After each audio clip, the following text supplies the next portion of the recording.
I didn't select the game. Slime Rancher 2. Slime Rancher 2. It's got an update. Oh. Hi. Hello. Oh. Thunderstorm. Where the fuck am I? No, Ruby, you're not getting your ball back. Good morning. Hello. Oh. Oh. I have no idea what I'm doing. I have no idea what's going. Oh my god! Holy shit! I got knocked off the... Oh! Alright, we're kicking it off. Holy crap. Wind.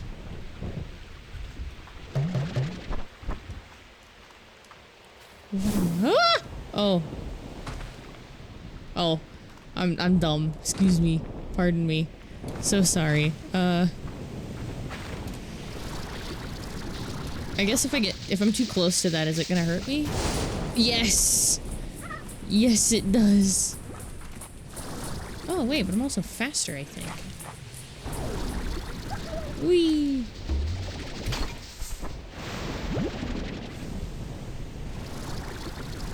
Where am I going?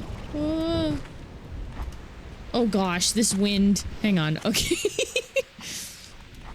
Oh no, the wind makes jetpacking very difficult. Well, we're kicking off the weather immediately. Damn.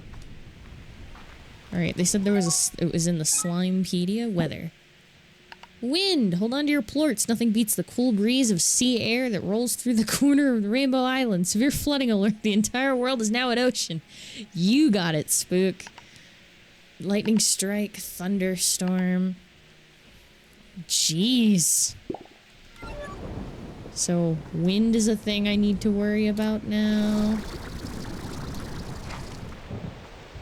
Whoa. It's moving. Okay. Oh gosh.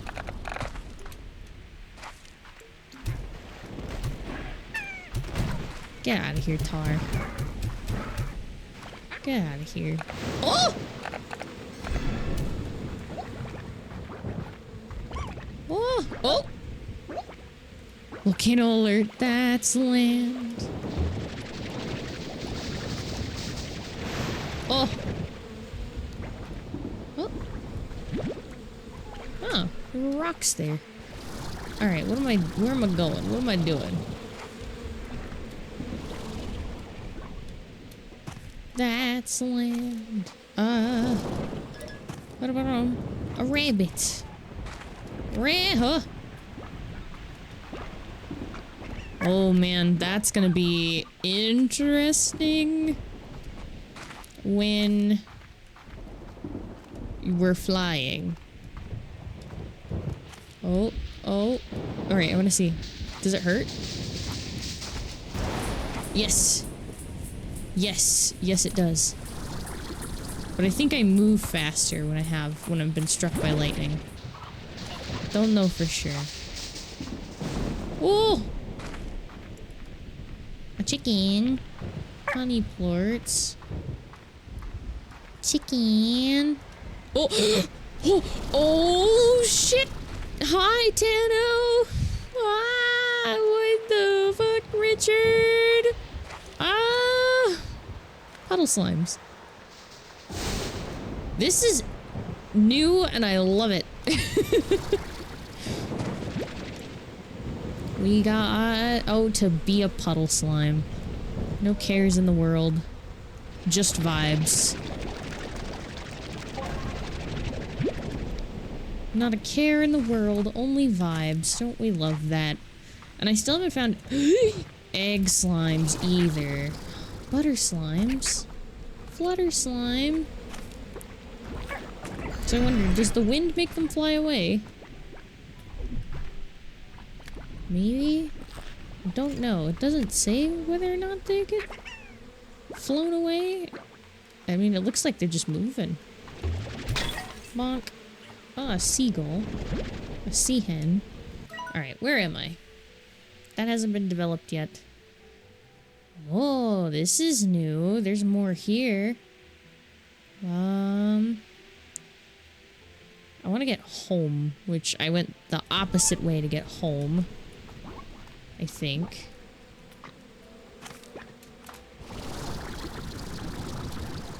Yeah, I think I went the opposite way to get home. Whee! Bonk. Okay, now... No, I am going the right way. I am going the right way. The wind makes it so loud. I love it, though. This is actually kind of neat. Ooh. Okay, so supposedly they added 2 different slimes. Or they added, yeah, they added 2 slimes to this. I don't know where they are. I don't know how to find them.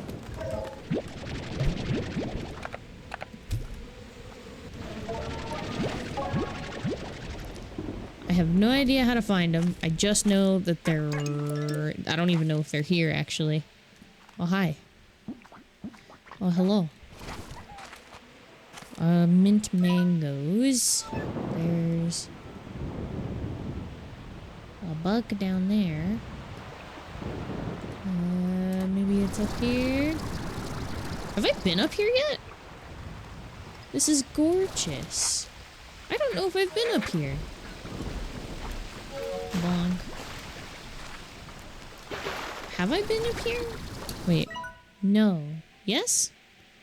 I think so. Either way, I'm going the wrong way. I need to go this way.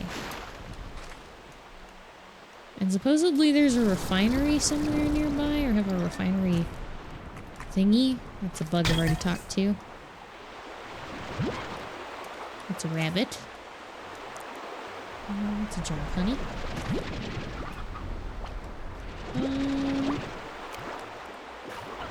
So many chickens. Oh, I'm out of room. No more chickens for me. Where? Oh, where? Oh! Hi! That's a diamond! Oh. Roosters, goodbye.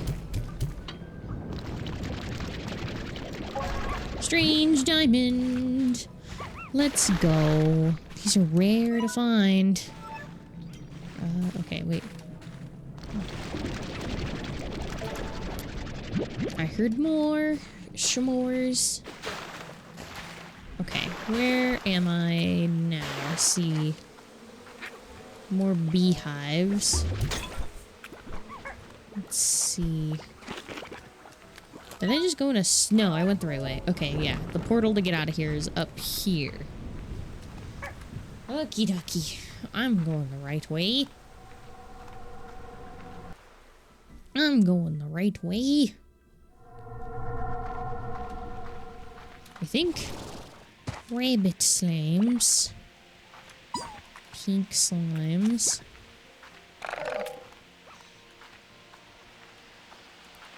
Oh, there's wind again. I forgot how pretty this game is. Like, oh, chickens. I'm still looking for an egg slime. I have yet to find any. Because supposedly they're like insanely rare. What? Refinery. I thought you could... Oh yeah, you can throw things. Yeah. I'm remembering the game, I swear. There we go. Rabbit slimes. Ooh. Fast as fuck, boy. Whee! Oh! Oh! Oh! Oh! Chicken! Yeah!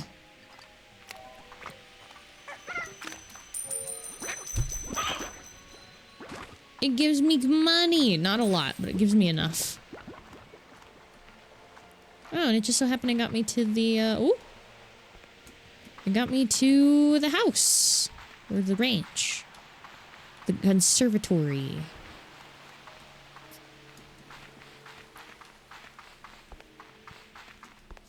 I'm back. Oh, everyone's hungry. 1, 2, 3, 4, 5, 6, 7. Oh, don't get angry, don't get angry, don't get angry. Go, go, go, go, go, go, go.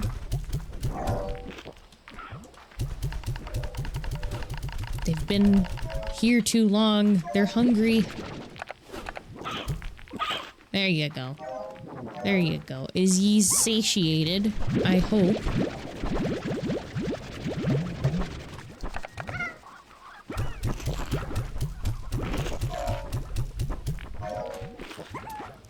I don't think they satiated. There we go. Woo!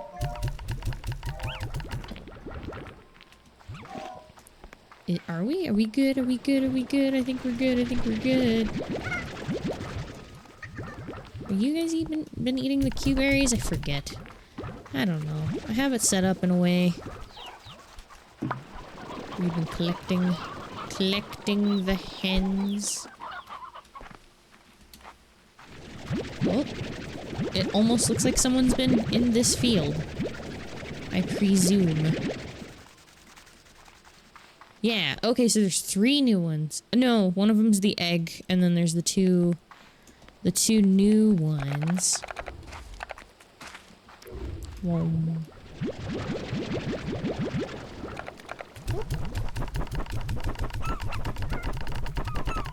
Come on, 1 sec. Wooda boom. Ah. Boom.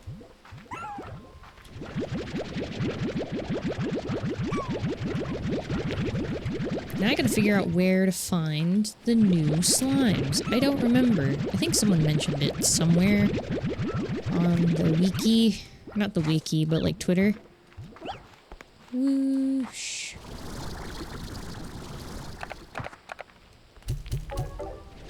Bonk. I may or may not have a shit ton of money as well. It's fine. Oh!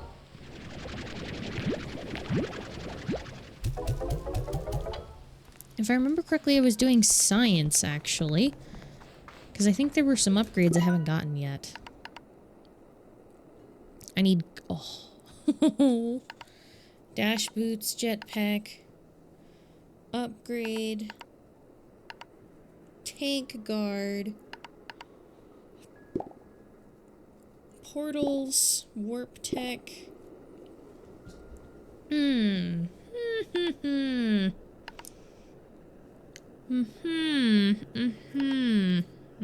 I don't know what I was thinking.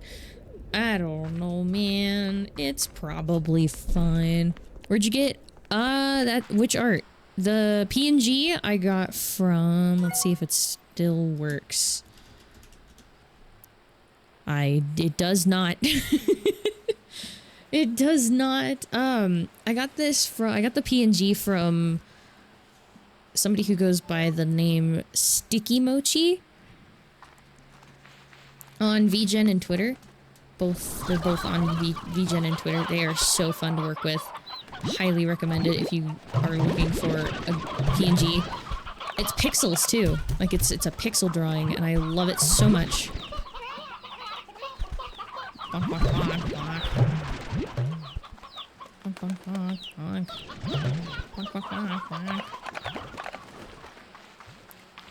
Boo womp. Boo womp. Oh no. What has happened? Did I do something? Oh, the credit's not working. Yeah, I think I turned it off because I didn't fix it yet. I should turn that back on. I will eventually. When I remember. Alright, we're gonna keep the roosters. Oh, I did not mean to pick up the children. Did not mean to pick up the rooster. I meant to pick up the stone hen. So 1 stone hen, 1 thunder cluck. Thunder clucks! Sorry. So 1 of each.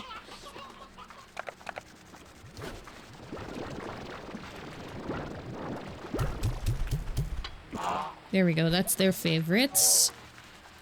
Thunder cluck. Oh my good cheese and crackers. I know it is on the abouts where have all of the info. What do you guys eat? You eat anything. Briar hens it is. What do y'all eat? Y'all eat nectar and meat, which is my tough one. Okay, so that's what it is. Y'all like the thunderclucks, I do know that. Y'all good over there, I presume? I assume, or not, unless... Oh. Okay, yeah. You guys don't eat easy stuff to get. You do, you eat fruit. And then we got our puddle slimes.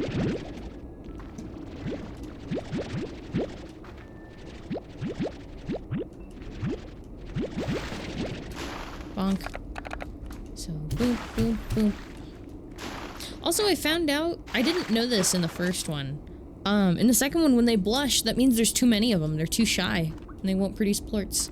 I thought I could just, like, stack them all in here. Nope, turns out you cannot. And then I have another set. I have more plorts somewhere, I think. Y'all better not be busting that thing open. Okay. I swear. You better not. I don't appreciate it. I would not allow. I'd be very sad. I think this one's my storage. Yeah. Yeah, I've got my storage here, so I don't need the stuff over here. I do want to see... because I know I have other plorts this away. That's an exclamation point. That is lore! Hang on. We're going. What is the lore?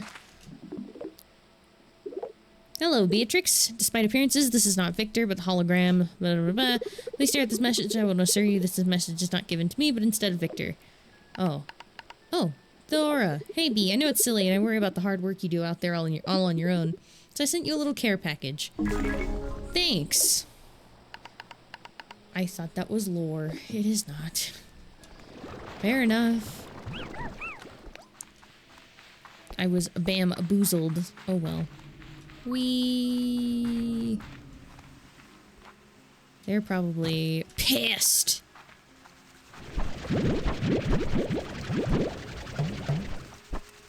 Whoop. I presume.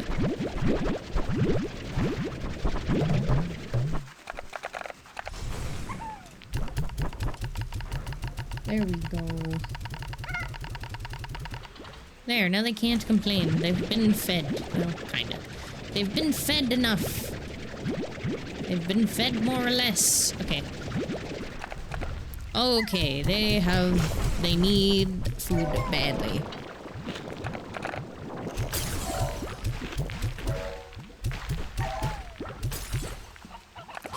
Oh. That's why there's so many plorts. Not that it really matters. Because they're kind of by themselves in this area, but still. It's worth taking them out every once in a while. Yeah, I practically filled them back up to full. Oh. Oh, my fire slimes, they're dying!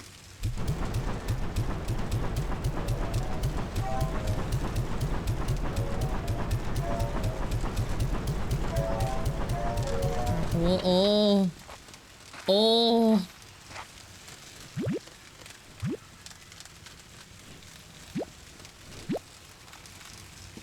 They're so bright. They're so bright. I can almost feel the heat from from the screen. They're so bright. I'm getting flashbanged here. But damn, it's pretty.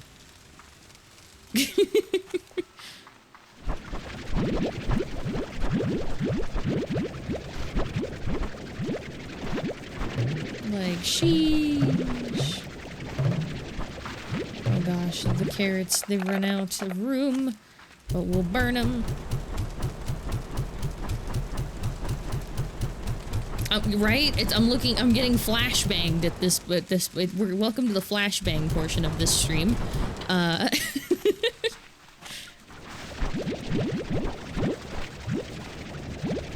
As it do, as it be. As it be. Whoa. Oh, that's right. I have the beach area too. Did I unlock this one yet? Yeah. I did. I just haven't used it yet, even though it's ginormous.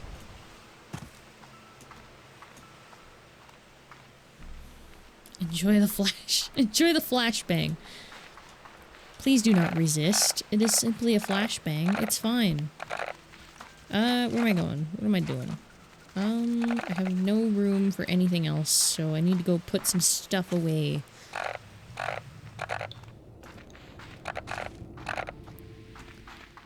Man, this thing's big. This area is just so huge. Whee! I'm gonna throw some of these into the refinery. Because I don't need the money. Let me move my PNG to show you how much money I've got. Hang on, I'll put myself right there. Yeah, right where the gun's at. I have 80,000 coins. Oh, there we go. Whoop. I have 80,000 coins. Do not resist. Let me flashbang you. Exactly. That's the only kind of flash I'll ever give stream. The other one's not gonna happen. I'm so sorry. I have to be the bearer of bad news. Although I might do thirst trap art for Sandwich one day. Oh. Oh. I might do thirst trap art someday. Probably not. I probably won't be the one making it, but it'll happen. Eventually. Ayo, art? Yeah. When it'll happen, who knows? Probably not anytime soon. Because I kind of want to get a live 2D model before that. And I have a couple artists in mind as to who I want to commission for that. It's just a matter of getting the money for it. But I'll get there. I'll get there. Probably next year. Give or take. Next year, give or take. I don't promise. I'm not promising anything. I'm just saying that I'm trying. You know, it's probably fine. 39, 40.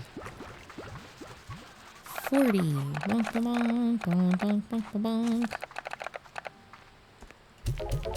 Okay. I've kind of filled out the area enough that it's probably fine.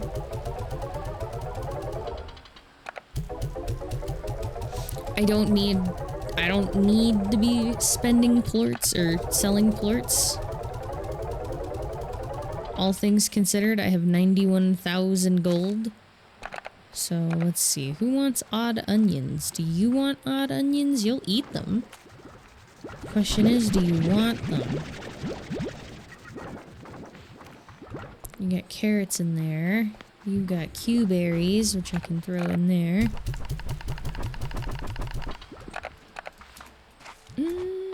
Is there anything in here? Return to the conservatory. Okay. I suppose I can take them with me. Yeah. Oh. Avaloo slimes. Oh. Pollen. What does the pollen do? Other than just pollen out there. I don't think the pollen does anything, would it? Let's see. Slimepedia. Weather. Pollen.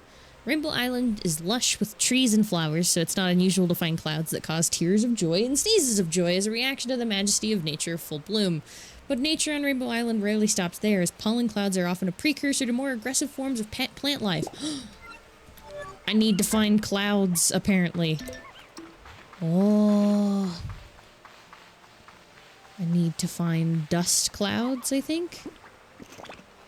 So this is where I would find flower slimes? Tangle slimes? Perhaps? Oh. Ow, ow. Should I turn the music up? Turn the music up. Something, something, motion. There we go. It's not super loud, but it's loud enough that you can hear it, I presume. Let's see. More pollen, perhaps?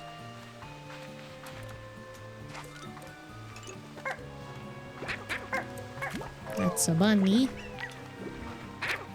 A cat and a bunny.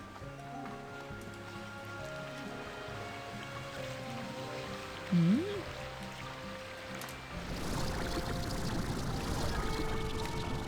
Oh, they're angry. Time to run away. Oh, shit. Oh, shit. Let's see.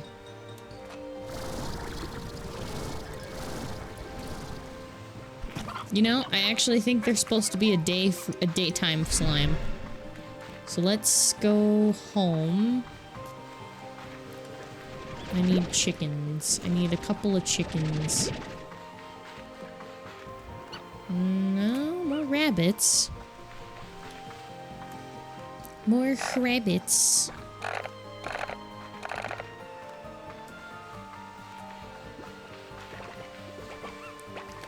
Yeah, I guess maybe I gotta wait till daytime and hope that there's pollen. Whee!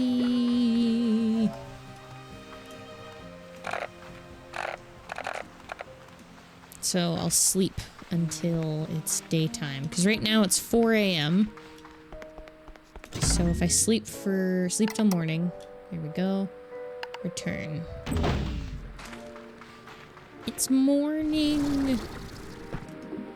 Oh, everyone has things. I got you a gift. Anyway, I hope you like it. Or don't, whatever. Thanks. Got you something special, but now I'm not sure. Please don't tell me. Ochre poppies. Oh, thank you. Oh. Who else? Bob! Fellow human has gift. Yay! Chickens. Coastal rock. Thank you. Alright, off we go. It's still pollen season, it looks like. Hell yeah. So the sun's out.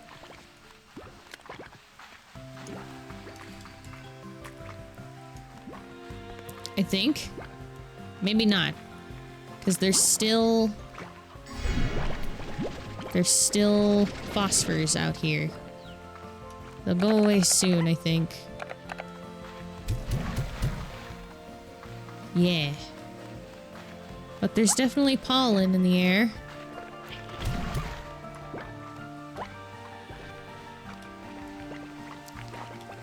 I don't see any.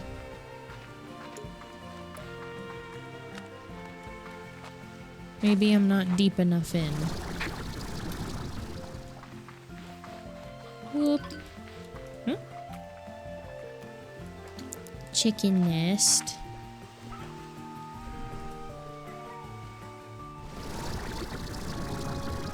More? Not deep enough. Yeah, not deep enough into the forest. Oh my goodness. Alright, let's go somewhere. I'm looking for anything. Huh? Oh, already? Oh. I'm stuck. I'm stuck. It's fine.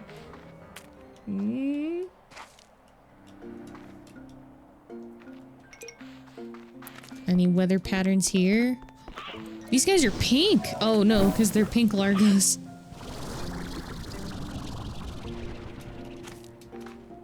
Oop! Bonk.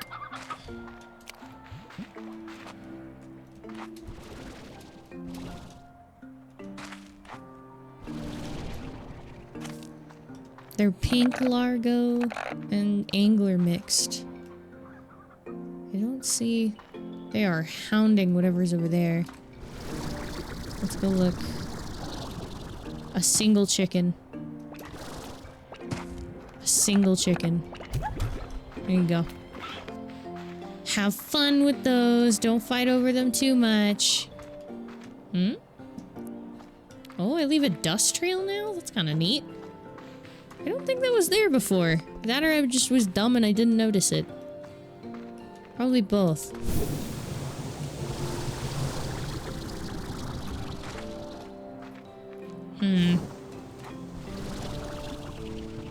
Rock slimes. It might... Whoa! Did you hear that?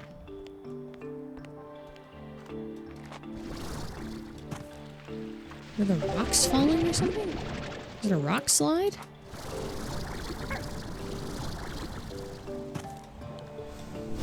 Whee! And bonk. Alright, let's see where I'm at. I'm at the lush part, it looks like. It's cat slimes. Let's see. I'm gonna be sad if I don't find anything. I'll give this one a once over. If I don't find anything, I'll probably switch over. Oh, bat slimes. You know, I might go to the new area too. There might be something there. Whoosh.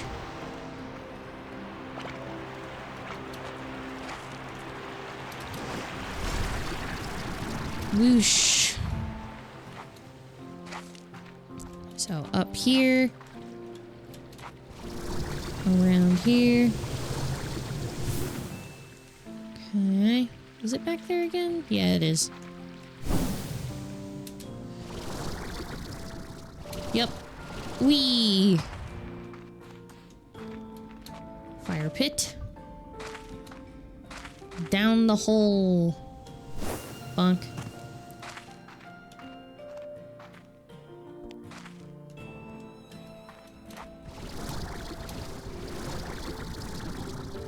Bonk.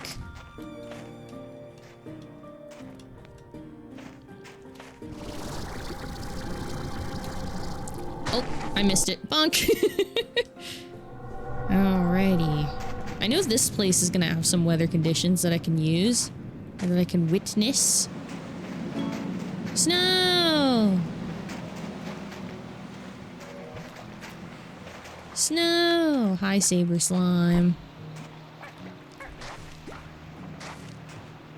It's snowing. I can't tell if there's other things that have changed or if I just haven't played this game in a while. Might be a good, hefty mixture of both.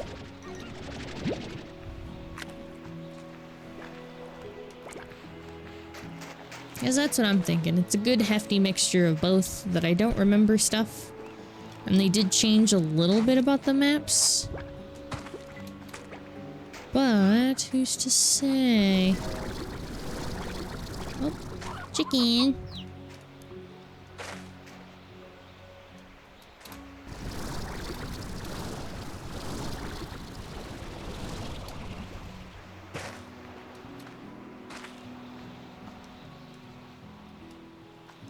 Oh, was that a glitch? I believe so. Alright, let's go to the oases. Oh!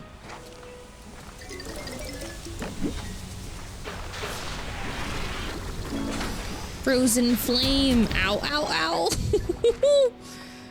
Ouch! How come I didn't notice that one? I feel like I would have noticed that one. Boom slimes.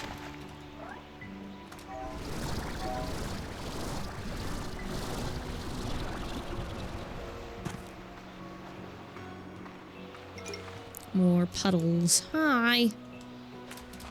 Look at them go. Oh. Bonk.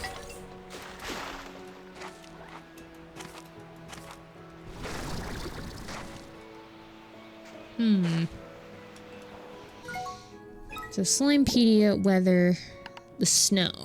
Snow is a rarity, but you can always find it in the Powderfall Bluffs due to its unique atmospheric conditions. Interesting. Okay. Discover this. So there's like... Whoop, there's 4 more weather conditions. Where would I find them? Because there was pollen. One of them's gotta be like blizzard, right?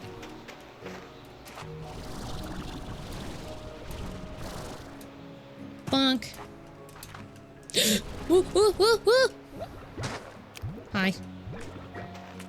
Ooh. I don't know. Maybe there is, maybe there isn't. I'm not sure. Who's to say?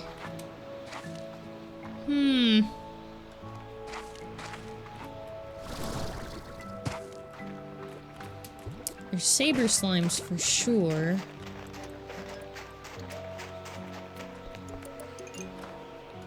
Bonies.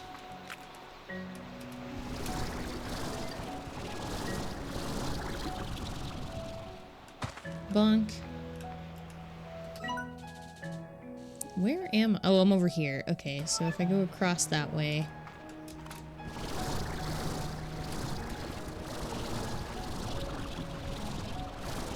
Whee! Bonk. Ow. I haven't gone to the fire spot yet. Which might have, like, ash storms or something. I don't know if I'm gonna make it. I could make it there. Oh, I'll make it up here. Cool. Bet. Oh. Carrots. Bonk. Rabbits. Rabbits.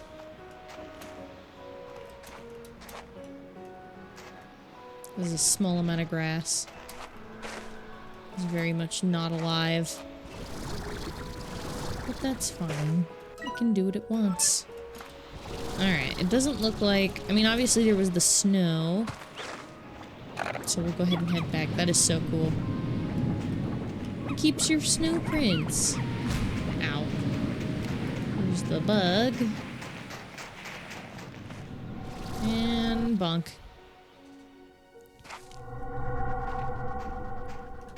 Okay. So we're back here. I can go over here, see if there's something. We were in here. There wasn't a lot, but we can go back and look. Whoop, whoop. Okay, where am I going? Where am I going? Where am I going? Down here? Yeah. Yeah. So over there. Thunderstorm.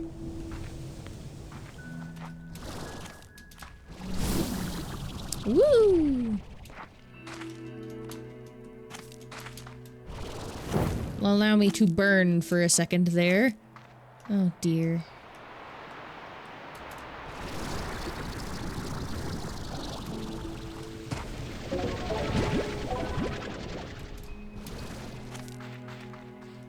Yeah, so we can go that way.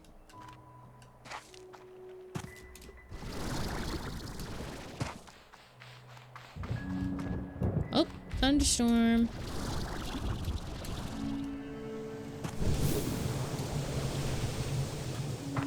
And I did not make it, but that's fine. Bonk.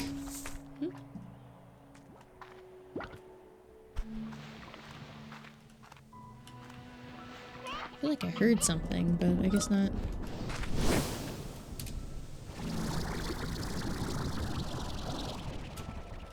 Whoop. Oh, hello.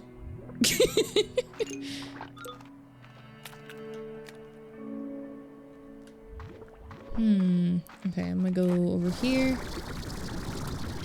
Bonk. Oh, I didn't make it. Fuck. Oh, what you got there? Adorable. Adorable. Okay, so we can... Wait. I can go around this way. Yeah. Okay.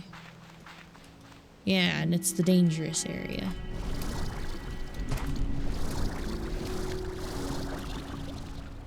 Oh.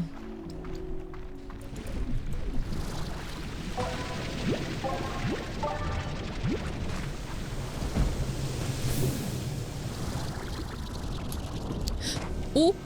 Oh. Whoa.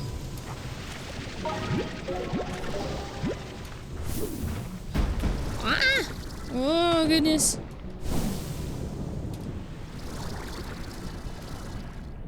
Whoa.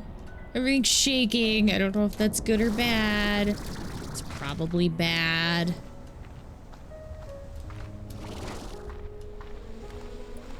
There's bats. There's bees.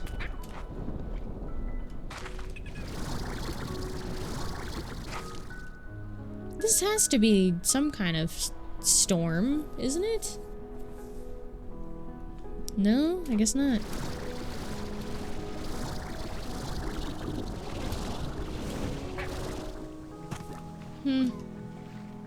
Well, that's fine. I should have done more research. I was so excited on the idea of playing Slime Rancher that I'd have nothing really to show off. So I think it's exocolonist time.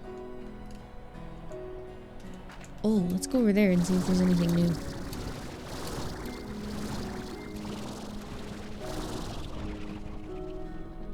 Bonk.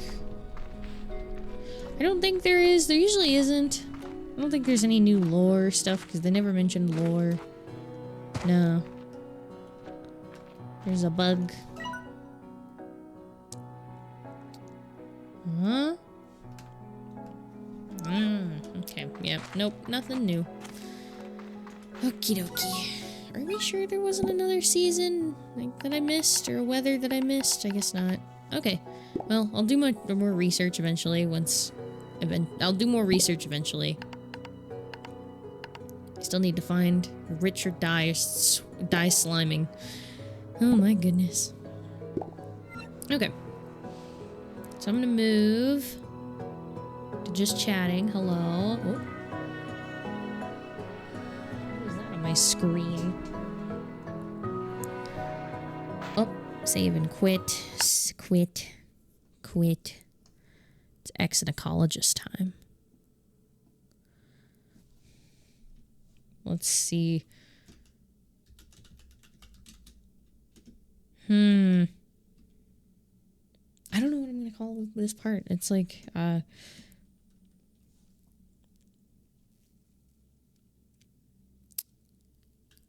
can't think of a funny title for this one. Usually I take like 4 or 5 minutes to be like, ah, yes. This is a funny title.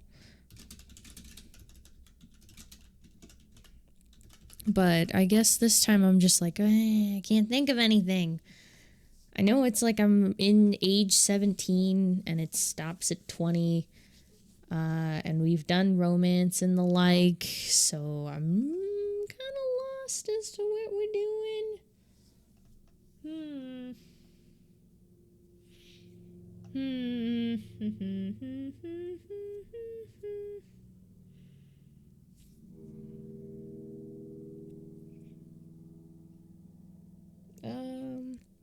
What was I looking for? I was a teenage exocolonist. That's where it was. Or that's where I was looking. And I also need to know what day we're on. I think it's day 5. I want to say it's day 5. My channel. What day? I remember. What day? I need to go to the video manager. Video producer. Bing bong, bing bong. It's day 5. Day 5. And then I need to change the category. Alrighty. Okie dokie. So, gameplay. And then I'm gonna move myself over again. And exocolonist. Oh, wait. Oh, no, wrong thing. Veto. The game capture exocologist. Ex-colonist. Exocolonist. Alright, we're halfway through 17, last I checked. Yeah. The colony. The Helio colony. Oh, I just realized. So by the time we're 20, they are gonna be because we're 17 now. They're 15.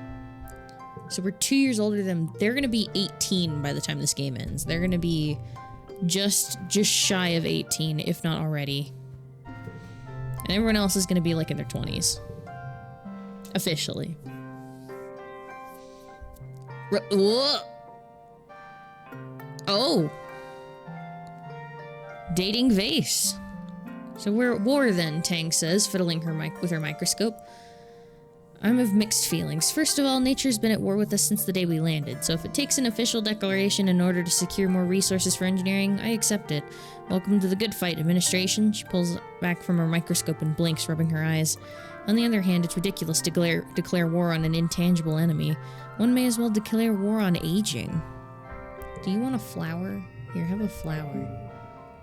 I suppose. I hope you find it useful. Alright, and I need to look at... Wait. Okay, Dees. Where's Dees? Dees. Late wet. I still don't know what his augment or his dislikes are. Supposedly, there's dislikes. And what's my stress at? 65. And I remember I needed kudos, so we're gonna repair more robots. Tang flags you down in the hallway. Oh, Solana, you got a moment? You go out on expeditions, right? She asks. At least far more than I do if you ever wish to, so you'd mind doing me a favor? It's a small thing, really, and I'm to understand it's not terribly dangerous either. I simply need you to bring me some hop-eye eggs the next time you come across a nest there. I would ask Dees, but, well, she makes an evocative, dismissive gesture. I'll keep an eye out. That's all I ask. They're quite common, if the reports from the foragers are to be believed. They tell me that they commonly find nests in the Valley of Vertigo. I'm positively lousy with them. It's robot time! 4, 4, 4, 3, 1. Oh. 5, 33, 37. 37, there we go. Did it! And I didn't even have to use thingies. My engineering has skyrocketed. My biology is damn near maxed. My reasoning is getting up there. Oh, I'm stressed out. And I was stressed out.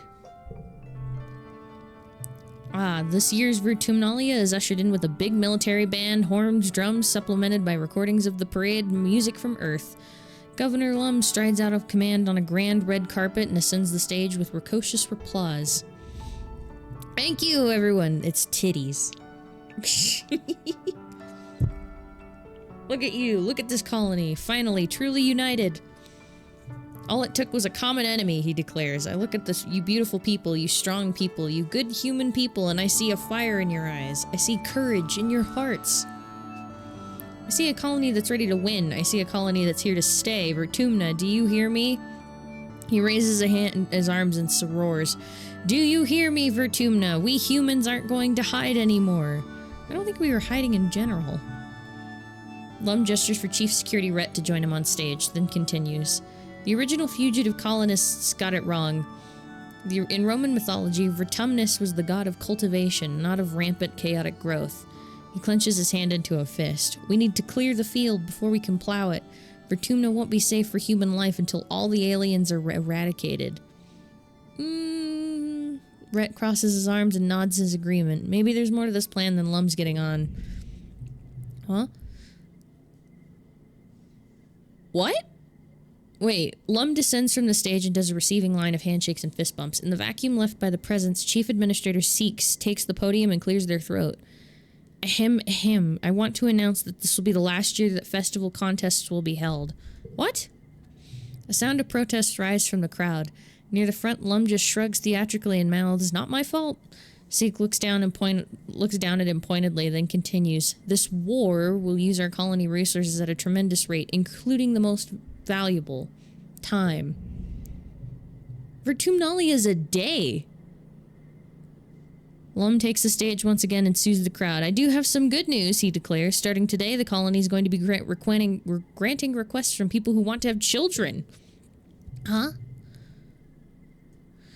A happy murmur burbles through the crowd. Yep, that's right. It's time to start the next generation of Vertumnans, secure a future for our children. Lumen pumps his fist in the air. Humans, humans, humans. Anyway, about this war on nature? I think it's stupid, Cal says immediately. I know survival is important, but we don't have to kill things to survive here. Mars rolls her eyes. Duh, of course you'd think that, she mutters. Personally, I think Lum is a total nullhead. He's not that much older than me. What is he, like 24? And everyone listens to him? She flips her hair over her shoulder. They should listen to me instead. You're young too, but I understand the sentiment. Finally, you're called to participate in the games, the last ones maybe forever. If this war on nature ever ends, you'll probably be an adult. As your friends all separate into your casual games, you realize this may be the last time you just get to be kids. Aww. I don't have the persuasion, I don't have the wrangling, I don't have the bake-off, it's trivia or nothing. Tangents out of her blood this year. She snaps at anyone who tries to talk to her before trivia begins and complains that she's been cramming so hard on pop culture that she feels like her brain's about to explode. Meanwhile, Nomi just bobs along to the music in the heart in their hear speak as they wait, totally unbothered. Yeah, man. Alright, 9, 4, 4. Or what if I do 9... That's 25. I could do that. 25. And that's 65. So 5, 4, 4, 4. That's 28.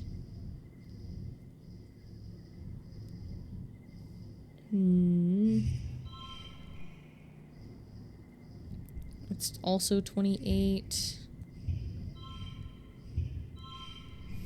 That's 30. Okay, that means I just need 35. So 6, 9, 3, 3, 2. Aha! 36. Oh, we beat her ass. No, tangent. Gained status popular. Trivia champion. Tang's cramming clearly paid off for her. She strung competition until the category about old Earth slang, where you clearly pulled ahead. You snatch victory from her clutches, and she grudgingly accepts your superiority in all things trivia. After the festivities, everyone's supposed to take a few days vacation. You and your friends relax, but the adults move around the colony like ants in a hive, fortifying the walls and preparing for the human offensive against the planet. I don't like this. I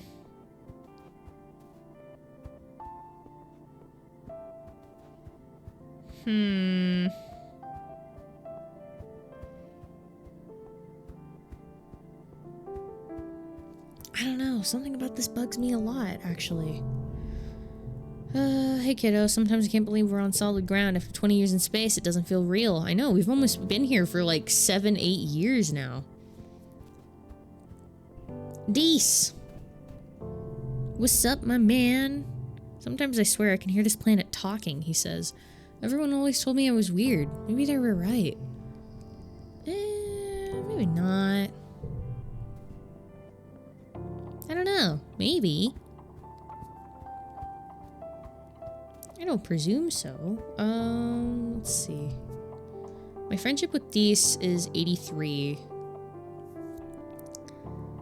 Not much going on there. Present company included. Hug. Oh. You're looking for Rex by the construction site, but Rex finds you first. English. Tackle hug! You turn to the source and yell, source the yell. Rex is barreling towards you, outstretched. You have about 2 seconds to decide how to react. Leap. Oh! Fuck it. Fuck it. Oh no, he's...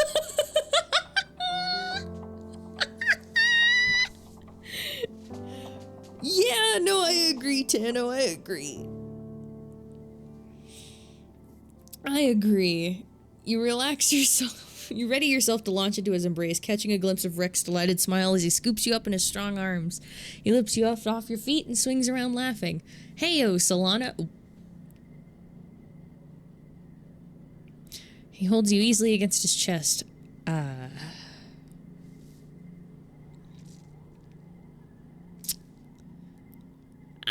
was not prepared for this. I was not expecting them to say that.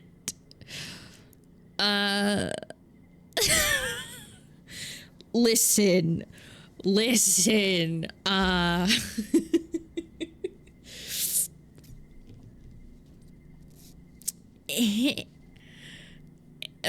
What's a good girl like you doing in a place like this? Cook. Both are phenomenal options. You're so right. Although I'm currently got the most hearts with this man. Yeah.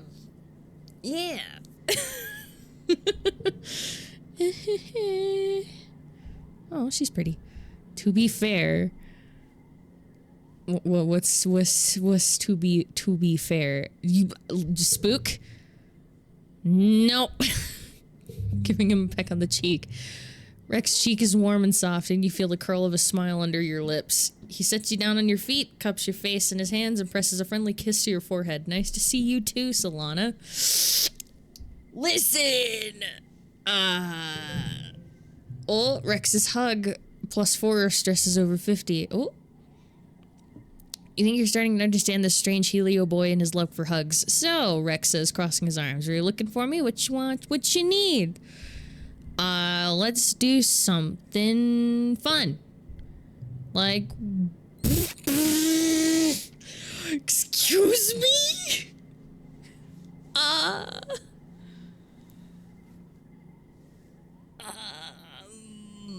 Okay.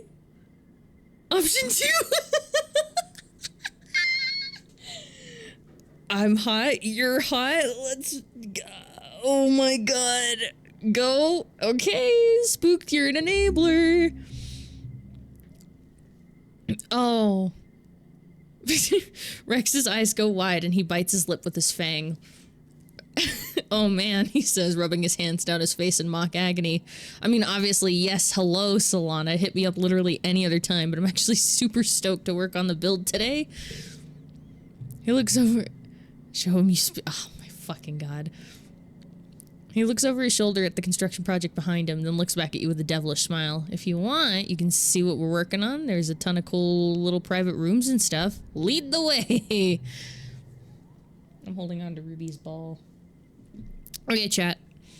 Do I hand Ruby this ball? Do I hand her the ball? The issue is, and I'm gonna wake her up if I do this, is she's gonna sit there and squeak it, so it's gonna sound like this. All after all stream. She's already looking at it. Give Ruby the ball. Okay. Ruby, off you go. Oh, I knocked the wall over. I knocked the room. It's fine. She's fine. It's fine. I threw the ball like down through the living room, and it knocked the broom over. It's fine. You follow Rex back to the construction site. He waves at other workers, then leads you to half a built room that's almost completely out of line of sight. This is the best I can do, he whispers, bracketing you against the wall with his arms. But honestly, it's kind of fun, right? Oh! Oh! He is right. He's right. It is kind of fun. Oh! Right as I hit a break. Oops. Well, I guess it is kind of fun. You think Deese is going to be upset about this? It's probably fine. Polly's a thing. Yeah. This is... Yeah.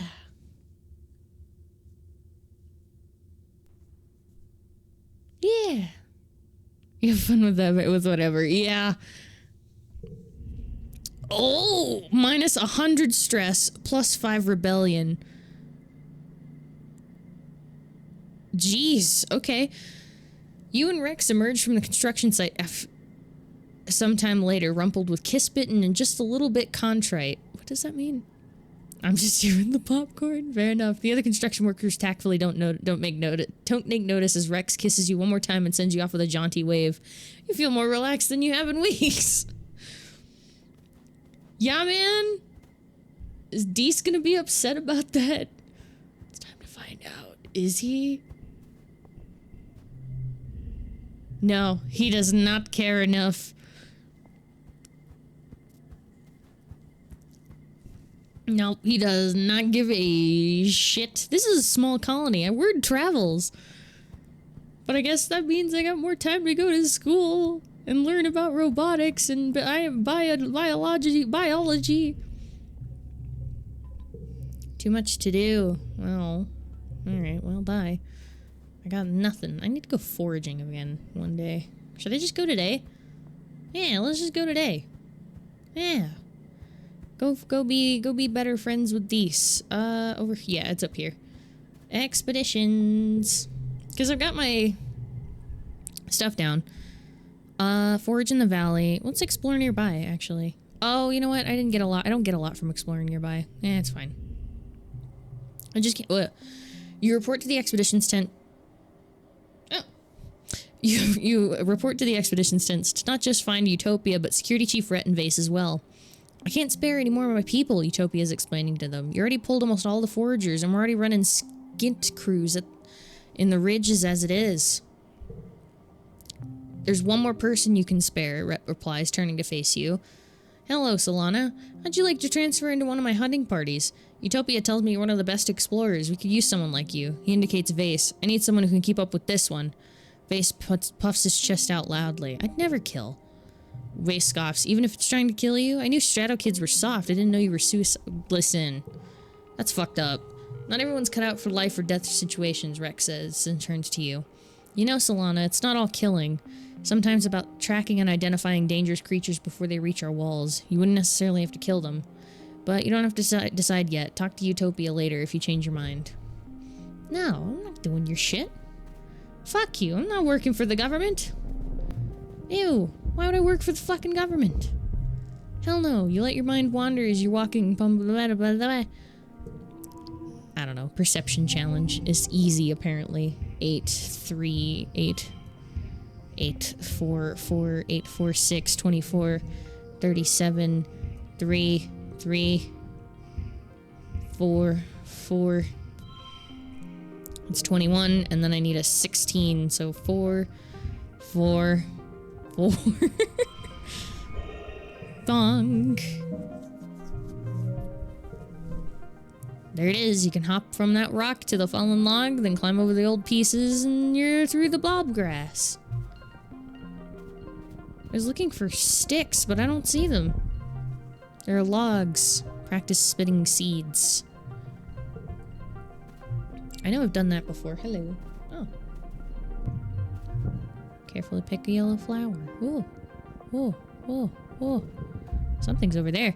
Geoponics engineers have set up a work site here. Take a closer look. You stroll up to the farmers with a wave and take a closer look at what they're doing. You should ask. They ask if you want to help. Absolutely. Oh, that one's locked, so we'll do 4 and 4. That's 21. Here we go. 5, 5, 3. And then it just needs to be 10. Yeah. Literally. Literally. Getting better. You feel invigorated and you learn a little bit more about farming. I've almost maxed the fuck out of biology at this point. Oh, log! Log! There's a cloud in the sky. It started to rain. You can't tell where it's coming from or whether it's even water. Given how the planet is full of surprises, it's probably some animal migration and airborne tree sap. Who knows? Find something useful.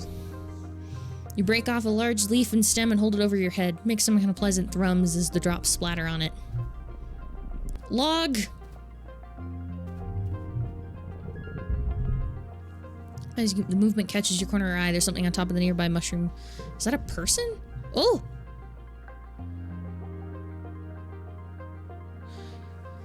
Hello?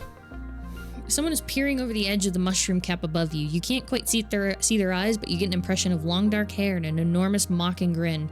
I wouldn't go that way if I were you, he warns playfully. He's a stranger. Newcomer from the heliopause, maybe? It's possible you haven't met everyone yet. Find another way.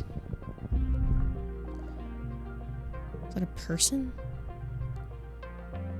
No. You think he's gone now. You remember the warning, though. Are you sure you should go this way? Why not? You start to ask why, but he's disappeared over the edge of the mushroom cap. You shout, but there's no answer. You can't even figure out a way to get up there. Can this guy fly? Or is that a mirage? You think you might be seeing these things. Find another way.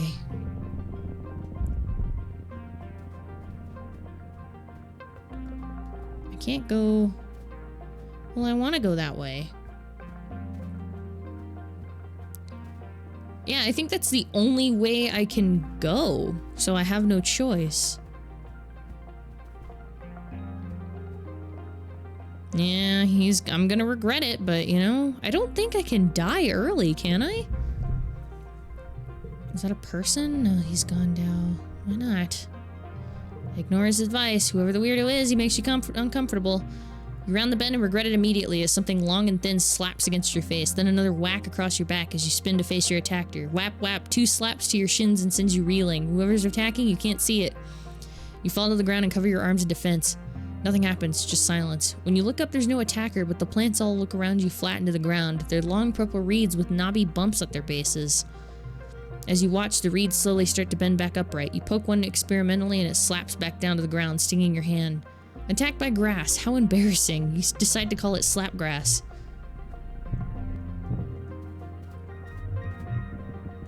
Oh. Well, I can't go back. Okay. I got a log, though. I spent the month exploring.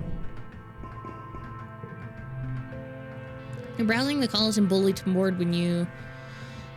You're browsing the colony bulletin board on your hollow palm over breakfast when you notice a new post from Nomi. It seems to be a short story. The title, Xenos to the Rescue. You open the story and read through it. Wow, it's actually pretty good. Nomi did a great job of grounding the unrealistic premise of talking manticores with relatable characters and a strong emotional story. With the help of some finer details, Nomi's written something that truly elevates the art form. Oh! You get the notification through your hollow palm that you received some kudos along with a message from Nomi. Thanks for the help, Solana. Here are your royalties. Yes! Thank you, Nomi. Hey, Rex! I got a log for you. Oh, it's too soon. I can give you a hug, though. Do you want a hug? I'll give you a hug. Hugs for you! Again? Yeah, get over it. Okay, I can't go to school, so no school. You take the hug. Do you want... Anemone is smiling at her hollow palm and she waves away a hollow message as you approach. I don't think I've ever talked to anyone as much as I've talked to Vase. I feel like I can talk to him about anything, you know? Do you want a flower? Anemone looks at the offering. Thanks. Okay, she does not want. It's fine. It's fine. You don't want my flowers. It's rude. It's fine, though. Alright, I gotta relax this month because I am in desperate need of a break. So we'll go hang out with Dees for the month. And relax on the walls. Dees is also relaxing on the wall. He greets you with a question. Hey, Solana, if you could push a button, it would kill everyone on Earth, but the colony would survive forever. Would you do it? What if it was the opposite, and you could push a button and we'd all die, but it would fix all the problems for everyone on Earth? You barely know how to answer. The question plagues you for a whole month. Yeah, that's a question. We're gonna get rid of that one, because it's not a great card. That and I have like 6 of them.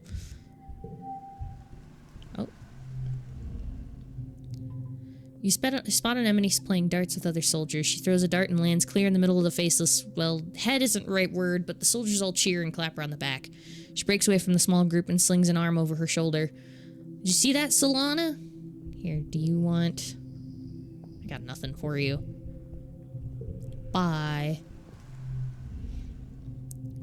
He snaps. Just don't believe anything he says about me. You don't know the whole story, and he'll lie to anyone to make himself look good. I don't think he would, actually. I think you're a liar. I think you're a bit of a liar. Rex. Hey, man. You want a log? Oh, +1 to construction project. Really? I need this for building the bar. Nothing a dog likes more than a stick, right? You know, as you do. What? Oh, shit, we're already at 40 with him? And we're 25 with Nomi Nomi. Damn. Damn. Sheesh. I'm sorry. I'll stop. Okay, I need kudos. I need kudos, please. So we go back to the robotics lab. Unless I assist in medbay, which does give me biology, kudos, and empathy. So let's do that one. You report to your first shift as Dr. Instance's nursing assistant. Instance is never supposed to be the literal doctor for everyone in the colony. All the colony's medical needs were supposed to be covered by the med beds. And then eventually with trained medical professionals from your generation, with the growing number of wounded... Oh. Okay. With the growing number of wounded and sick, it's pulling Instance's attention away from her actual work in lab, hence why she needs the help. I'm a doctor, and I'm not a physician, Instance grumbles as she swipes through her hollow palm to give you access to the medbay systems. I can study the local xenofauna so it stops killing us, or I can treat burns and upset tummies. I can't do both. There, she says, you should now have access. Now don't bother me for anything less than a cranial bleed. It's a med bed, not a jar of leeches. Just follow the instructions, push the right buttons. If you need something, ask congruence. Can you handle that? I can handle anything. Bravery and -5 stress. That's the spirit. It's you and me, Solana. High five. You gently bonk congruence's panel with your open palm and she laughs.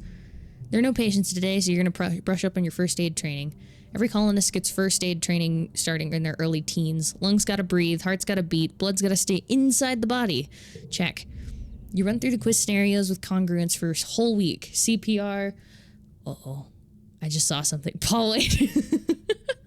Hello. Oh, wait, why didn't it show the... Oh, there it goes. Hi, poet. Thank you so much for the raid. How goes? How was stream? I don't remember if this song has lyrics, but it's a vibe and a fuck. Hell yeah! A vibe and a half, jeez. It's perfect. I knew it was going to happen.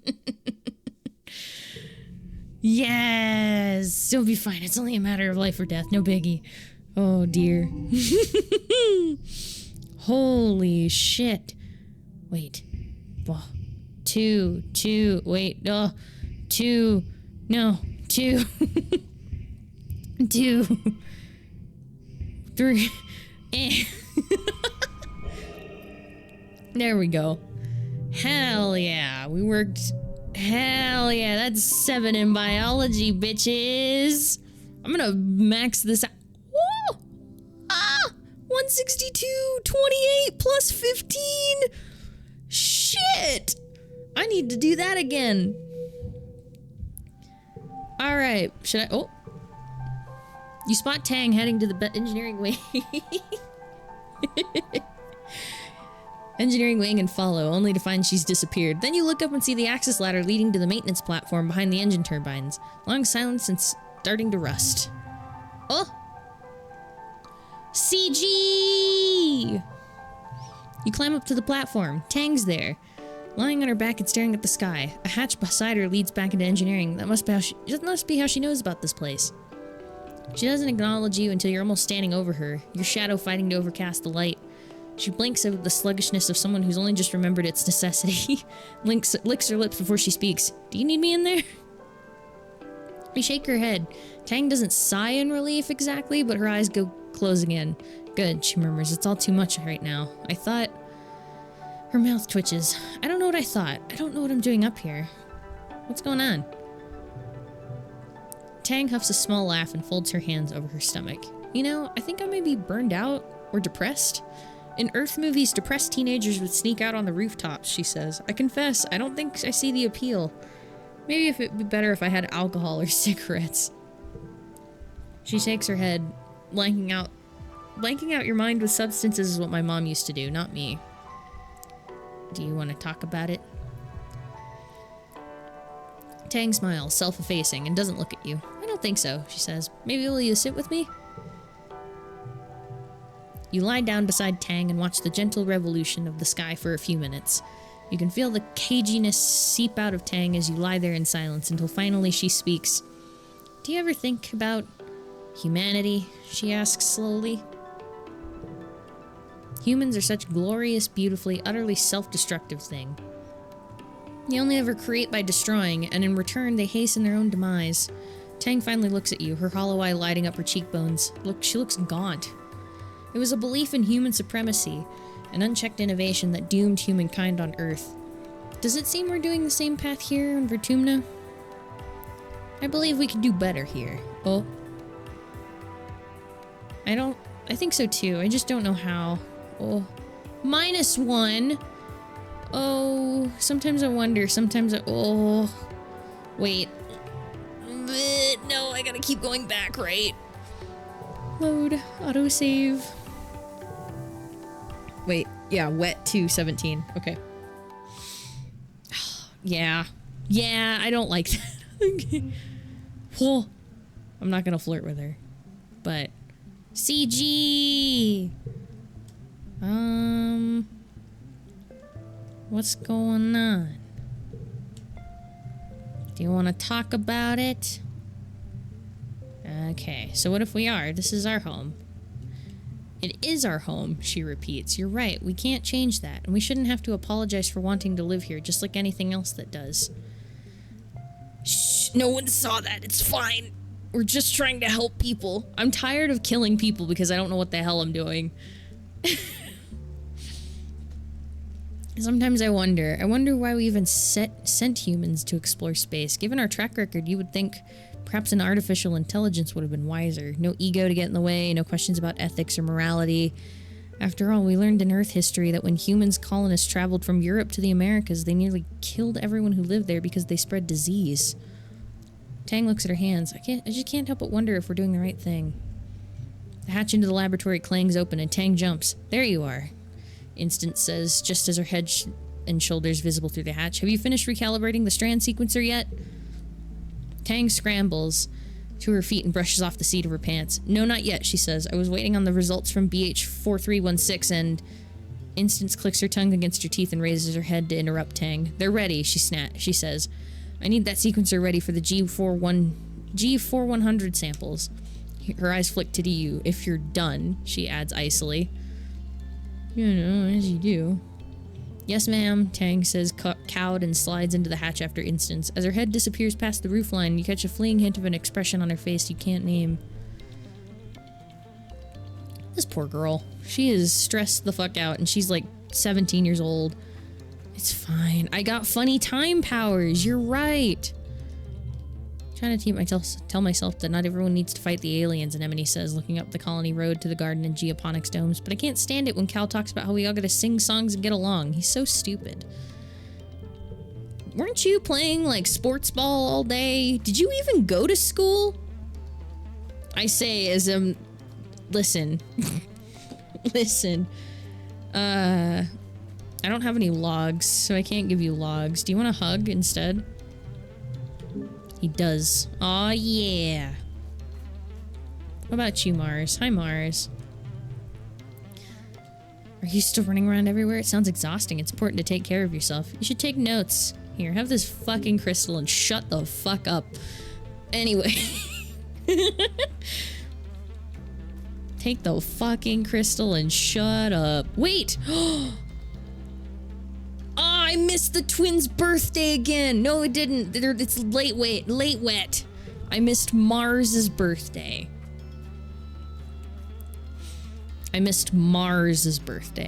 Got it. Okay, I don't care about Mars. She's a bitch. Alright, assistant medbay. Like 28 kudos. Friendship robobots. I should just max out my medbay.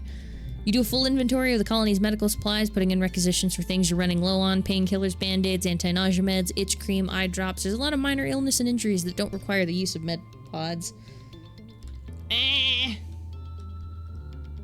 Oh, hi, poet. I see you on Twitter. No. 93444 LMAO. Hello. Win. I worked well this month. 13 kudos, 2 biology, 3 empathy. So I made 7. So I'm at 98 out of 100.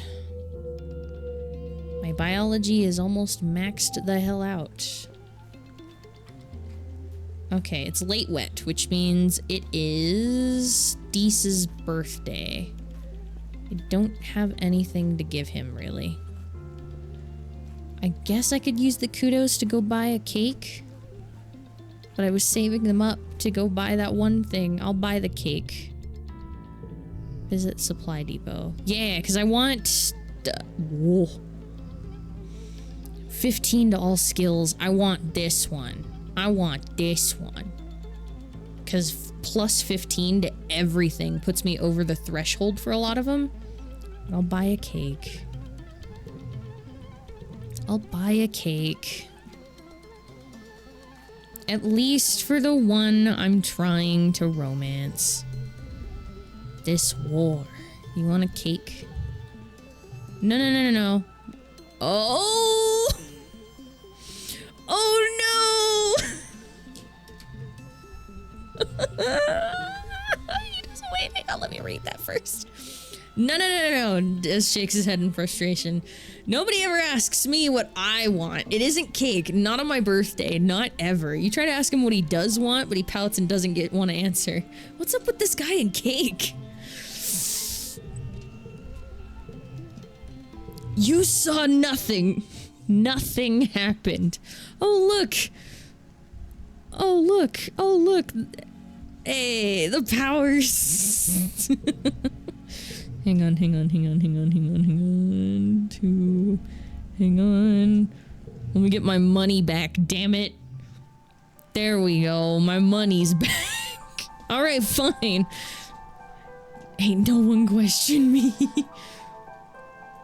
Alright, we found out. He don't like cake. He dislike cake. Oh, wait, it goes back and it saves it? That's fucked. Also kind of funny. Okay. Should I go exploring? Because it's gonna be glow season here in a minute. Hold on. Now, I love cake. That's fair. Nothing is wrong with liking cake. I should... Yeah. I should go exploring this month. Because there was something I wanted to see out there. So we'll go explore nearby. And I will die before I become a hunter. Vase and what's-his-face can go fuck themselves. Hell no. Hell no. Yeah, because I want to see what that exclamation point is. Hello. You come across a float cow and it seems to be ill. She's floating upside down and a meter off the ground, kicking her segmented legs into the air periodically as trying to right herself. Her slitted eyes look at you imploringly. She makes a helpless lowing noise and tries to flip over, but her ratio of gas to liquid must be unbalanced.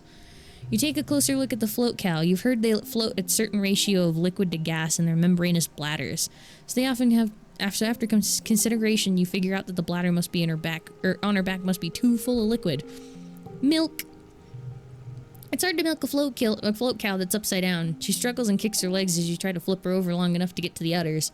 But thanks to the combination of might and empathy, you manage to calm her down. She's still sick. Milk's supposed to collect in her lower udder, not her gas bladder. But at least she's balanced now, and she has a chance to get well on her own. Alright, time to find out what this is. You've been saved a few times for certain doom, or at least discomfort, and it can't be a coincidence. Something or someone has taken an interest in you. You're being followed. You're beginning to feel for this place and its dangers, so the next time you hear the hiss-click of a nest of hungry snap bladders, you walk straight towards it, keeping an eye out for anyone watching you from the trees. There, just as you think you're going to have to climb into the damn nest to get your savior to show up, you see a shadowy humanoid figure darting behind a tree. You make eye contact and both freeze. His almond-shaped eyes widen as if his not quite human face and slips away into the jungle. Rather than rush after him, you use your tracking skills to carefully follow his path and sneak up on him. You pounce like a manicore and the two of you tumble to the ground. You pin his arms. Hello? Yeah? I need Dez to rate this man. Because so far, Dez has had a rating on every single character. I need Dez to rate this one. I don't know if he's here. I might put it in the group chat later. Hang on. Let me screenshot it. There we go. Rate this man, please.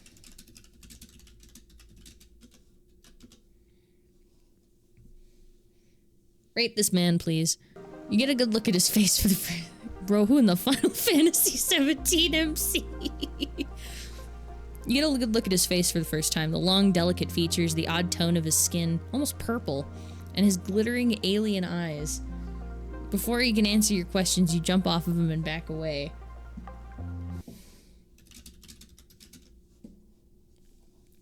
Who? What is he? Oh, hello. He brushes the dirt off of his clothes and he stands up tall. Very tall. You have to take another step back to get a good look at him. You catch a glimpse of pale purple wrist under his tattered black sleeves, delicate like bird bones. I am a gardener, he purrs, and you're trespassing on my planet. Homeboy looks like the painting demon. A little bit. Now that you can see all of him, you confirm he's definitely not human. Besides the purple tint to his skin, he's also just constructed differently. Human, but not.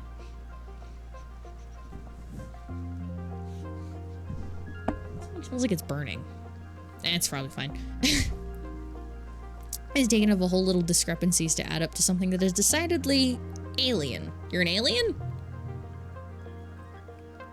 He laughs, a light and infectious chuckle that sounds more animal than human. It goes on for a bit too long.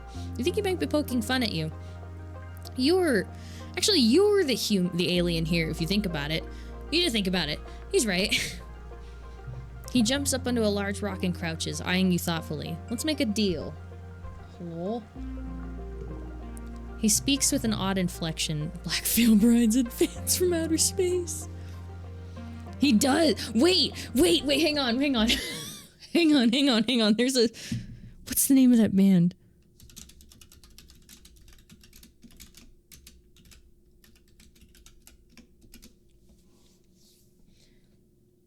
He reminds me of that My Chemical Romance album art, if that makes sense.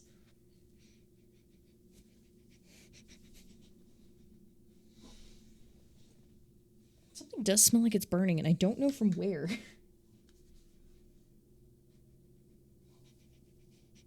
I don't know. Now you're cooking. Age, don't know, nothing. We know nothing about him. His name is Sim, though. He speaks with an odd inflection, putting the wrong stress on things, but the words themselves come easily enough to him. I am not supposed to talk to you, he says.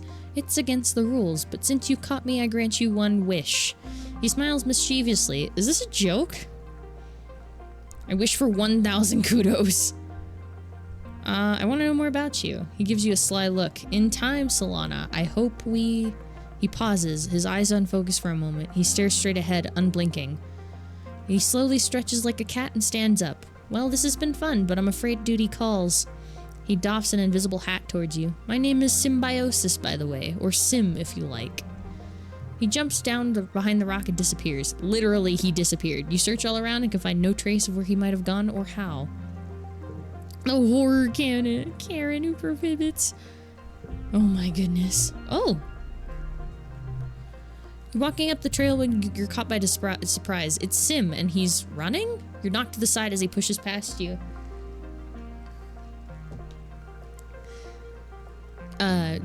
Running in the opposite direction with barely a glance. You shout and chase after him, but after a few seconds it becomes clear that you have a hope of finding Sim when he doesn't want to be found. You turn and continue along the path, and around the bend you spot a familiar face. Utopia. She's collecting rock samples with a pickaxe like an old-timey prospector. Who the hell was that? Who? I didn't see anyone. Rebellion! Utopia squints at you. The man who just ran past. The tall guy dressed in black. How did you not see him? She hikes her pickaxe over her shoulder. Whatever, just watch where you're running, okay? Gravel's loose around here. And maybe check in with Doc Instance. Get your eyes looked at. You agree and happy to be out of this conversation without any trouble and continue along a path before Utopia asks any more questions. You walk a couple minutes before you see Sim again. He seems to be in good humor, despite the close call. Oh, he says, leaning against a tree. It is tiresome to be so secretive, he wipes his eyes, brimming with mirth. It's such a pleasure to be around you and Deese and not have to hide myself. He sobers quickly. I do appreciate your discretion, he says. It is not the right time for the gardeners to be formally introduced. To do so too early would cause a great degree of chaos. Yes, even the female surveyor, he continues. I do like her, but I have learned from my limited experience with your kind that adults of your species do not react well to surprises. I guess that's fair. It is good you're here, though, Sim continues, as I do need something from you. Data. Sim holds up his hands. Please do not be alarmed. I do not mean sensitive information such as personnel and defenses. I only mean the contents of your digital cultural archive, like holovids? Yes, exactly. Your holographic recording of movies, music, books, cultural artifacts only, I promise. He said, why? Well, he says, isn't it obvious? I wish to know more about your kind. I wish to learn to... He struggles to find the right phrasing. I wish to learn how to act in such a way that is not so discomfiting to humans. Yeah, I think that's fine.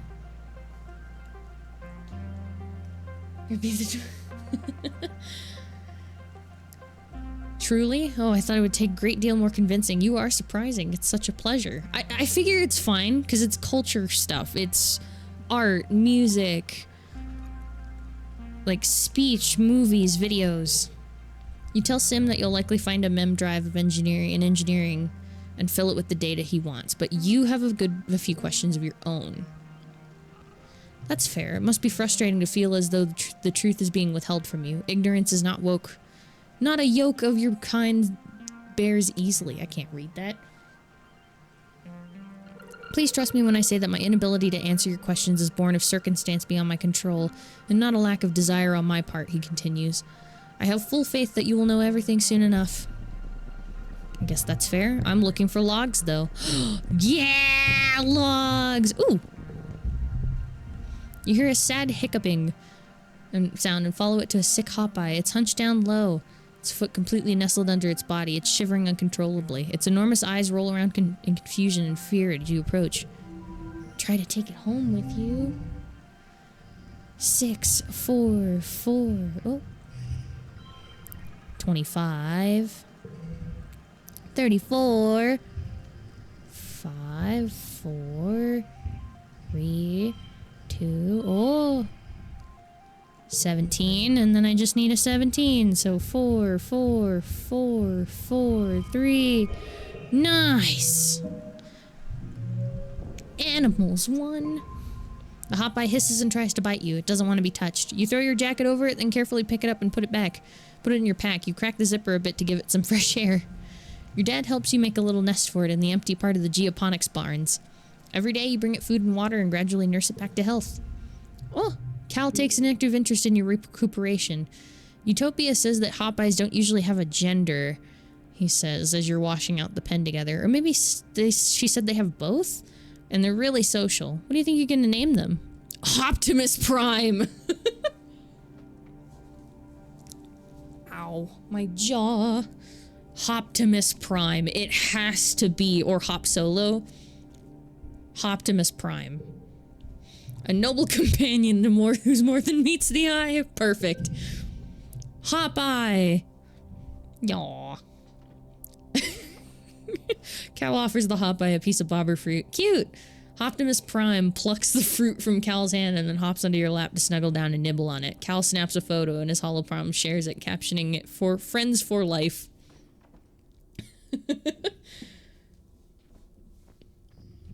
I sent the picture of Sim into the group chat and he's getting roasted so so hard. It's kind of funny. Oh, that ended it. Oh, fuck. It's glow season. Oh. Petting pets. Pet your pet. I have a pet now? Hang on. I have a pet now. Wait, gear. I have a pet now. Oh, gain 1 less stress. No, I need 10 to skills, please. And +2 to my last card for the gift from a secret admirer. Show equipped pets on? Okay, I don't know. Optimus Prime. Oh, wait. Collectibles, gear, show equipped pets. Yes! Oh, I thought he was gonna follow me. I was like, yes, please. Oh. Cal wants to talk. Everybody wants to talk. And no one else is outside, though, it looks like. Oh, crystals. Oh my god, he does follow me. That's so cute. Optimus Prime. If the attack from last glow was anything to go on, this one's gonna be a walk in the park. Sure, I'm still training like everyone else, but I'm trying to tell myself that not everyone needs to fight the aliens, but I can't oh. Well, fuck you, bitch. Leave Cal alone. You want a flower? Thanks. Rude. Fine. What is Deese at? Deese is at 86. You and Deese are sitting on the tailgate of one of the expedition vehicles, shelling bobber seeds with your teeth and spitting the hard bits on the ground. Now and then, one of you points out something funny a passing surveyor does, or spots something under the mush trees. This is the easiest way to talk to Deese, by not talking at all. Deese has always been like this. Being isolated from other kids has made him thoughtful. Out of everyone you think Deese might understand about Sim, might be able to keep a secret. Do you tell him? I trust him. Sim has literally talked about Deese. You tell Deese you saw something interesting when you were out on expedition. Deese perks up immediately, turning to look at you. Yeah? What's that? Met an alien. His jaw drops. Flirts with Sim. No. Meep. Hi, Kevin. How goes? His jaw drops and his face goes an interesting color. You're worried for a moment, but that's gonna be upset with you for teasing him, but no way. Deese is listening in. They're leaning in. But I met an alien too, Solana. What was yours like? Like us, but an alien? You describe Sim with his long hair, big eyes, his faintly purple skin, the way he's never seems to answer any of your questions. Deese stares at your face. Wait, you met Sim too? You nod, and Deese's hands fly into his hair. He said he met another human girl, but he didn't say who it was. It was you this whole time. He made me swear I wouldn't tell anyone else, Deese says earnestly. It's a weird expression on him. If the Helios found out about the gardeners, they'd probably try to kill them like they kill everything else. So we can talk about Sim, but we have to keep him a secret. So the Western Edge ruins. Okay, so this will be our secret. Yeah, I'm sure the gardeners are related to those ruins somehow. I asked Sim if the gardeners built what used to be there. He said the ruins built the gardeners. He's always speaking in riddles. This will be our secret. Deese nods, looking serious. Good, he says simply, then repeats it. Good. It's Pete from...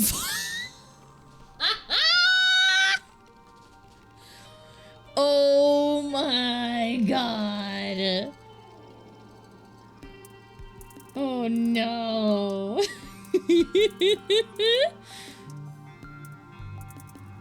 Oh no.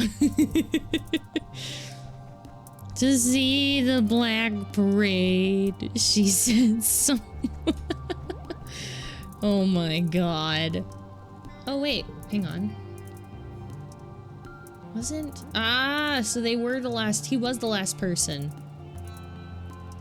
He looks odd. Very odd. Cal! You catch Cal at the gate of the gardens. He's carrying a big bucket of rocks. Hi, Solana, he exclaims. He pauses to pat your pet on the head. And hello to you too, Optimus Prime. Oh! Hey, did you know that they're opening a new park near Geoponics? It'll be nice to have a calm place to rest in nature, but it'll still be safe inside the walls. He smiles. I helped build it. And bring Optimus Prime. They'll love it. Ah, hell yeah. Alright, we're gonna go get all the monies, and we're gonna max biology out. Sim asks you for data on human culture, television, shows, music, books, things like that. You have unlimited access to Congruent's media archives through your holopalm, but for Sim it'll be a little more complicated. You'll need to find a physical storage unit with enough memory to contain a chunk of the holo archives. Rebellion! The robot shop would be a good place to look. You sneak in, nobody around. Good. You rummage around until you find what looks like a portable holo unit in a drawer, then find a port in the wall to plug it into. An interface pops up with the options to copy data onto the tiny drive. Perfect! You start by carefully copying your few favorite vids and games and realize when there's a ship-ton more room on this tiny device. You sweep several thousand more vids as well as the entire contents of the school's Learningpedia. As you slip the unit into your pocket, the Congruence console is above you very suddenly flickers and lights up. Congruence seems amused. She doesn't sound an alarm, although you know you shouldn't be in here, but asks in a neutral voice, "What are you doing here, Solana? I need this holo unit for school." You usually take it back out of your pocket. You casually take it back out of your pocket and present it to her. You tell her Professor Instance told you to come get one and put some data on it. You're studying old Earth media and humanities. Congruence actually believes you, you think. It's hard to tell since she has complete control over your human facial expressions. As you leave, you realize the hole in your story. Why would you need it on a physical drive instead of just watching it on your holopalm? Congruence must have seen through your ruse but deemed it harmless. Well, at least you're done. Also, don't we work in the robotics lab? I feel like it'd be fine, right? 6, 5, 9, 6, 4. Monk! 46 plus 1 biology. Maxed out! And I've got almost enough kudos. Ah! You're just putting your boots on to grab dinner in the lounge when you hear the colony's sirens begin to wail. It's the yearly attack. Couldn't they have waited until you ate dinner? Rude. Outside your window, you watch the colony's defense begin to mobilize. Your holopalm chimes with the usual reminders for all civilian colonists to stay indoors. Well, we're going. You head to the garrison to grab a plasma rifle, then report to the front. Chief Rhett looks surprised to see you, but assigns you to the squad, and Anemone tells you to get up on the walls and do your best. On the other side of the wall is more Xenos than you've seen in one place ever. They seethe out of the forest, a large and small, herbivorous and predatory, fungal and otherwise, flying and crawling and hopping towards the colony with a huge single-minded determination. The air fills with few of laser turrets and the crackle of plasma rifles. The enemy's front line collapses, only to be replaced by even more Xenos, just as many as before, if not more. There's no end to it. The firebreak turns into a graveyard of dead and dying alien bodies, wave after wave crawling over the corpses until they roil at the base of the walls like the foam on the wave when it hits the shore. You hear the walls creaking underneath you, but they hold strong. Oh, there is no sun to set and glow, but night falls on the battlefield without any break in the fighting. Your fingers begin to cramp from pulling the trigger of your plasma rifle. Finally, you're relieved by the second guard shift. You walk straight to the garrison right into a dreamless sleep. You're awoken 6 hours later for your next shift. The kitchens have provided the soldiers with pressed soy rations and hot blep tea, which you grab, then make your way back to the walls to survey the carnage of the night. As you arrive, the holopalm lights up with a priority message. "Security personnel, we are under siege," the security chief says, getting right to the point. "On Earth, sieges were used to break a city by starvation or drought. We have plenty of food and water. Guards will rotate 6 hours on, 6 hours off. So long as we keep the Xenos on the other side of the wall, we can hold them off for days. Weeks, even." "Weeks?" Everyone exchanges exhausted looks. He pauses, then adds, "We can do this. We're stronger than them, and we're not going anywhere." You and the other soldiers fall into a fitful rhythm, alternating shifts on the wall with brief snippets of sleep. Enlightened. You've been enlightened by mastering a skill. Damn. So I guess I gotta get my engineering up. Max that out, too. Become smart. You and the other soldiers fall into a fitful rhythm, alternating shifts on the wall with brief snippets of sleep. Gunfire becomes the soundtrack of your days, which begins to smear together like paste. Anemone is particularly suffering. She volunteers for relief shifts, sometimes pulling doubles or triples on the wall. You watch her mechanically shoveling soy porridge into her mouth before seemingly falling asleep sitting up. A minute later, she jolts awake as someone's spoon clatters against the bowl. Tempers grow short as fatigue sets in. 6 days pass. You're on shift, watching the Xenos batter themselves against the walls. You feel your eyes unfocus at the sheer formless horde of them. In all these days, they still haven't breached the colony. Sometimes they even seem to retreat, ebbing backwards and reforming somewhere else. It's behavior you've never seen before. A group of monsters break from the tree line. Nothing new except for one of them.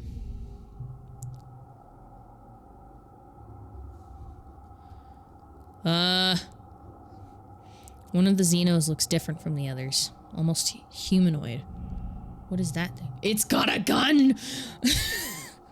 The creature looks suspiciously like a person, at least from the waist up. Down below, it's a lumbering chimera, vaguely reminiscent of the Faceless, wrapped in tattered bits of flesh and tiny protrusions. Something like hair flutters as it begins to turn and look right at you with an unnerving, malevolent intelligence. You rub your eyes. Yeah, it's still there. It approaches the base of the wall, and the other monsters surge forward to pound against the gates. We're not going to shoot at it, we're going to talk to it. You wave to it. The creature sneers at you, and to your surprise, approaches the wall. Little weed. They address you as in a halting, rasping voice. Everything seems to go quiet nearby as you strain to understand this talking horror. Child of breeding rabbits. Feral pig kudzu. An unnerving human gaze pierces you. Introduced species. You understand? You wonder if you're hallucinating. Is it holding a gun? You slowly nod yes. You understand the words at least. I am noctilucent, the monster says through a voice box that seems better suited to guttural roars than human language. A gardener. Designation pest control. I perform my task. Unlike gardener symbiosis. Sim. Yeah, now that they're standing still, you can see the seeds of Sim's slightly unhuman features staring back at you. Their hair is a bit like Sim's as well, but if it's actually alive somehow, waving in the wind that isn't there. Why are you trying to kill us, or what do you want? Why are you trying to kill us? Who are you talking to? You jump as Anemone sneaks behind you, and when you look back, Noctilison is gone. The alien was talking. Nobody? You shake your head and mumble something about needing sleep. You promised Sim you wouldn't talk about the gardeners. Oh, good. She nods and pats your shoulder. The siege is getting to everyone, Solana. It's okay. Finally, after the 6th day of the siege, you look down the sights of the plasma rifle and see a curious thing. The monsters are retreating. As you gather with the other soldiers in the colony square, your holopalm lights up with a priority announcement from Governor Lum. The alien attackers have been defeated, he says. The siege has ended. Lum smiles broadly and puffs out his chest. Another year, another win. You're welcome, Vertumna. You're welcome, humanity. You're welcome, he hears Chief Rhett nearby looking livid. What did he do? He rants to his security offers. Race out there like an idiot with his honor guard, defend strategically unsound positions, put himself in danger so he had to save his overstuffed ass. The soldiers shift uncomfortably, but no one disagrees. And when I actually needed him, Rhett continues, taking his 12-hour beauty rest while the rest of us slogged through endless shifts. The soldiers are exhausted from the siege, so the crowd in the square disperses quickly. Only a few Helios remain, covertly filming Rhett while he continues to rail against Loom. On the horizon, the first days of quiet streak the sky with lavender. You watch Utopia's reclamation crew head out through the gates to begin vaporizing xenocorpses for the component molecules. That night, you have terrible dreams. You imagine that you're sieging the colony, that you're a creature crawling in the mud and on your belly, the ozone crackle of plasma rifle fire arching overhead. With your taloned claws, you rip into the walls like they're made of clay, stuffing choking handfuls of it into your mouth. In a moment of lucidity, you try to pull the clay from your throat, but no matter how hard you pull, it just never ends. Oh! You jolt awake when you realize you've been pulling your own guts out of your throat. Just a dream. You're shaking and coated in a film of terror, sweat, your heart pounding. You don't find sleep again before daybreak. Oh. Stress 85. I think I need to rest. We're 18 now. We're adults. Wee! Rebellion! Alright, new perk. Enhance your DNA and engineering. You bump into Tangent after a routine checkup in medbay. Solana, could you wait a moment? I'm almost done. Let's walk out together. Dr. Instance gives you a curious look as Tang hurries to catch up with you, but goes back to her work. You wonder if Tang needs something from you or just wants to hang out. Well, Adulthood. Hey, it's better than puberty too. Or just wants to hang out. Lately, it seems like she has less time for her friends, preferring to work late in the lab. Maybe she's lonely. Nice weather we're having, she says, as you walk outside. You look around. It seems pretty normal for the season. She clears her throat. It's so different here than it was in space. Growing up in a spaceship was so clean and tidy. Here I'm constantly sweeping pollen or dust or spores or what have you out of everything. There was a mushroom growing in the corner of the bathroom the other day. I kinda like it, honestly. Yuck, Tang says, wrinkling her nose. You can have it. You walk through a few minutes. Tang clearly has something on her mind, so you let her sit with it until she finally steels herself. I'm not very good at this sort of thing, she says. So you know how I've been working on a big project with the chief engineer? Yeah. You nod and she continues. Well, it's been going really well. I think we're finally over the last hurdle now. Governor Lum says it's going to change everything here in the colony for the better. Tang seems more at ease now that you've seen her in years. Truly, I couldn't have done it without you. Tang says, a smile warming her usually expressionless face. I know it can be hard. I can be a hard person to be around, but I appreciate everything you've done for me. And ultimately for the colony and all of humanity. I'm happy to help a friend. Tang nods and shoves her hands in her pockets of her lab coat. She's already doing that. Having expressed her capacity for heartfelt conversation. Oh, I do need a break. Rex, what's up, man? You doing alright, Solana? Oh wait, Rex smiles as you approach, then looks concerned. You doing alright? He gestures to his face. You got a whole tired face, don't talk to me, what's going on? It's real butchy, you. Yeah, man? Log! Rex, collectible. Oh. Okay, how many sticks do we need? You spot Rex carrying supplies and big pieces of wood onto the construction site at the end of the lounge. The future home of his bar. He waves at you. Well, as much as you can wave when he has a farm full of mushwood. I got you a log! Listen, he's a dog. He says it himself. He's like, nothing a dog likes more than sticks, right?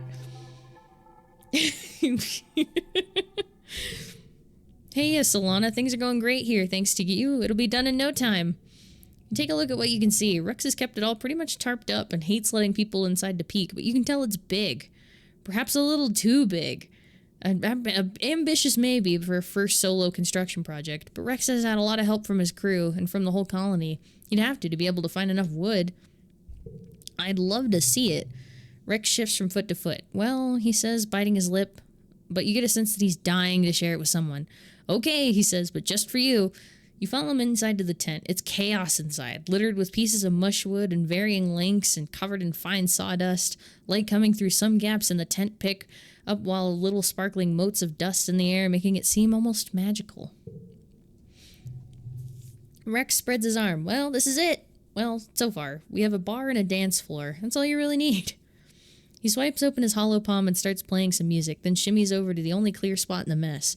That must be the dance floor, you figure, because he starts wiggling and bopping along to the music, gesturing for you to dance with him. Oh, we're dancing. Oh, we're dancing. Bravery. Yeah. Rex cheers as you join him on the dance floor. He grabs your hand, spins you around, and you laugh and dance to the music coming from his hollow palm. Moving your body just for the sheer joy of it feels amazing. You can see the future of this place, a place where people come here not because they're stressed and need to relax, but where they can really cut loose and enjoy themselves. Rex had the right idea. Rex comes over to you and slings you into one-armed hug. Just seeing you makes me super energized, he says. I can almost hear the music now. That's right, the bar's gonna have live music. You know anyone who plays an instrument? I'm gonna work double time to finish this place. Well... Oh, I don't know. Okay. I'm gonna work double time to finish this place. If you want to help, bring me all the mushwood you can find. That's the plan, homie. That's what I've been doing. I think. What's up, man? So, anybody want to talk to me? Nope. Oh, he makes noise. Dance, dance. We're falling apart. Mushlog. I think the only reason anyone would go frontiering is to kill everything on there and end up and put up a flag. Idiots. He strums over his fingers over the hilt of his knife with his belt. I mean, yeah, I've killed animals out there, but it's only because I had to. Kill or be killed doesn't mean murder everything indiscriminately. Speaking of Pete, speaking of logs, thanks. I needed that. Hey, Rex. Guess what? Hmm? Oh, he's stealing stuff. Well, oh no, he's smoking. Okay. Good for you, man. Coach, I'm open. Oh wait, did I already give you a log? Is that what you... Yeah, I already gave him a log. Alright, I guess I'll hold on to this. Alright, let's go be friends with... Let's go be better friends with these. If you're looking for Rex, you're not gonna find him. Ooh. Do you want a flower? Probably not. Dislikes yellow flowers. But everything on this planet is potentially a deadly trap. Don't let your guard down. Jesus Christ. Okay, good. So if I want you to hate me, I just need to give you flowers. Dating Anemone. He's 21. She's 17.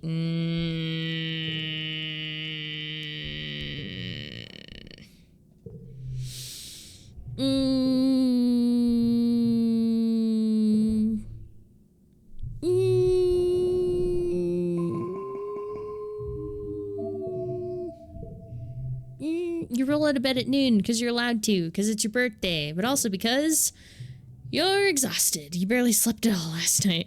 This is...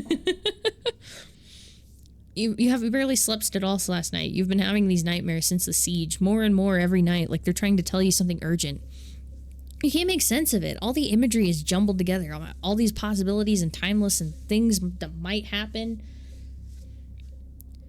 Some nights you wake up in a cold sweat and a scream already in your throat. You sit on the edge of your bed. You're fine. The puns are great. Run a hand through your hair and check your hollow palm. A few people wished you happy birthday, but that's all. You guess you're getting older. Birthdays aren't as important as they used to be, right? And Mars wants you to meet for lunch in the lounge today. You'll have to practice your smile. As you enter the lounge... Oh! Surprise! Oh wait, we're 18 now, officially. Woo! You do your very best to play along and act surprised. Woo! Streamers, balloons, great. Aw. All of your friends are standing around wearing goofy hats and clapping. Nomi is holding a bunch of balloons larger than they are, and Rex is wearing a cute little waiter's outfit with a bow tie. You accept the hugs and birthday wishes, trying to hide your exhaustion and demurring with a few pointed, all this for me? You shouldn't have. No, really? Rex wandered around with a full tray of little snacks, offering them to everyone with a vampy accent and a silly, airheaded giggle. The goofball acts chips away at the natural awkwardness of the surprise party. That is, the first 5 minutes after everyone shouts surprise, and soon everyone is laughing and enjoying themselves. Despite your exhaustion, you start to smile too. Your friends are so amazing, and they're all here because they care about you. Then you get some unexpected guests. The lounge begins to fill with Helio kids, mostly ones you don't know, and the ones who usually keep to themselves and, well, don't look much like you original stratospheric kids. Vase and Anemone are among them, their arm draped over his arm draped over her shoulders. Anemone gives you a little wave in acknowledgement for your birthday, which earns a weird look from Vase. Why? Who invited you guys? Cal says, stepping forward with his hands clenched. This is a private party. It's a public lounge, Vase replies. We can sit wherever we want. Cal stomps right in the midst of the Helios. You guys think that just because you fell out of the sky, you're the wormhole's gift for Vertumnia.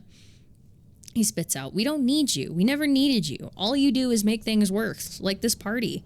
You've rarely seen Cal so ready for a fight. He doesn't seem to care that the body language of the Helio kids has changed from cocky to dangerous. Oh! You're just a bunch of fascists. Cal continues. You and Lum. Oh, shit. Oh, I need a friendship with Anemone. The lounge erupts, chairs screeching across the floor as Helios jumps to their feet, yelling at Cal. Calling the colony illegal and Cal a fugitive. They jostle him around, but Cal plants his feet and stands his ground. You hear a bottle breaking and see someone advancing on Cal. He's not backing down. Fight, fight, fight! Despite Cal's bravado and brawny physique, No, he's no fighter. One of the Helios kids socks him in the stomach and he goes down like a felled gnarl tree. Rex throws himself between Cal and his assailants, catching a few kicks on Cal's behalf before the Helios get tired and leave, with a few parting shots at Cal's alleged romantic interactions with the float cows. I'm sorry that he's helping you make the food that you eat. Vase doesn't get involved, but he doesn't stop him either. He's the last to leave the lounge, staring hard at Rex before smirking and then walking away. Rex helps Cal to his feet. First time, huh? He says, dusting Cal's clothes. Don't worry, they probably got it out of their system. Good for you for sticking up for yourself. Anemone lingers in the distance, clearly angry at Cal, but feeling bad about the fight. Well, Mars exclaims, clapping her hands. That was enough excitement, I think. Let's move on to the important part. Cake and presents. Under Mars' skillfully party hosting hand, the mood shifts back to festive. You enjoy your presents and your cake, but tensions boiling over like that is a bad omen for the rest of the year. Yeah, that's not good. Next month. Hello. I don't give a shit about you. You, though, I do. And you, though. He doesn't want the log, apparently. Do you want a hug? Hug. Yep. Nothing from DC there. Oh. Sad. Oh, you know what? I actually do need to go exploring nearby. To go say hi to Sim. See if I can get more information. Oh, you're gonna follow me? That's so cute. I love that. Okay, I gotta get past these to go visit him. Cool. Medicinal roots. Unseen. You have to spend some time digging it out. Okay. 8, 5, 3. Wait. Bonk. Bonk. That's 22 versus 24. 39, so that's 4, 4, 3, 2. 19, that'll bring it to double card 2. Shit! 26. Hi, Ruby. Plus 3, 4, whoop. 4, 0, 2. That's 33. Best score 48. Damn. Oh, my perception's almost maxed out. Playing in the snow. Travel through the weird snow, popping your head up at irregular intervals to see where you're going. Some funny creatures pop out of the snow to say hello. They look like pillbugs, but they're only the size of your thumbnail. They appear to be eating the snow, not you, so you leave them alone. Every so often, they square up with each other and emit a tiny burst of flames. You can't tell if it's an intimidation tactic or a mating display. You heard the snow was flammable. Huh. Neat. Time passes. We become more stressed out. Some farmland is spilled outside the walls. The fields don't look like they're doing very well. We're gonna plant stuff. Oh. Plus, does it go up? Does it go past that? No. What are you doing rooting around over here? Are you farming? You're in the wrong place. The fields haven't been worked in years. Everyone's moved inside the walls. Soil's just not good enough for growing earth crops. Fair enough. Fair enough. She has a point. I was just gonna try anyway. Oh, a friend! Hopeyes can be dangerous in numbers, if you learned in the past, but they can also something in the underbrush. So we just need to get past him. So 4, 5, 4. There we go. That's 25. Bring it down to 42. 3, 2, 2. 17.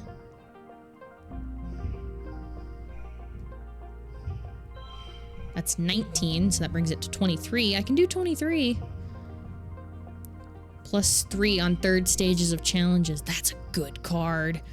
2, 1, 0.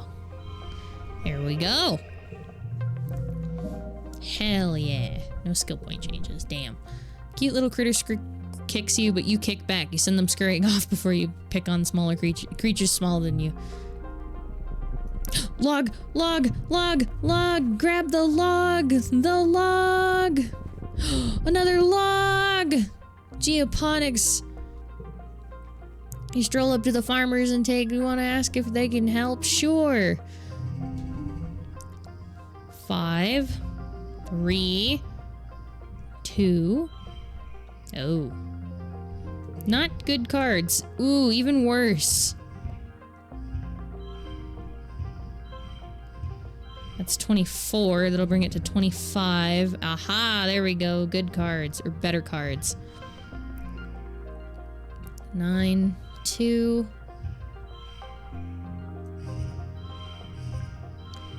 Whoop, there we go. And 26. Nice. You feel invigorated and learn a little bit more about farming. Logs! Give me the logs! The hot eye is acting strangely. It starts flailing along like something's wrong with it, even though it was fine a second ago. It keeps pausing to look at you, then goes back to flailing. Is it scared? Goal 63. So 5, 2, 5, 4. Yeah, that'll work. Yeah, that'll work. 3, 6, 0, 0, 0. So that'll make me need 27. Perfect. 5, 4, 3, 2, 2. No.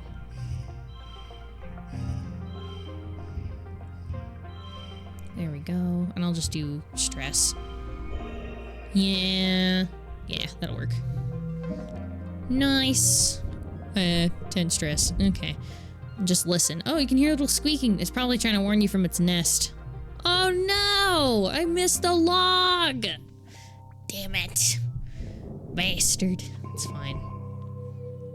It's fine. It's fine. I need money, actually. Late quiet. Oh. Deese. You spot Deese about to head out on an expedition. He's carrying a full backpack with the second one on his feet full of surveying equipment. As you approach, you realize he's writing in a notebook. An actual notebook with paper and everything. Braced on his knee with one foot on his equipment, he looks up at you and approaches and closes his notebook, slipping it in a jacket pocket over his heart. Oh, hey, Solana, he says, tucks a pen behind his ear. You coming too? That's cool. Maybe we'll be posted near each other. Nah, I just came to say hi. He smiles, a brief flash of teeth. Oh, thanks, he says. I'll only be gone a few days. No big deal. What were you writing? Just stuff. Like writing on paper. Feels more real, you know? No log for me. Nope. No log. I'm so sad. I need all the logs I can get. And it's more private than having everything on your hollow palm where people can find it. You beg him for more details. He huffs through his nose, but he looks amused. Just stuff. How I'm feeling, what the weather's like, what people are doing around the colony. I like observing people. Sometimes I pretend I'm an alien. And I'm studying how people act so I can blend in. So do you ever write about me? Oh. Deese goes red and ducks his head. Well, sure, he says. You're part of the colony, right? And you're my friend, so of course I'd write about you. You're about to ask to see, but you're interrupted by Utopia calling for all hands to board the expedition vehicles. Deese stoops up to pick up the surveying equipment, and he's gone without another word. Must not want you to know what he's writing about you. Curious. It is time for me to take some time off, but I'm giving him a log. And I'm also checking to see if there's anything around here that I might give to people. What do you want? She snaps her attention when she sees you. Do you want medicinal root? No, she doesn't. What? Hang on one second. I'll be right back.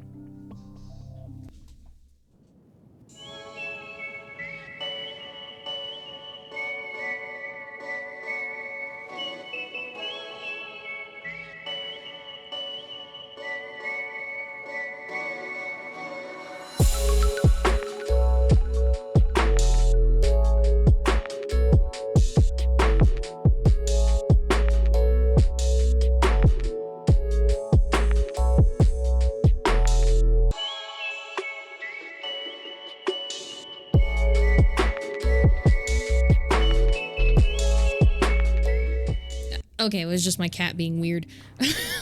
We're good. I need to give him medicinal root. Where am I going? There we go. Thanks for the memories. Do you want a medicinal root? Alright, so that means we're at 92. Okay, so Cal has nothing to say to me. Mars has nothing to say to me. Rex beams as you walk toward him. Solana, just the person I wanted to see. You duck under the shade of an overhanging bit of construction. I wanted to talk to you about something. Rex starts without preamble. I wanted to talk about us. What? Wait, but our hearts aren't that high. Yeah, no, we're only at 50. What are we talking about? First of all, this is like a totally no-pressure conversation, he says. He looks more genuine than you've seen before. I like everyone, and I love kissing people. I just want to, like, check in with you, because we did that, and I really liked it, you know? I want to do it more. Oh! Rex leans into your space, fixing you with a flirtatious look. I just want to know where you're at. What do you want from me? Oh!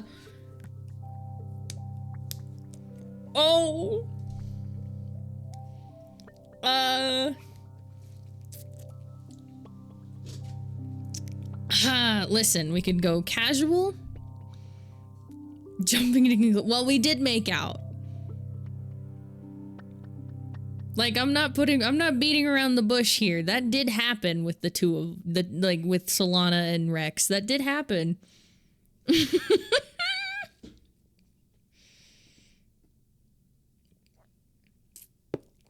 I'll hide my face. You gave the wood. I did give the wood. Oh! No wonder. But that's the thing. I'm confused. Because Deese is like 92, and he has only like hinted. And he gave me... Where is it? This. He gave me this ring. That's all he's done. That's about it. This man's straight up like, listen. What we doing? Fuck. Oh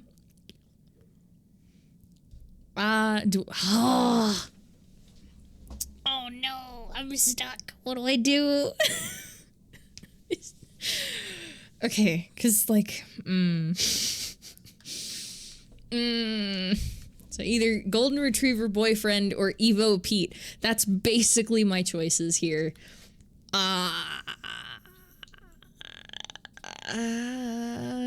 No pressure conversation, right? What if I just save? What if I just save? You do you? Okay, let's see what happens. I like you. Rex's eyes go wide. What? He stammers, standing up straight. He points at himself. Me? Really? Wait, okay. Rex links his fingers behind his head and rocks back on his heels. I never really dated anyone before, he confesses. Like, I love people, and I really like fooling around with people, but those aren't the same. Those aren't always the same people, if you catch what I'm saying. It's like how I love Nomi, but I don't want to be sexy with them. And I've definitely hooked up with people I didn't really feel anything for, just because it was fun and we both wanted to. He stops rocking and takes your hands. If you're okay with that, I think we could have a lot of fun and just see where it goes.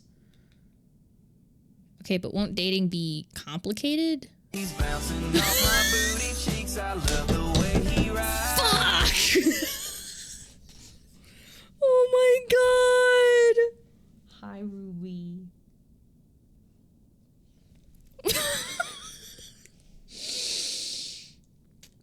Oh no. Wait a minute. Okay, but won't dating be complicated? Wait, no, there's too many options here. Save, new save.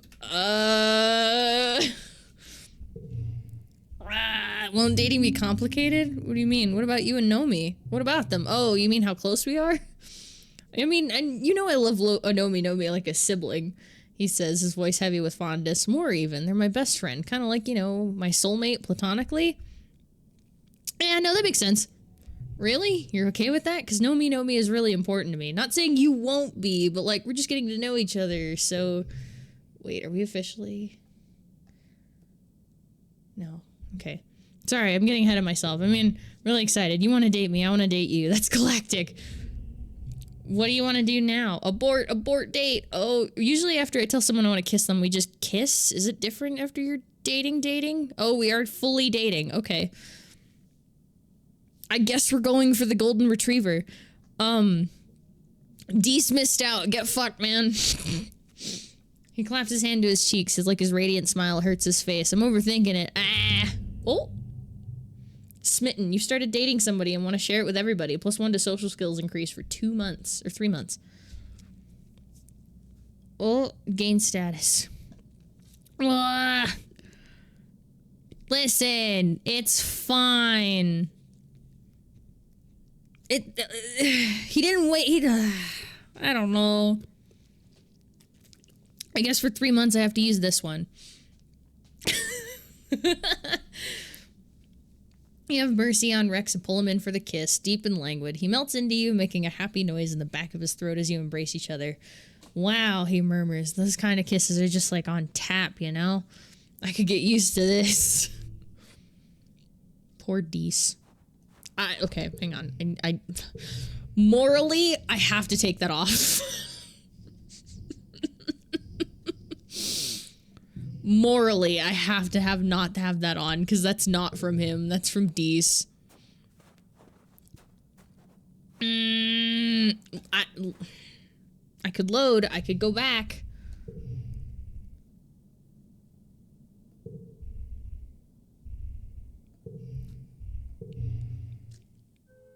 I was wearing that. I don't know. I didn't think about it.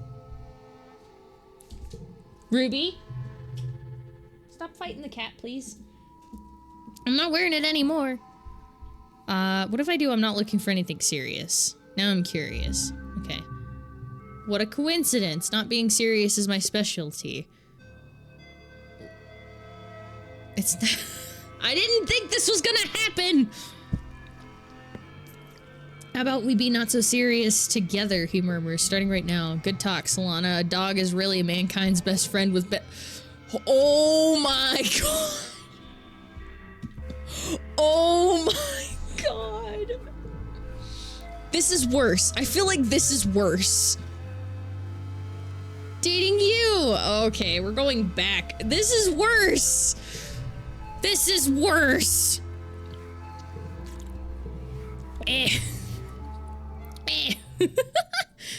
Okay, so it brings you back to the same spot. Just the person I wanted to see. You're right, we should talk about it. I like you.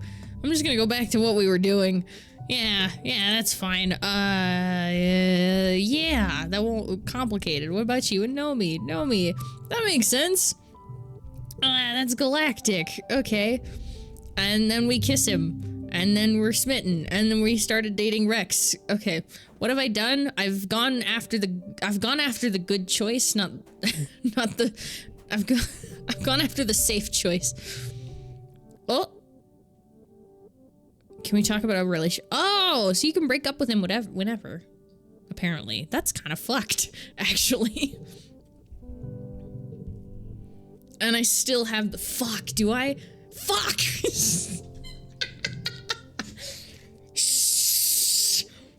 I can't get rid of it. I can't throw it away.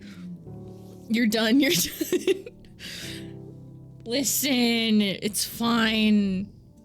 What is this? Pets follow you and may appear in events. It's fine. Yeah. What the fuck is happening? Listen. Okay. He's too young for us. He's 17. Here's the denial speaking. How's Pete? It's a great question. It's a great question. Listen. Deece is 17. Rex here is 18. Deece is too young. There it is. That's the case closed. Nothing else to be said about it.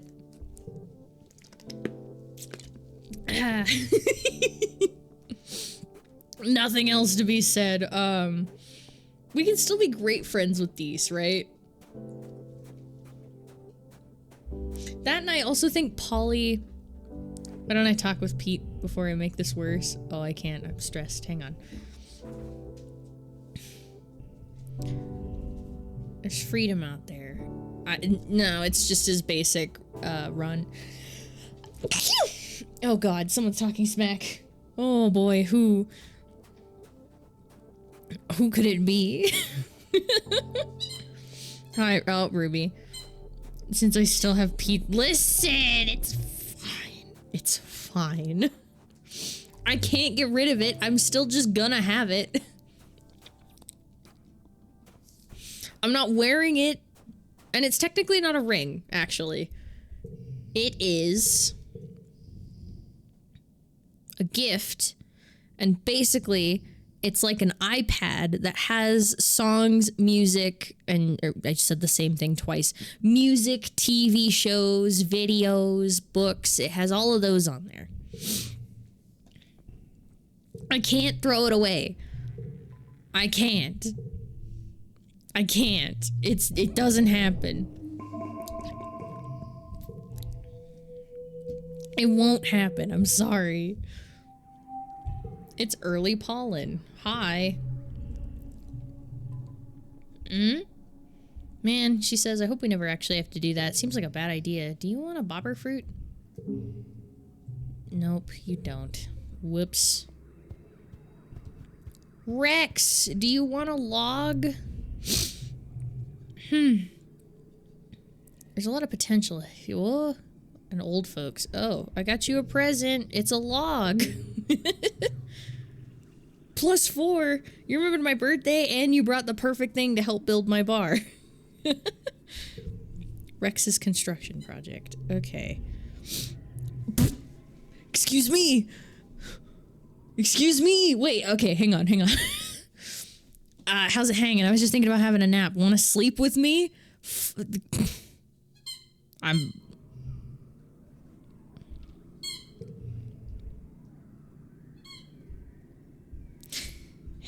Okay.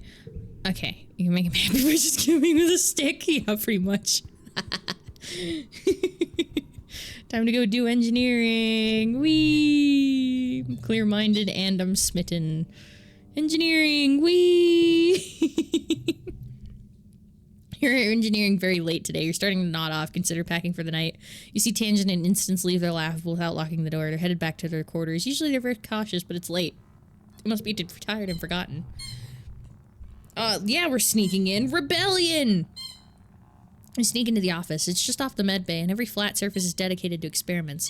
The whiteboard is covered in these dense scribbles and diagrams. What did I do? What did I do? Wait a minute. Why am I cruel? What happened?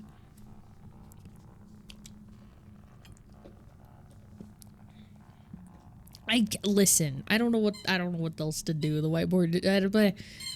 It smells like stale coffee and sleep deprivation. The hollow screen terminal is still active. It seems strange they left it on. You get the feeling that maybe they weren't done for the night. You'll have to be quick. Examine the whiteboard. Disorganized mess. My organizing is not high enough. You're getting nervous. Check out the experiments. Look at the creatures. You pore over every detailed Tang and Instance have been working on. You're slowly putting together the pieces. What you find is chilling. After researching the shimmer fungus together, they decided to bioengineer a more powerful virus that uses the same pathways, but only affects native Vertumnan creatures. It would sever the existing symbiotic relationship between Vertumnan fauna and fungi and be completely fatal to its host. Oh, shit. It would kill everything on this planet, while everything that walks, swims, or flies, leaving it empty and ready for human colonization. But why would they do this? You dig a little deeper and find not Instance's research, but her personal logs written on real paper with a page that reads, "In my defense upon my death." You read through the papers, in which Instance details being approached by Lum shortly after Helio landed as he took over the council. The Helio had been sent to retrieve congruence and bring to justice the people who stole her. Instance, primarily, but also Hal and your mother. When they realized that they could never return to Earth, Lum became interested in Instance's research instead, particularly her research into Vertumnan ecology. Under threat of execution, Instance was forced essentially forced to pivot her research into finding a way to cleanse the planet for human colonization. She writes what she tried to shield the other scientists from her work for their protection, but that she couldn't keep the secrets from her apprentice, Tangent. She speaks highly of Tangent, almost as a mother would talk about her own child. She grieves she couldn't protect her too. You scan copies of the misses. At least you have evidence now. Shit. Fuck, man.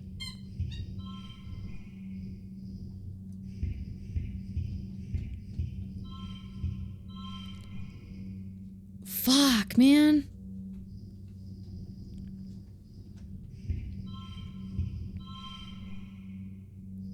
Fuck, man. Oh, no. 37. Fuck. 38. Shit. 39. Fuck. 35. Shit. Ruby. There we go. 41. Oh, 15. 5 engineering. So engineering's getting up there. Creativity. Kudos. Stress. It's mid-pollen. Tang seems especially troubled today, so you invite her on a long walk around the inner... Alright, I'm taking that ball from you. Stop squeaking, woman.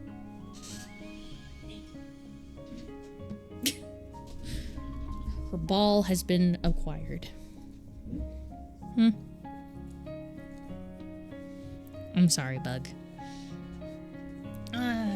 That's Tang thing. She walks. She's touched that you know her that well, and shocks in fitful bursts and lapses into the long silence. Finally, she stops and puts a hand. Nothing wrong with squeaking the toy. I feel like it's coming over the mic too much, because she's like right there. But if y'all don't mind, I can give it back to her. Is it morally defensible to do something that people wouldn't approve of if you're doing it in their best interests? What if you don't have a choice? I know about the engineering plague. Oh, as a friend, don't do it. You used to it, Evada. Okay. It was only a matter of time, I suppose, she says quietly. Sometimes it seems like you know everything that goes on in the colony. Thank you again for your help, she continues. You really were instrumental in overcoming hurdles, whether you knew it or not. You're committing genocide, Tang.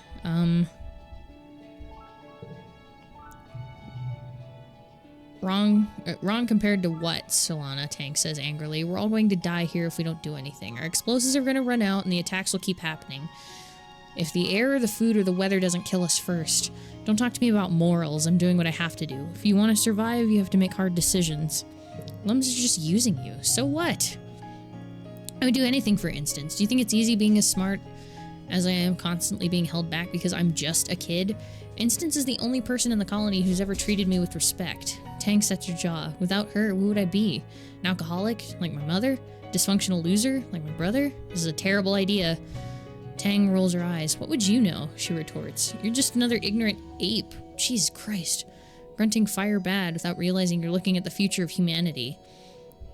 Oh, it looks like Tang won't be convinced. If you have any hope of stopping her in instance from releasing the virus, you'll need to go over her head and plead with the governor directly, or do something a little more drastic. Okay. Oh boy. Here, I'll give Ruby the ball.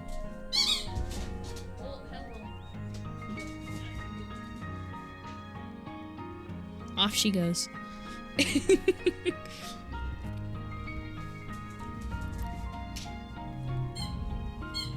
Man.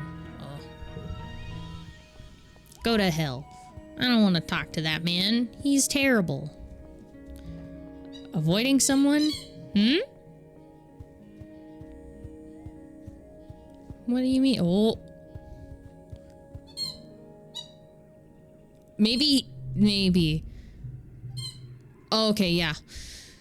Deese flags you down outside the gates. He's covered in dust and grime. He must have come back from an expedition. Hey, Solana, he says. Have you seen my sister? I went to drop off my gear at our quarters, and it looks exactly the same as I left it. I sent her a message on Hollow, but she left me on red. He frowns and ruffles a hand through his hair. You work with her a lot, right? She okay? She's not living in the lab? Well, she's working on a literal plague. Oh, good. We're good enough friends with Dees. Dees gives you an incredulous look. Sure. A plague, right? I know my sister is a huge bitch, he continues, but she's not literally an evil genius. Oh, Tang, destroyer of worlds. Seriously? Stop messing with me. We're too old for that shit. Dee's not. Yep, I was waiting for that. Someone always makes it every stream. I'm not joking, Dees. The tone of your voice makes Dees pause. Wait, you're serious? That's what they're working on in there? You nod and give Dees a quick summary of what you've learned and how. By the end, he's gone so pale he looks almost green. I don't want to believe it, he mutters, but what if you're saying is true? It'll kill everything, won't it? Not just animal eaters, the fungal pathways are integral to all life on Vertumna. Tang has no idea, does she? She thinks she's smart, but she always has been too proud to get out there and dig around in the dirt to see what's really going on. If they release the virus, it'll be the end of everything, even the gardeners. Dees takes a few steps away and looks out into the wilderness, covering his mouth with one hand as he thinks. Eventually he turns to you, his face expressionless. I'll take care of this, he says cryptically. You'll talk to her? Mm-hmm, he says. I'll talk to her. He stares past you at the engineering building. Just let me deal with this, Solana. Thanks for telling me. You're winding down for bed, chatting with Rex when...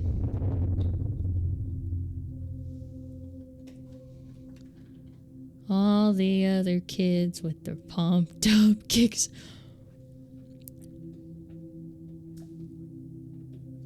An explosion rocks the colony. You're pelted by knickknacks and mementos falling off your shelves. And the blast wave rips through the living quarters, stealing the air from your lungs. Your ears are still ringing when you run out of the living quarters, passing people in various states of undress as you all filter outside in shock. Outside, you're greeted by the acrid smell of burning plastic and metal. The engineering building's on fire. The laboratory and med bay wing is completely engulfed in flames, smoke pouring from the open door. Congruence's fire suppression system is doing its best, but everything in there is toast. The gene engineering equipment, the live experiments, the chief engineer's lab, the personal research, all destroyed, and any samples of the engineered virus, probably. You cover your nose and mouth with your shirt, just in case. Tang pushes past you, getting a few meters closer to the flames at the entrance before she falls to her knees and clutches herself. She stares forward as if in a trance, a dark smudge of a silhouette against the fire's blinding orange light. No rain today. Stop Tangent's engineered plague. You look around and meet the eyes of the chief engineer, she looks impassive as always, her jaw set as she watches the destruction of her work. For better or for worse, they won't be releasing that virus anytime soon. The mood next day is somber. You volunteered to help the construction crews pick up the rubble and sort through the to be repurposed or put in the recycler. There's nothing left of the lab, or Dr. Instance's experiments. The loss is incalculable. No more gene engineering, obviously, but also among the casualties are one of the more mundane projects like agricultural research and medicinal plants. The med bay can be repaired, but it might be a while. You check on your friends. Everyone is stunned, and a feeling of grief pervades the colony. The council members do a head count of everyone in their divisions. By midday, they send an announcement to everyone's hollow palm. Unbelievably, there are only a few burns and minor injuries. However, Dees is missing. No one's found a body yet, but the great weariness... The council concludes that Dees must have been caught in the blast. His memorial service is scheduled for 1 week from now. You know better, no? You bet Dees set that bomb and walked right out of the front gates in the chaos. I thought he was going to talk to her.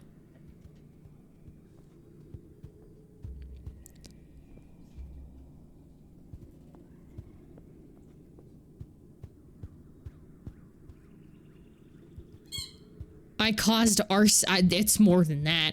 It was more than that. Is my dad okay?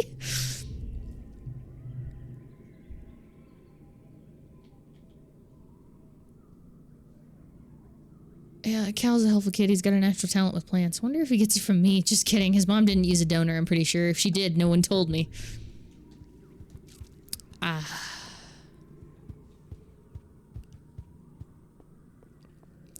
They did say this game is fairly dark. Ruby. Ruby is accurately describing the mood right now. Clown nose.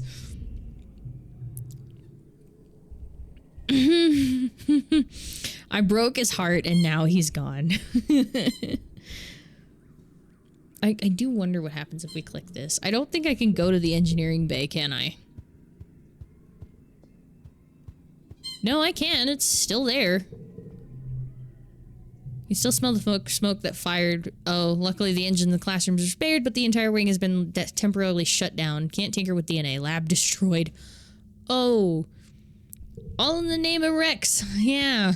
Hey, Rex just wanted to build a bar. Listen. You eliminating the other C's. Deese isn't dead. He's doing his thing. Visit the supply depot. I'm gonna buy the thing that I've been saving up for. Thanks. Gear. Take that off. Put that on. Look at that. Look at that. 52, 76. Boo womp. Hi, Des. Hey, Des. Guess what just happened? All the other kids with their pumped up kicks. And listen, I can't get rid of it. There's no way to put them in the trash. Yes, Deese may have, yeah, Deese may have, I can't get rid of the thing, okay? I can't. It's not gonna happen.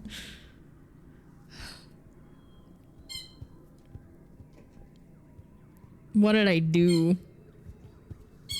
It was either that or Tangent was going to release a plague upon the world. Like, those were my options here. And not just like he managed to disconnect. Yes. Yes, he did. I'm going to yeet myself into the sun.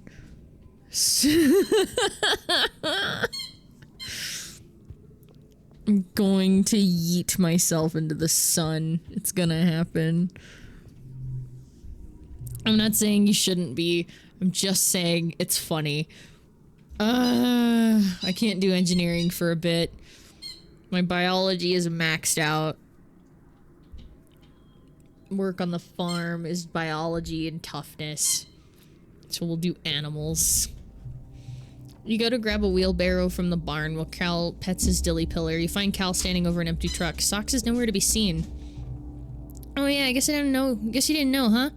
Came in one day 1 year ago and I guess she chewed through her box and ran away. Probably for the best. She wasn't doing well. In the end, I had no clue what to feed a dilly pillar. Still don't. No, he didn't pass away. He didn't pass away. Ran away to join the gardeners is what he did. He's with the gardeners. It's fine. It's fine. He's still alive. He's not dead. He's fine. It's fine. It's fine. And we're dating this guy. We're dating Rex now. For how long? He'll be gone for the rest of the game. Thanks for the memories. Listen, it's fine. He's only gonna be gone for 2 years, technically, because the game ends in 1.5 years. It's fine. We're dating the furry. Yes. Listen, it was Golden Retriever versus the non-safe option. All right, all right.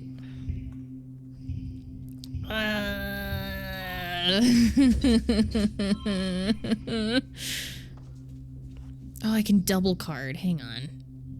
Hang on.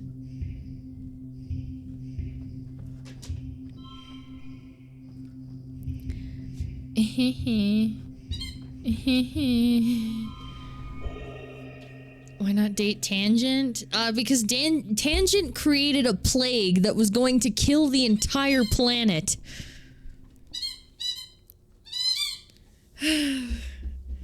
You had options. I went for... Apparently Rex was the unpopular choice, even though... Listen. He's a man of simple pleasures. I can't blame him for that, okay? I'm getting blasted just because I'm dating the one guy. It's fine. It's fine. Listen, I love a good twink. Even Ruby's up. No, she's playing with her ball. She's living for it. Oh, the music popped. There we go. Oh, emo baby. Oh, the game crashed. Fuck. My emo baby. I've never said I was a good choice. I was good at picking people too. Listen. It was the safe option versus all the other kids with their pumped up kicks. He's not dead. He's not. He's there. He's alive.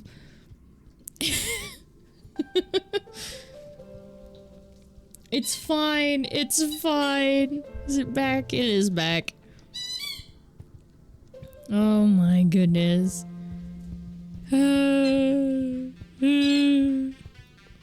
Pete is not dead. He's fine.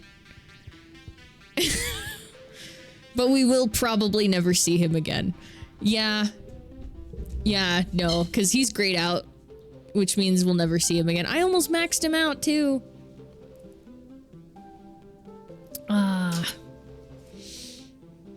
Man, yeah, because he's grayed out. We'll never see him again. Everyone who's been grayed out so far is dead.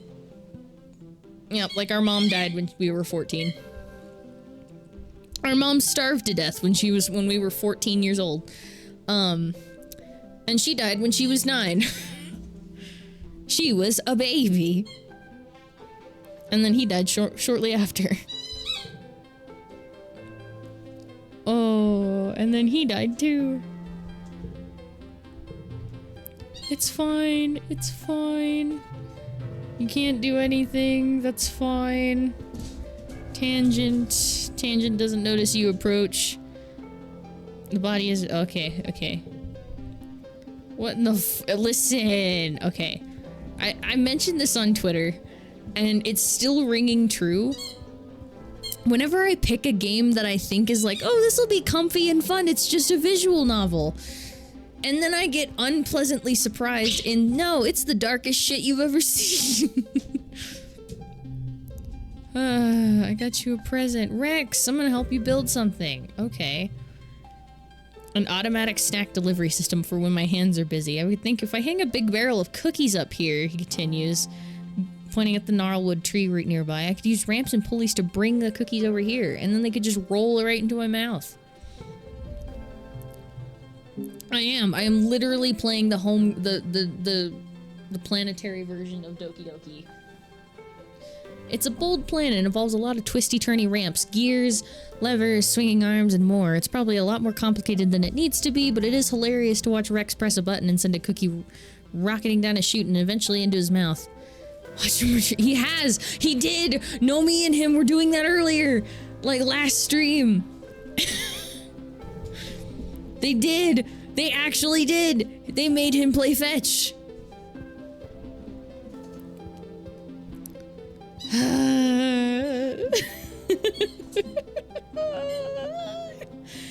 It's fine. It's totally fine. Right? Yeah. I should do another empathy. Yeah, let's just go work in the... Let's just go work in the animals. You're working with the bristlebugs this week. There's a whole herd of the slug seal porcupine beasts slumbering through the fields. And they don't mind at all. You empty the berry-catching buckets and sort through the berries, picking out the loose stones and planting any that have sprouted.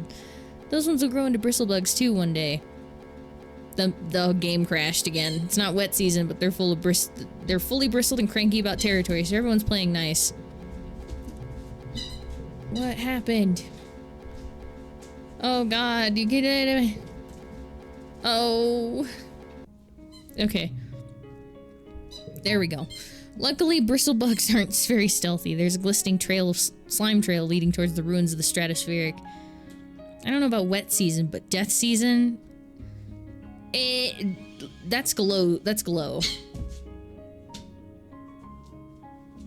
You good over there? Okay, yeah, she's good over there.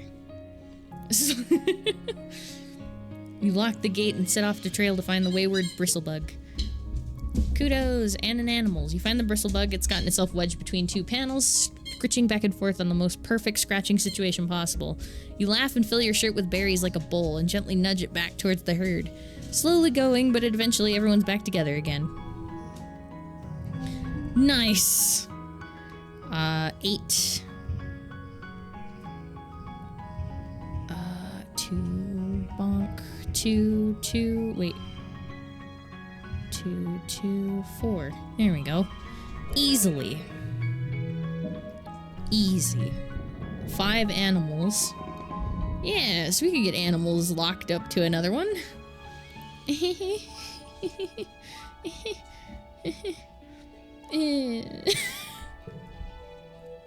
I need my empathy to go up too. Late pollen. Oh, pay to remove cards in the quarter spa? Oh.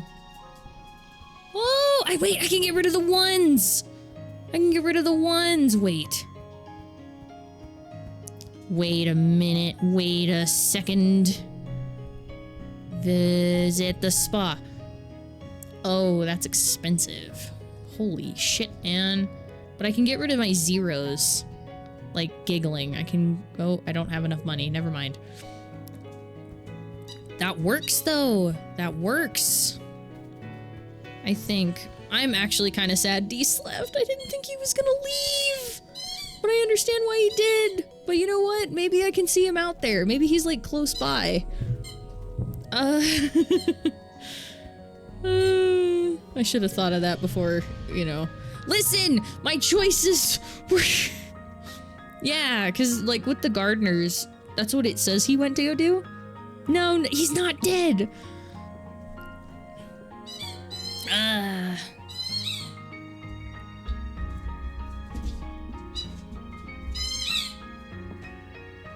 Wait a minute. Hang on. Sorry, I'm reading. Well, hey, he explains, jumping up when he sees you. How's it hanging? Your eyes fall to a spectacular line of hickeys that travel down his neck and disappears under his harness. He sees you looking and laughs, unashamed. He pulls down the fabric of his harness to show off that they go much farther than that. Me, I'm good. Real good, if you catch my drift. We are gonna... I know. Take the log. Take the log. You spot Rex sitting on the... It's wet season now. Why the hangdog... Oh, God. I've made a choice. Sup?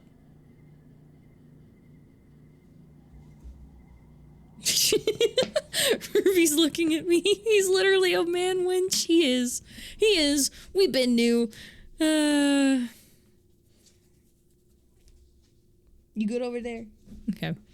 You spot Rex sitting on the second floor of an unfinished building, his feet dangling over the edge. He waves at you and gestures for you to come sit next to him. Hey, Solana, he says, shooting you a tight smile before looking back over the rest of the colony.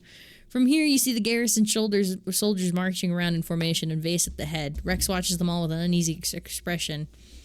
Why the hangdog? That's a good one, he says. You always know how to brighten my day. He gives one more surprise up his sleeve, though. You open your bag and pull out a dust melon you've lugged out from over the canteen. Rex brightens and makes a grabby motion with his hands. Yes, he says. My hero.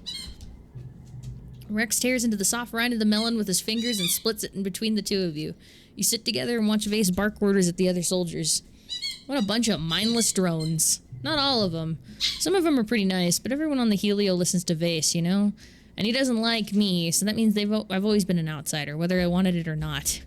They're friendly to me, I guess, but it's not the same as having friends. Not like you or know me.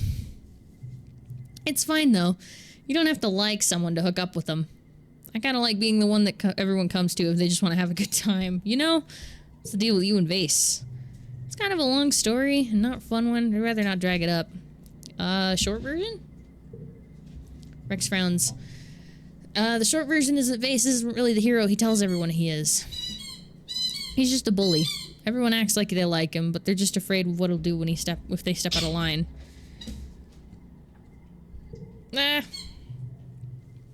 Rex nods with the slow acceptance of someone who's long made peace with their situation. Yeah, it sucks, he agrees. It's just... Yeah, that's Ruby. You take your ball. You squeaking it. close to the mic. This ball is mine now. You can have it back after stream. How about it? You're gonna annoy the neighbors. A good pup. No, it's fine. It's funny. It especially works with this guy.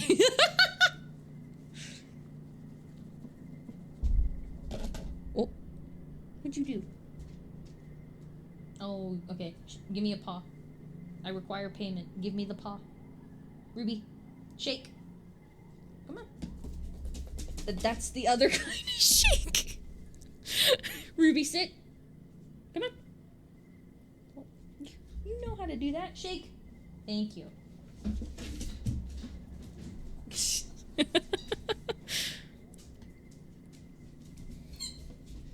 Thank you. Okay.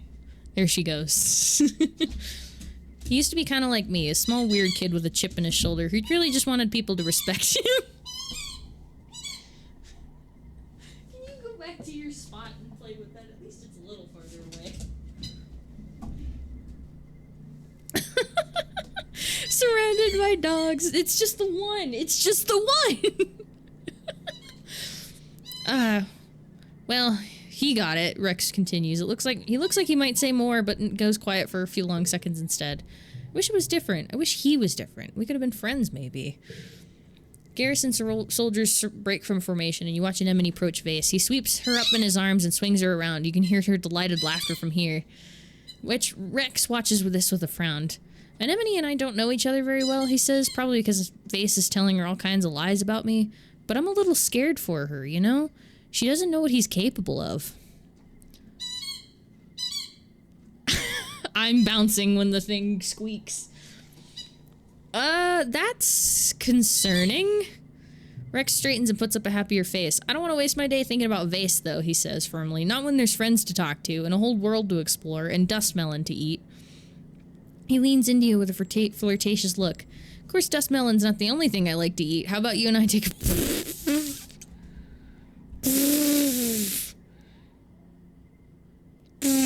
Okay.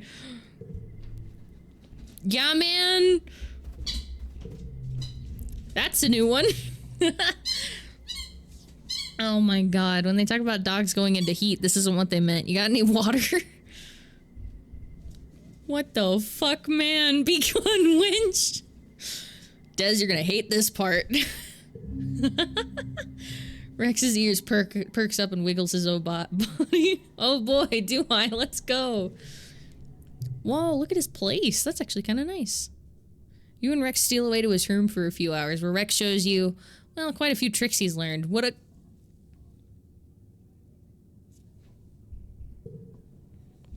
Oh! Imagine the friends with benefits, right? You should reward him appropriately. After all, positive reinforcement is good.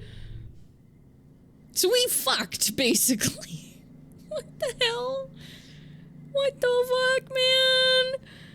Yeah, man. What the hell? Oh, there's a sound redeem for that, Kevin. Oh my god. Oh my god. Oh my god. Oh my god. What the fuck is happening? 62. Anemone. I need to be better friends with Anemone.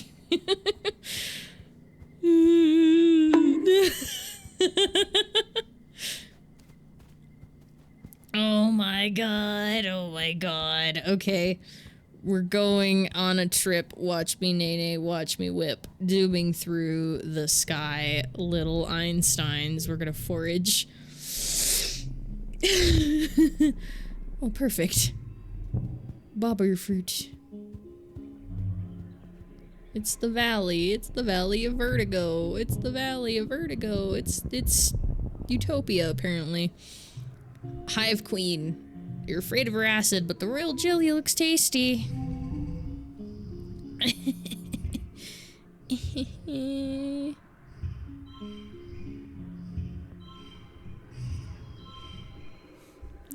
Nice.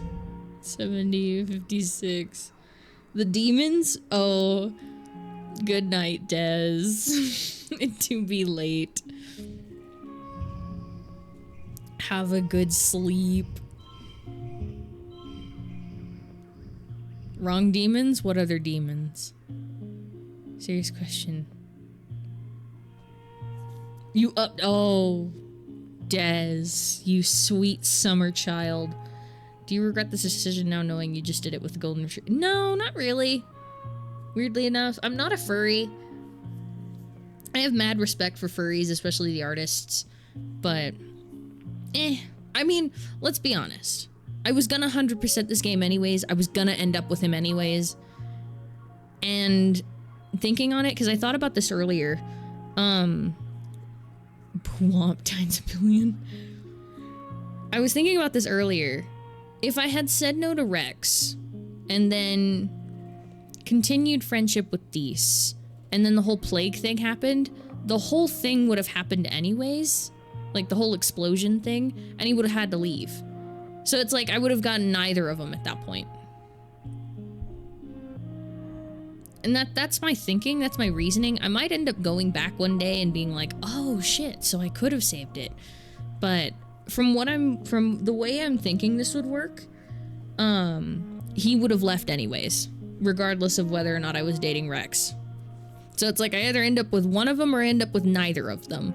And then I'm just kind of like single. Oh, hello. Oh, okay. That's the thought process, at least. You know, I don't know if it's sound. It's probably not. Boo womp. 29. That's 30.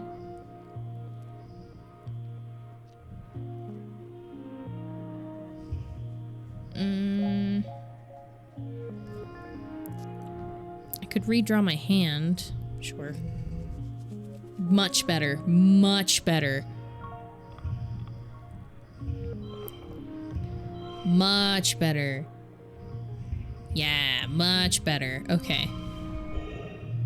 Victorious. No skill changes, but better to animal. Whoa! Whoa, milking the squeeger. So +5 kudos, +5 stress, animals. You get in there and squeeze out some jelly from one of the Hive Queen's many holes, somehow managing not to get sprayed too badly. She lands some on your arm, some lands on your arm and the back of your hand, and it sizzles briefly, but you keep calm long enough to escape with your bounty. As you do. You come across a cluster of mushrooms. Are they edible? Only one way to find out. Identify the mushrooms. 65. 4, 5, 9. That's 23. 9, 3. Bonk. Bonk. 32. And then I just need 10. Super goal! Yeah, my best score is 36, and my biology is maxed out. You determine that the mushrooms... Oh, they're the explosive ones. Oh, there's Sim. Oh, hi. The paths are narrow and constant need of repair. The team's working here, trying to repair one of the jelly arches that has collapsed and covered the path in 30 centimeters of sticky goop. Hey, Solana, can you give me a hand? We can't get the vehicles through here until this is cleared, and it's gonna take all day. We might have a better plan. Using biology! Using biology! Oh, there's an ad. Well, it's a good thing you're just watching me do this. Nothing really all that fancy-like. And I got half of it in one go.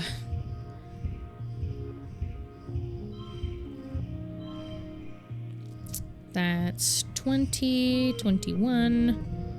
And then I need a 12, which is going to be insanely easy. Insanely easy. Yep, 33. Super goal! Oh yeah, you've seen this stuff desiccate in low humidity like in dust. You throw pressured desiccant over it and let the physics do the work.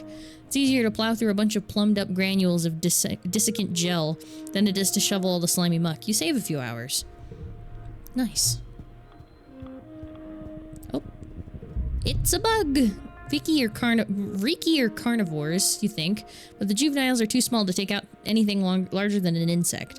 Not so much the case with this one. The Reiki blocking your path is pretty large, probably about as tall as your waist, and it's growling at you over the carcass of something even bigger, which seems to be missing its head. Yuck. You're not sure if it's killed it or scavenged the dead animal, but it's dragged it onto the path and looks ready to fight for it. Wait for it to leave? You back off and wait. It sits there and it gnaws at the animal. It's disgusting. Eventually it rolls over, taking a nap. Its many legs kicked up in the air and its tummy bulging. You try to sneak by, but it wakes up with a hiss. It drags the rest of the carcass off into a tree, and you can finally pass. Whoop. For once, you see Sim before he sees you. He's crouched just off the pass, staring at a flower, his face blank. He doesn't react as you approach, so you watch him for a while. He's so perfectly motionless, you think he was a plant too. His eyes are unfocused. Is he accessing some kind of mental interface? Eventually, you clear your throat. Sim carefully stands up and turns to face you. For a moment, you're not sure if he recognizes you. Then he tosses his head and grins, and a grin leaps onto his face. Solana, you caught me checking in with the boss. You have a boss? My boss. As I told you, they aren't fond of change. They're also very much like your boss. What's her name? Utopia? She tilts her head to the side. Tilts his head to the side. Her name word is fitting, isn't it? He lays one finger against his chin. I appreciate that she always reminds you not to get yourself killed. I wish you'd listen to her. She gave me a job to do, and I have my job, which is to protect this place. She laughs. He laughs. Protecting you seems to be my hobby. If the boss finds out I'm talking to you, I'd be in trouble, so shh, he murmurs and puts a finger to his lips. Then why keep talking to me? He smiles warmly, because you're the girl of my dreams, literally, he replies. I can't seem to stay away from you. And because you humans are different, he continues. I'm so bored of everyone else on this planet, the other gardeners, my boss. They have everything on Vertumna just the way they like it, and they don't want the teeniest thing to change. He sighs. It's boring. Wait, how many hearts do I have with Sim? That's a lot, actually. Wait a minute. 40? I'm pretty high. See that tree? He points to a large with many long limbs dripping from it embedded in the ground. The tree was a small creature from a part of its life cycle. You call it a Reiki. Once it plants its roots, that's where it stays for the rest of its life. The gardeners spend time as trees too, sometimes hundreds of years. If you do that enough, you start to think like a tree, set in your ways. He spreads his hands, his earnest expression on his face. When I watch you, when I talk to you, I learn about your species, I feel inspired. I feel young again. How old are you? I like to think I'm young at heart, Sim replies with a mischievous smile. You have so many more questions for this man, or gardener, or whatever he is, but as soon as you open your mouth to ask another, Sim cocks his head as if listening and holds up a hand. I'm sorry, he says, looking for all the world like he's listening to a dang flower, but I must away. And with that he's gone, off to protect the wild or rescue damsels or whatever. Maybe he's just avoiding your questions. Take a closer look. Did you bring what I asked? Sim said, standing in the shadows, wrapped up in his clothes like he's trying to blend in with the jungle. He's like a vid actor pretending to be shifty. You guess he's about to ask about the data you smuggled out of engineering. Yep. I knew it. I dreamed about it last night in my vat. In your what now? Never mind. Let me see the data. Yes, but answer questions first. Okay, I'll answer exactly one question he allows. What is it? What's with those thumping ruins? As your surveys suspect, those were made by those you call the convergent domain, he tells you. They built cities and created the gardeners. They ruined everything and left. About 20,000 years ago, give or take. They created you? You said one question, and I've already told you too much. He's giving like a face. You hand over the data drive and Sim takes it reverently, staring as if he could see what's inside. Marvelous, he says, like a genetic payload except with digital data instead of organic. What will I learn from this trove, I wonder? You're still puzzling over the implications of the phrase genetic payload as he continues. The other gardeners are so tedious and obsessed with their work, he complains. They're more concerned about maintaining equilibrium than experiencing new things. They don't understand the novelty of what makes life interesting. He dips the data drive into his sleeve. Thank you, Solana. I will treasure this. There was other things. Take a closer look. Spying on a friend. It's only fair that you observe Sim in the same manner that he often observes you, intently and while hidden behind a tree. You pretend to leave, then double back and watch him for a short distance away. You hope you'll see what he does when you aren't around. Sim looks like a human, if an alien had to draw a human entirely from written description. Too tall, too long, his eyes too black, his whole posture too weirdly attentive. His hair is the most interesting part, so perfectly kept for someone who seems to live in the wilderness. And, well, you sometimes swear it moves in ways it shouldn't. Like the first time you saw a time-lapse video of a flower turning toward the sun. Oh. Excuse me. You watch in silence for nearly 10 minutes, but Sim does absolutely nothing. He tilts his head like he's listening to the wind, then leans over to stare at a random patch of grass for far too long. Eventually, he turns to stare straight at the spot you're hiding. He purrs. Do you like what you see, sugar bug? You know I do. Nope, I'm just looking. Oh, I'm stressed out. He tosses his hair long over his shoulder and extends his hands, bearing himself for your inspection. It's not a crime to be curious. Why, I find myself very curious about you. Oh, what did I do this time? You look your fill now that he's offered. We need a character that compliments in Spanish? What do you mean? No, we don't. Why? They don't even speak English, actually. They speak a totally different language, if I remember correctly. It's like... It's like... It starts with an E. You find yourself constantly drawn back to his deep silver eyes and the hypnotic motion of his hair, and within moments you find yourself more relaxed. Do not be alarmed. I have the ability to induce a mild sedative effect in organic creatures. I find it useful in reducing their cortisol levels so that I may tend to them more easily. Glooby Schnapper? What are you talking about?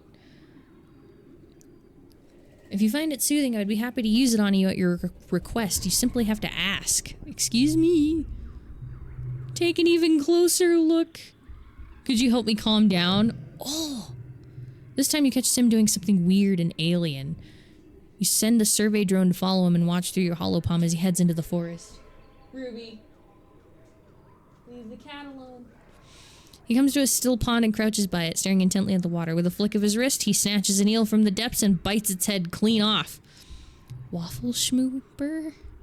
Then he looks up at his drone and gives you a jauntly wave as if he knew it was there all along. Wait, does Sim usually eat raw living animals, or was he just doing it because you knew we were trying to catch him and doing something weird?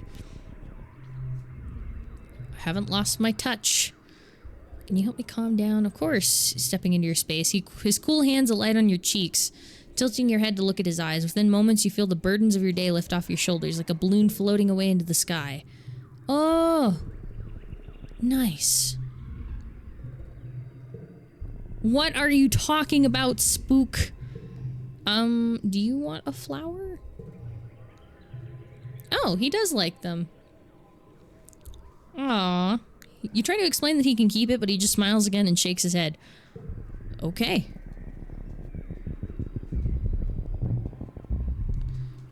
You spent some time working in geoponics, so you know your way around a plant or two. Walking through this area, you notice something different about it.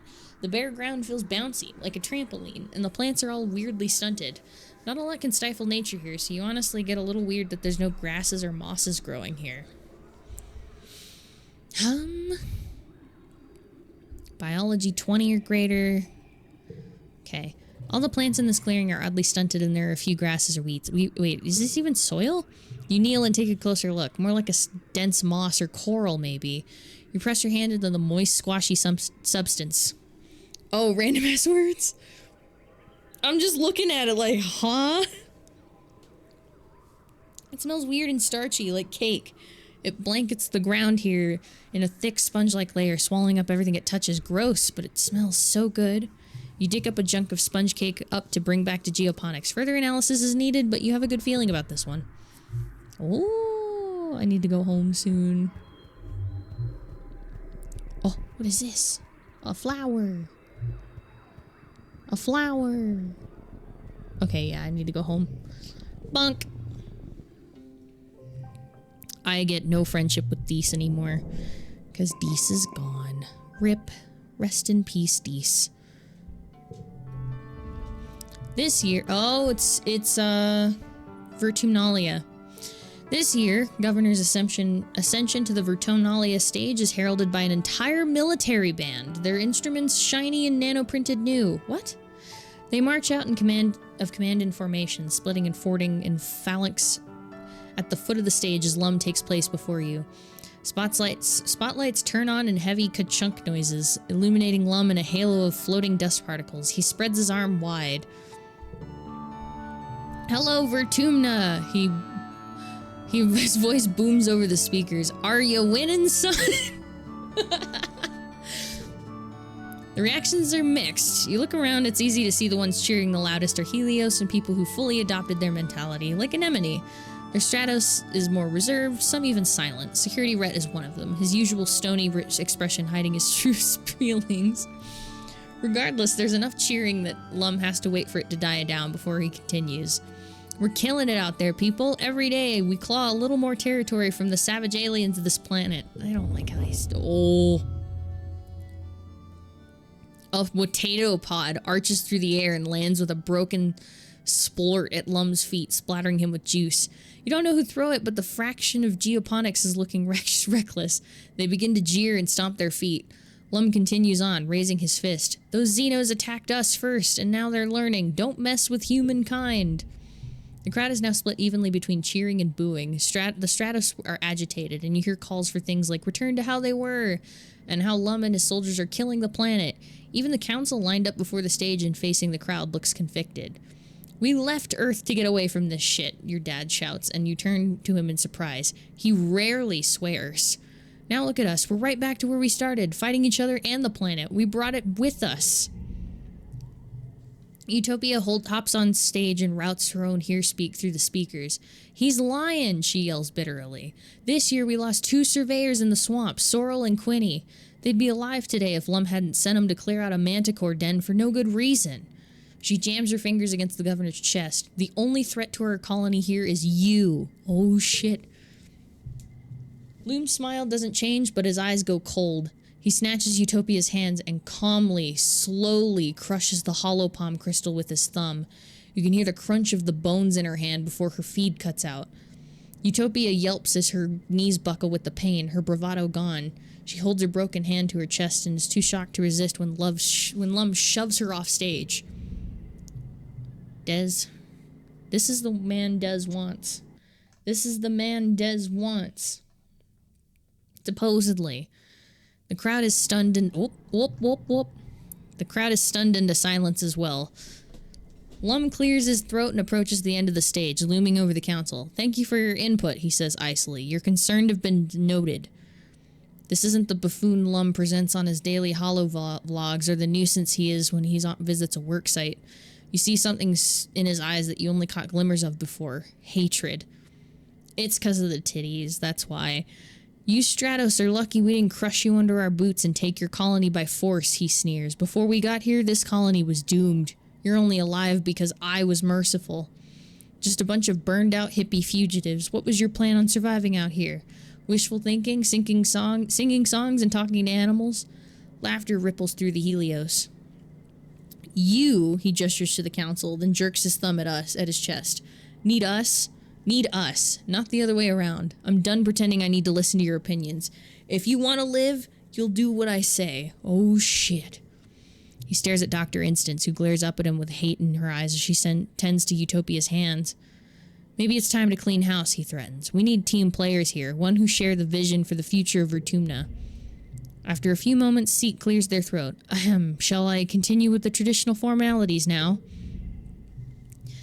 Lum scowls at Seek, and then throws his hands in the air. Whatever. Do it if it makes you feel better, you're all cowards. Okay. He turns and walks off stage, his marching band scrambling to follow with his exit song. As promised, there are no contests this year, but there's plenty of food and alcohol. As the sun begins to set, the Helios, including Vase and Anemone, head straight for it and look ready to party the night. The other teens seem a little less at ease. Oh, fuck them. We're going to Stratos. No, I totally get it, Rex says to Cal as you approach. They didn't used to be this mean.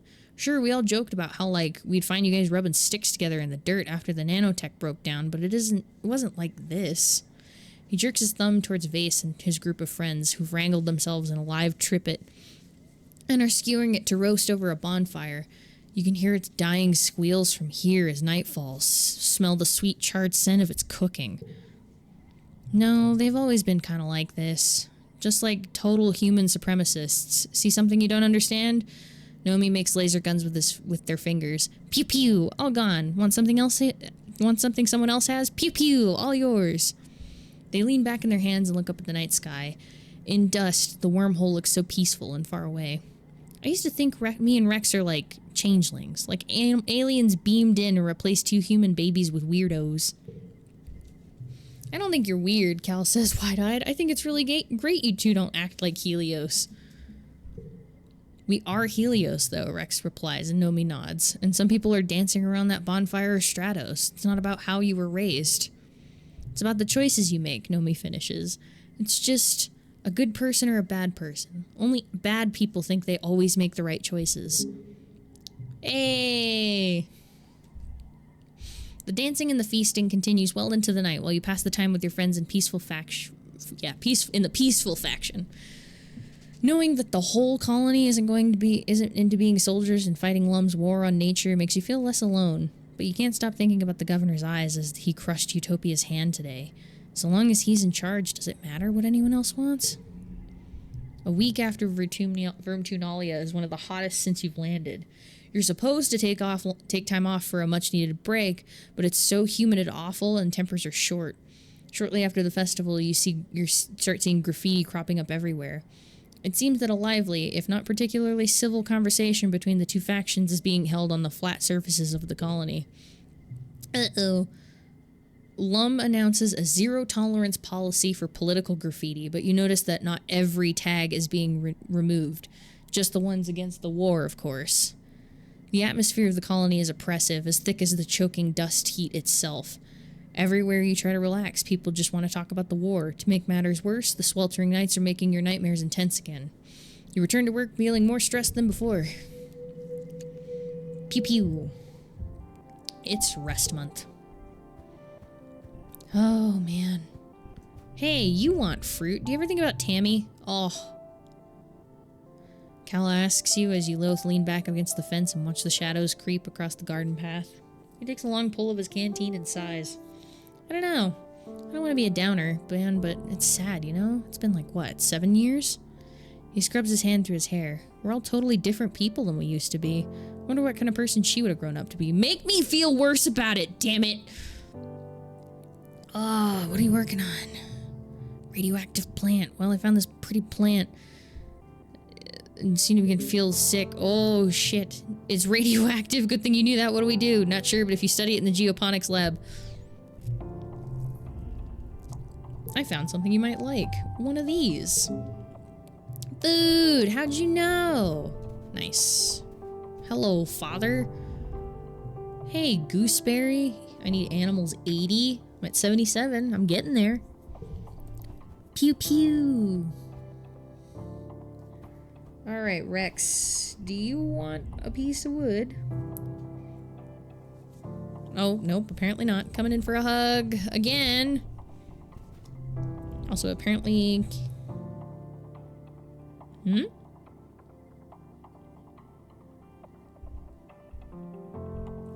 Yep, guess not. Nothing there. Okay. I might need to befriend Mars a little more. Too bad I don't have anything for her. Oh, she does like them. A flower, a cheap gift, but I suppose it'll look good in my hair. Thank you. Oh, cool. She does like flowers. Hype. I figured... Yeah. I'm assuming she dislikes, like, alien eggs, the xeno eggs. But who knows? This is rest month. Oh boy. Oh boy. Is the engineering lab back? Bonk, bonk, bonk. Engrossed in her. Hold on, I gotta finish this message to Vase. He gets so moody if I don't hollow him back right away. You don't want any of this. You just want eggs.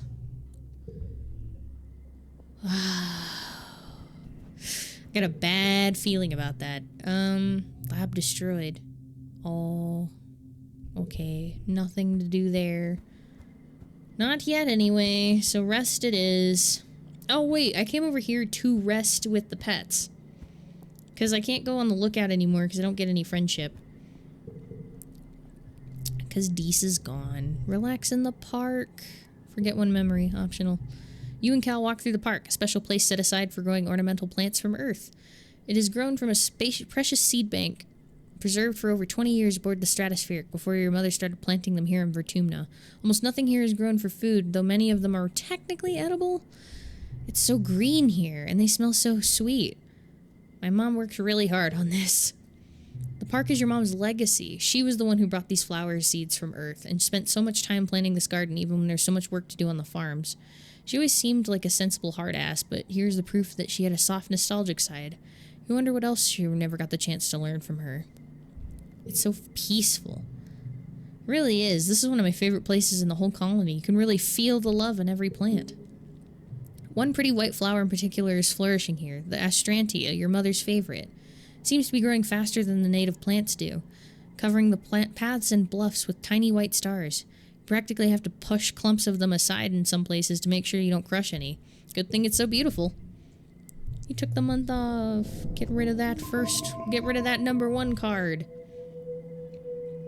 Okie dokie. Are we still dating Rex? Yeah. I thought so. I figured. I presumed at least. Hello. Found something you might like. A food! Oh! Thanks for the birthday gift. It's his birthday. Okay. Cal waves at you as you enter the garden, leaning on his shovel. Hey, Solana, he calls, but his eyes look past you and down the path where Anemone is beating the absolute tar out of a training dummy. Her fierce battle cries echo across the colony, making Cal wince. She's been going really hard lately, huh? He scratches his face, smearing dirt across his cheek. She asked me yesterday if I wanted to spar with her, she said. It would be good for self-defense. Cal smiles sadly at the memory. I told her I don't want to fight. Not her, not the training dummy, not anything on this planet. For real. I've never seen her so mad at me. She called me a baby, told me I was going to end up forcing everyone to protect me because I'm weak, helpless, or whatever. He seems upset and stabs the ground a few times with a shovel. I don't think it's right to fight anyone, especially the Xenos. They were here first. Violence is never the answer. It's the question sometimes. And the answer is yes. No. Cal looks relieved. I'm glad you think so too. Everyone's always telling me to see both sides of the argument. Like, they think that just because I'm young, I haven't made up my mind yet. You think if you have to hurt someone to get what you need, you don't deserve to have it. His eyes go back to Anemone. She stops sparring with the training dummy, is looking up at the gardens as she has a drink. Neither she nor Cal wave at each other. Cal clenches his fist. There's gotta be a way to figure out how to live in peace with all the cool things that live on this planet. Like, hey, look at this weed I saw growing over here. Excuse me. Oh. Cal has such strong convictions. It's one of the things you like best about him, even if some people disagree with him. Oh yeah, because every time you learn more about people, you see all this. So he's more loyal. He's both on both. Dog boy. Dog boy. I'm sorry. I'm sorry. Very loyal, pretty tough, very peaceful. Welp. Wild. Yep, we knew about that. We knew about him. Yeah, man. You doing okay over there? Okay. Alright, man. You know what? That's fine. GG's. No! Wait a minute. No. Oh, I'm living. Okay, I see. I see. Work in the depot. Apply to work in construction. Yeah, I'm just gonna work in the depot. Because it's organizing and persuasion, both which are fairly low. You're trying to find administer seek. You're trying to find administer. I'm doing okay. I'm doing okay. Tell Seek you could do it? Ah, no, I'm not gonna help. Fucking go fuck yourself. My rebellion is 50-50. Need rebellion less than 30? Oh, fuck that. No, fuck you. I'm not helping. You're trying to find Administrator Seek to ask about something and accidentally stumble into a meeting they're having with Governor Lum. You didn't catch the topic of argument, but you managed to piece together that Seek is trying to get Lum to come up with a way to explain something important to the colony, whatever it is. Lum is dismissive about it. You hear him say that he's not here to hold people's hands, which frustrates Seek. Figure it out, Seek, Lum says. That's your job. Oh, we're wait. We'll spy on them. Rebellion! You pretend to organize some papers and listen in. The colony is spending a lot of resources on the security squad, and they need to come from other departments. Seek tells Lum he has to present the budget and convince the council that this is necessary. The governor is tired and cranky, doesn't want to bother with another boring meeting. Lum rubs his temples. Why is this my job? Can I get an assistant to take care of this? A man on the inside, right? You walk straight up to the two and declare you'd be perfect governor's assistant. You handle all the mindless busy work, freeing up Lum for his very important job of running the colony. Seek looks as annoyed with you as they are with Lum. Unlocked administration and command. Governor, however, is pleased by your audacity. He walks you to the bridge. Good, you can share the desk over there with Mars, he says. You've worked with Mars before, right? Good kid, strong image. She handles my social media presence. Why do you have a social... Why do you need... There's 300 people on this island. On this planet. You don't need a social media... Fuck. Dust. No, I want to go back. Okay.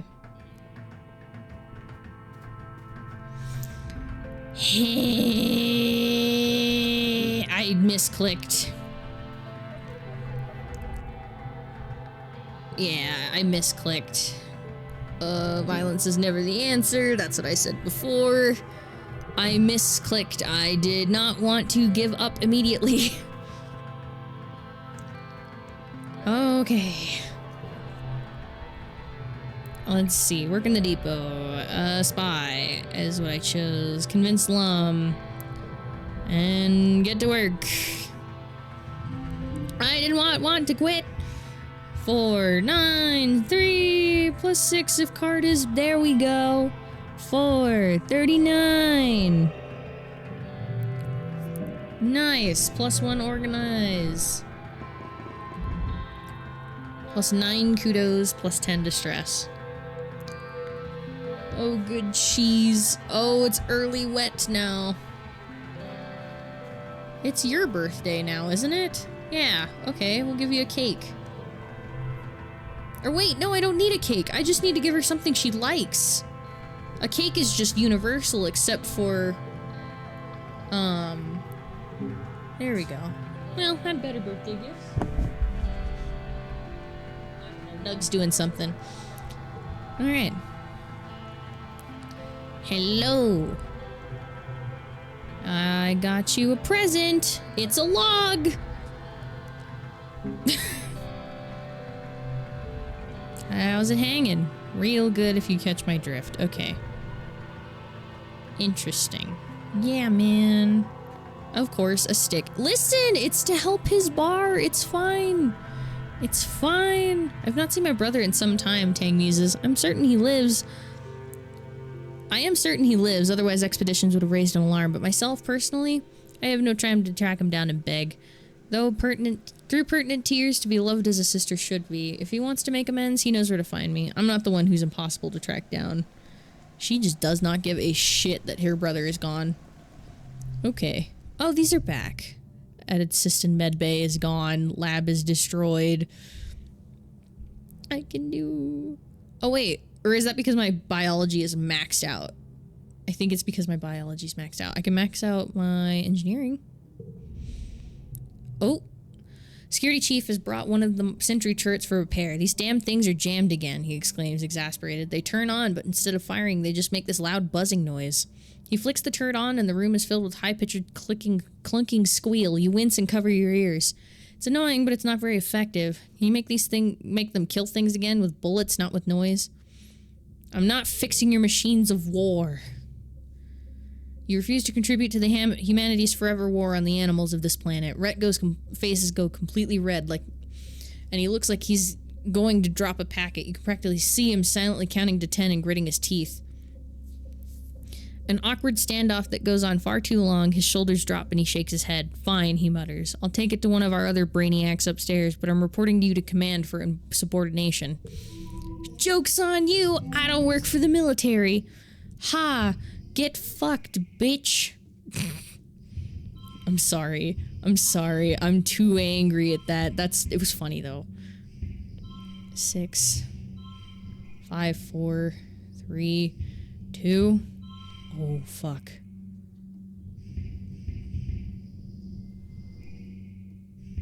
Hmm. 17, 5. Oh, wait. Wait a minute. Wait a damn second. 4, 6, 32. Well, fuck. I only have these. I don't have enough. Fuck. What if I flip that? It's 31.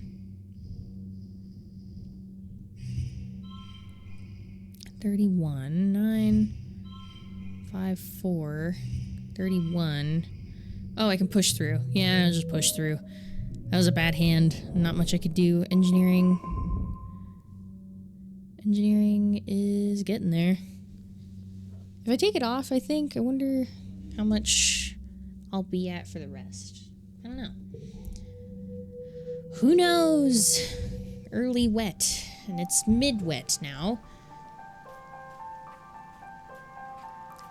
Okay, so I want to work with Mars some more. Time to befriend you.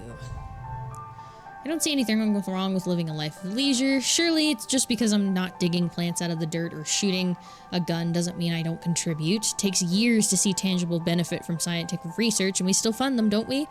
It's the same as generating culture. You have to take it on faith that it'll benefit you in the future. I guess that's fair. I guess that is fair. Okay.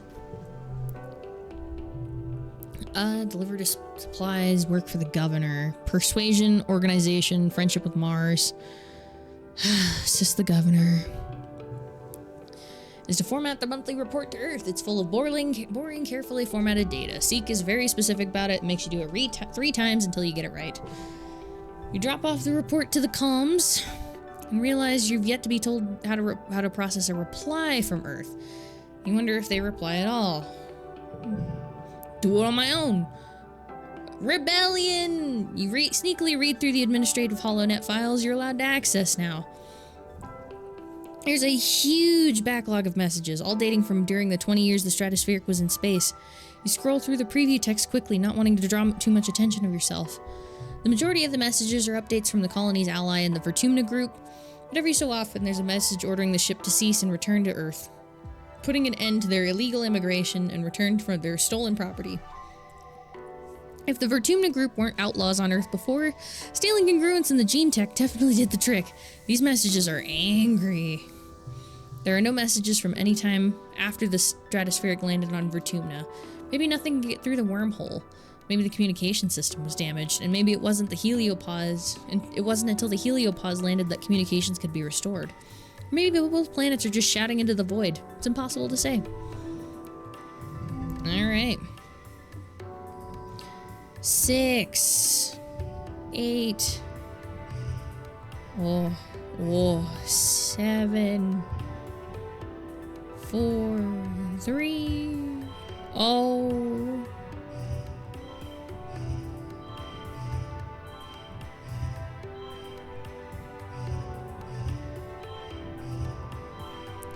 Let's see. 11. Okay. Oh, wait. There we go. 40! You work well this month. Plus a bunch of persuasion, more organization, 8 kudos, 10 stress. It's mid-wet. It's late wet. Okay. Since glow season's coming, we're going out. We're going to the valley. Perception biology, animals. The ridge is perception and engineering. We'll just do the valley. Since I've already kind of gone there this year, it looks like. And I just realized I'm at the last year of the game after this. More or less. Because after this, it's over. Because I'm 18 now. The next year is 19, and the game ends when I turn 20. Oh. Friendliest friend, get 5 relationships to 5 hearts. You're enjoying reading an uneventful second son of taking readings. What? One of Utopia's geological surveys when... Oh! Your world shifts on an unnatural axis as Sim comes crashing seemingly out of thin air, grappling with a skyfish almost as big as he is. Look out, he calls to you, though it's far too late for that. The ground rushes up to meet you, and it's all you can do to close your eyes but protect your head. To make matters worse, it's an ensuing tussle. They completely crush the delicate scanning equipment you'd just finished setting up. Utopia is going to be so upset. Oh no. You survey the wreckage helplessly while Sim holds the skyfish at bay. The skyfish flops around pitifully, then springs back into the sky and flies away, trilling in distress. It didn't even look dangerous, really. Solana, Sim croaks, and you turn your attention to him. Blood is pouring from a wound on his chest where one of the skyfish spines must have pierced his otherwise perfect skin. It's the kind of thing that would definitely leave a scar or otherwise. Holding the wound closed, Sim smiles sheepishly. I guess my future sight isn't always 20/20. You can see the future? You think it's just a coincidence that I'm always I'm always there at the exact right time to save you? At night when I'm asleep, he corrects himself, I sometimes see visions of things that are going to happen, or at least that could happen. My dreams aren't always true, Sim says, wincing as it applies pressure to the wound. The paths branch and converge. Time is more like a web than a line, I think. But always in the center. There's you. I can see the future too. You can? Well, you must not be very good at it either. You try to explain, you tell him it's kind of like remembering, but in your dreams. It's happened ever since you were a little kid. Like you remember things that haven't happened yet. You admit that some of them are pretty rough, like visions of people dying. Sim nods in agreement as you explain. Some gardeners have this ability, he says, but it takes hundreds, even thousands of years to develop. It seems you were born with it. I can't tell you how this future sight works, Sim continues. To be honest, I don't even know. But if you're curious, he's clearly grappling with something and not just the sluggishly bleeding wound in his chest. His voice drops. You might look for answers under the light of the wormhole and glow, he confesses. You press him for more, but he begs you to simply leave him to handle his injury in peace. Hello. Don't go this way, just trust me, You notice puncture wound from the other day is gone. Wow, fast healer. Here, I brought you a flower. Remarkable. I got no friendship from him. Of course. And then I lose 5. Because that's a weird mechanic. It's a very odd mechanic. Do I got sticks? Nope, we got bug. The path is blocked by a massive 8-legged xenofauna, and it's the Vriki. Watch it, fight it, sing to it. Sing! Sing! Sing! Sorry.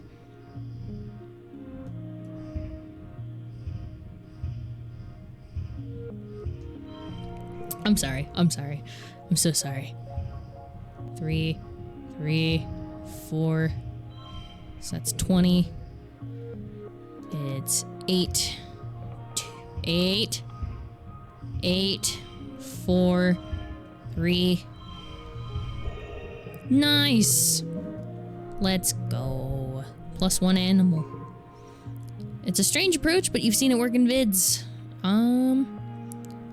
Sing a lullaby. Eventually its eyes drift closed like a toddler who skipped their nap. We're gonna leave it.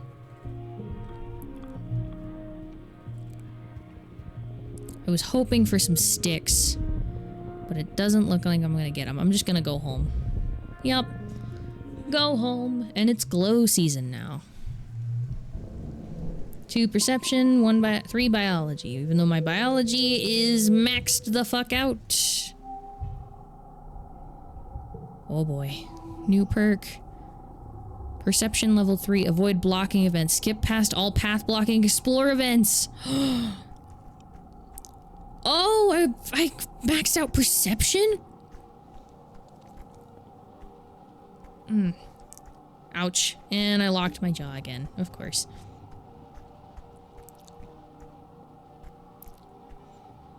I do dislike my jaw locking.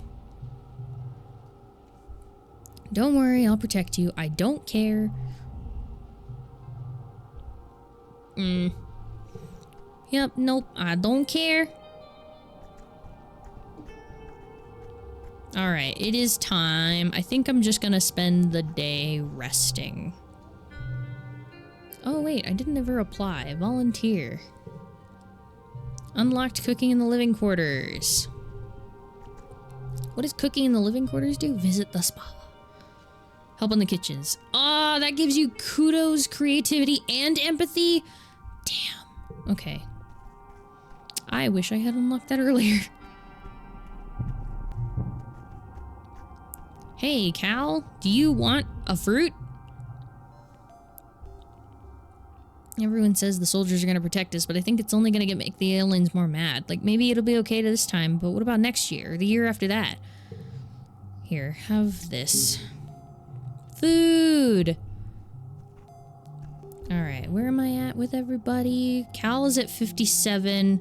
I just need to get everybody to 50 over, which is unfortunate because I don't have anything for anemone.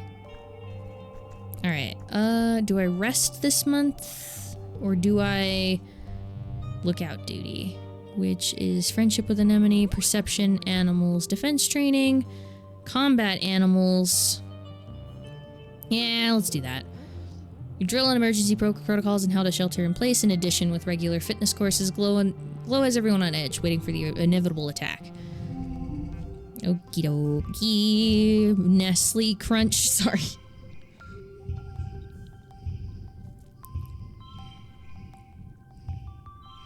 Only 30? Okay. 31. 31? It is a what? What? What? 8. 5, 4, 2, 1. That's... Oh, wait. Yeah, it's 10 put together because it's a...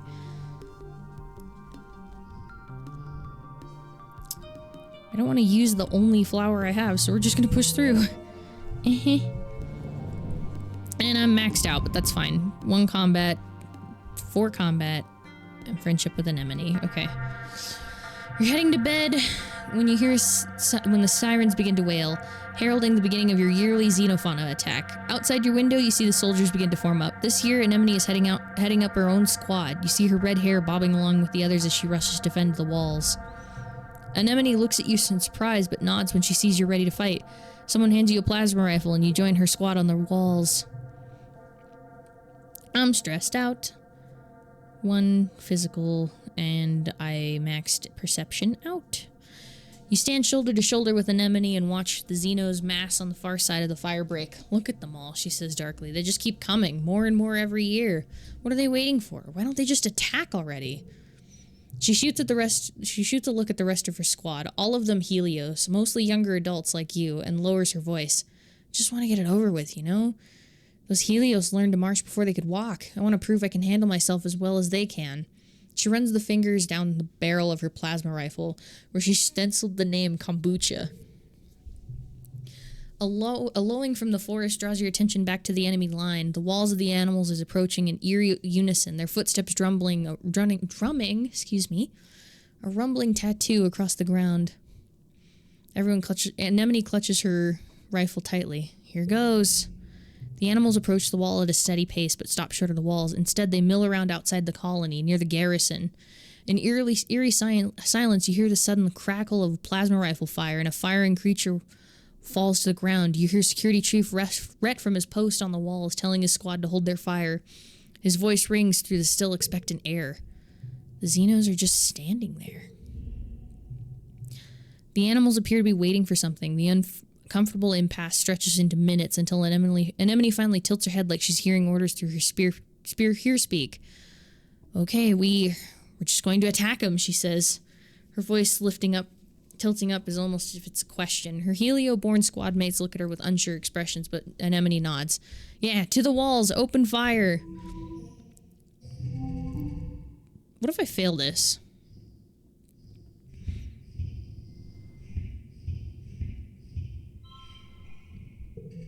I'm curious.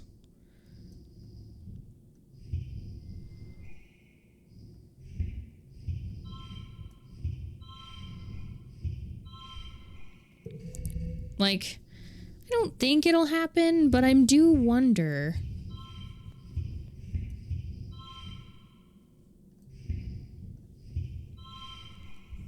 Give up. Defeated. I don't think I'm gonna die. Whoops, you're swarmed by Xenos almost immediately, from over the walls and from the air, but also from behind you in the courtyard as the defenses crumble. Your resolve crumbles too, and you're forced to separate from Anemone and the rest of the squad by a fearsome avian creature covered in brackish moss. Oop, the terrible creature chases you all the way to the fields where you take shelter in barn.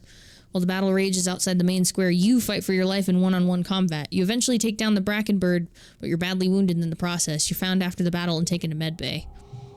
In the quiet following the battle, the colony comes out the hide together in the courtyard, surveying the damage. Everyone looks weary, but you survived another year, and with remarkably few casualties. You must have been very lucky. The Xenos still seem to be getting stronger and more aggressive every year. Alright, it's the last year. Or wait, yeah, game ends at the end of age 19, so after this, it's over. First thing we're doing is resting. I know I need some time off. I have a lot. Anything. Almost 9 years here and we still haven't figured it all out. I tried. Oh. I have no idea what's gonna happen. I have zero. Oh my goodness. Mars. I hope it'll be enough, she says quietly. I just can't help but feel like we're capable of more. Here you go. Oh. You approach Mars, who's deep in negotiations of some kind with Tangent. When Tan sees you over Mars's shoulder, she points and says your name. Thank you, forces of chance and chaos, Tang mutters. She's your problem now, Solana. Mars pretends not to hear her. Solana, you're looking hideous today, darling. Luckily, I'm doing makeovers and fashion advice free of charge. Alright, that's a thing we're doing now. Come with me. I've been working on these designs for weeks. They're fresh off the printer and I'm dying to see how they look on a regular person like yourself. Mars's room is a riot of sparkly fabric. My first fashion line is all about dressing for the seasons of Vertumna, Mars says as she ushers you inside. Yellow and angular for dust, airy and pink for pollen, stuff like that. If we ever make it back to Earth, I want to be known as the visionary who brought Vertumna home. That's a great idea. I know. Oh. Mars indicates a pile of outfits on her bed. Well, what are you waiting for? Chop chop. Oh. You try on outfit after outfit, letting Mars scrutinize your silhouette and bearing. She seems genuinely focused on how the clothing performs. Finally, you finish trying on all the outfits. I think the glow jumpsuit is the winner. Go ahead and put it back on. Then we'll do your hair and makeup. You sit on her bed and Mars pulls out a box of cosmetics, a day look, or something more bold for nighttime. No makeup. It's just a little color, but fine, have it your way. Mars pulls out a bottle of bright blue nail polish. One more thing, and the look is complete. Mars paints your nails, humming tunelessly while she works, and voila! This was fun. Informative. And blue is definitely your color. Really? You don't say! I never would have guessed. Hello. Oh, I got you. I'm going to die before I give this flower away. Hugs incoming. And we're going on a date. Head to the roof. Rex leads you up to the roof of the Helio, long since built over to support various ladders and platforms and hiding holes. The place he leads you has a few pillows and blankets tucked away in it, which come in handy when the wind winds up and takes everything unusually chilly for Vertumna. Oh, this is one of my favorite places, Rex says, kissing your shoulder, and I'm with one of my favorite people. Who could ask for more? Ah, oh yeah, that's right. It gets rid of stress. Coming in for another hug. You know, that's fun. That's enjoyable. Rex is at 68. 68? Oh, medicinal roots. Except no one else wants those. That's a Deece thing. Oh well. It's fine. It's fine. It's fine. I'm mainly looking for sticks. Hello, Anemone. Stoneface, she barely acknowledges your presence. Do you want medicinal roots? Thanks. Okay. I'm trying to be friends with you, but you are just so hard to please because I cannot find the fucking eggs. I do. Well, he's my childhood friend. He is, whether, like, even though he's, I know. A crystal.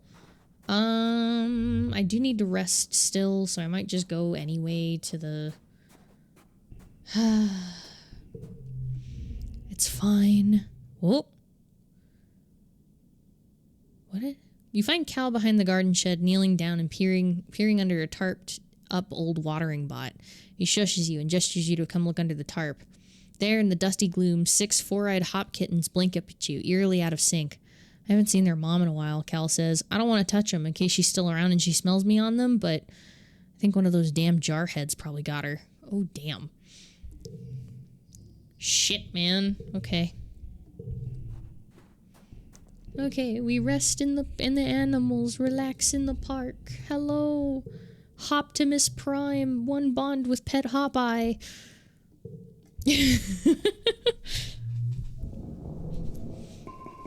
I don't want to forget either of those, because both of these cards are really good. As usual for this time of year, your dreams have been more vibrant and invasive. You have trouble distinguishing dream from reality during the day, and you dread falling asleep at night. How did that Hopeye get in your room? Follow it. You chase it to your balcony door and find yourself on a thickly wooded path, the mushwood pressing in close on every side. The light is weird here, pink and glittering, casting teal shadows. The Hopeye disappears down a hole in the ground, and without thinking, you dive after it, squeezing your shoulders to fit through. You tumble into a cave, bright, beautiful, and surreal, shimmering with a light that seems to come from within. When you take a step forward, granules of pink sand crunch underfoot. Whew! The cave opens into a forest that seems lifted from a fairy tale. It's Alice in Wonderland. The sunlight beams through breaks in the trees, illuminating path of mushroom-ringed stepping stones that lead you to a small cottage. Or visit. Deece is here! It's his home, you think. He's hunched over a woodworking bench. Hello, Hedge. You realize with alarm that he's working on himself, as if he's part tree. He waves at you with a hand that ends in small blossoming branches. As unsettled, you hurry onwards through the door at the rear of the cabin. Too late, you realize the door opens into empty air and you tumble. You land on solid ground, your breath whooshing from you. It's hot here, impossibly hot. The twin suns beat down on you, burning your skin on contact, and the air is almost painful to breathe. In all directions stretches a barren wasteland of dead trees, like bones puncturing the dry skin of the planet. You rise from the dusty, cracked earth and begin to walk, stumbling over the bones of unknown creatures. You don't know where you're walking, only that the horizon doesn't change. The red sky just stretches overhead like a great bowl of heat pressing down on you. Uh-oh, it's a manticore.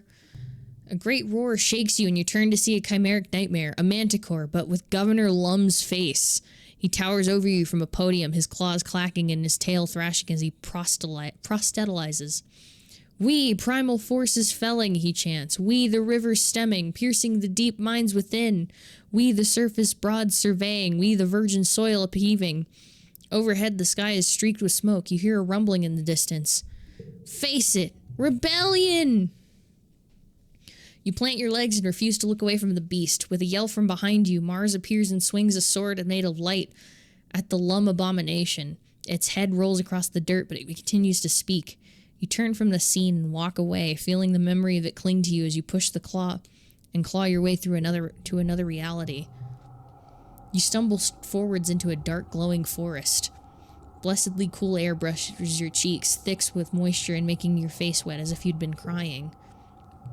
The path wends upwards, flanked by humanoid figures carrying candles. Some are wearing robes, some armor, some lab coats, and some enviro suits and formal wear. Some are elderly, some are barely 10 years old.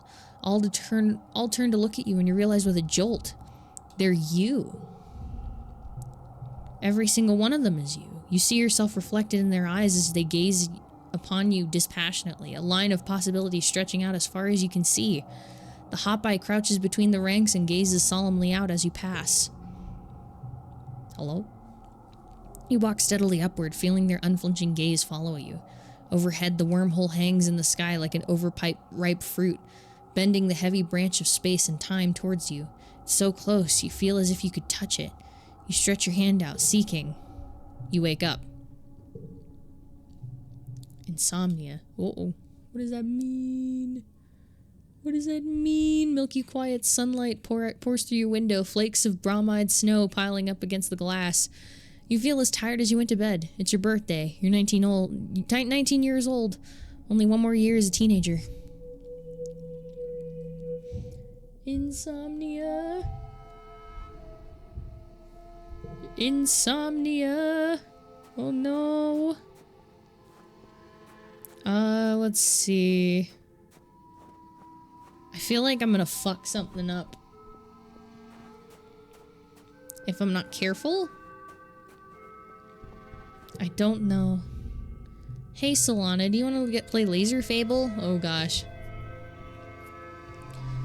Monk. Doing okay? Taking care of yourself? Probably not. Eventually. I didn't get to build this bar. Ah. Okay, I gotta go. I'm gonna go explore. Where would there be logs? Where would there be a lot of logs? I haven't been to the ridge in a while. Let's go to the ridge. I think that might... I don't know if that's gonna give me logs. Probably not. Wait. Go back. Okay, no. Oh shit, yeah, you can skip things! Oh, that's so nice! Oh, strange device. So that means I can go back. Or that means I can go all the way to the back. Right? Yeah.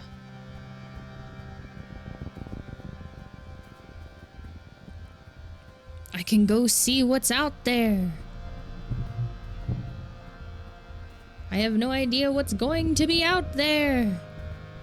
Oh. Well, there's Sim. Oh.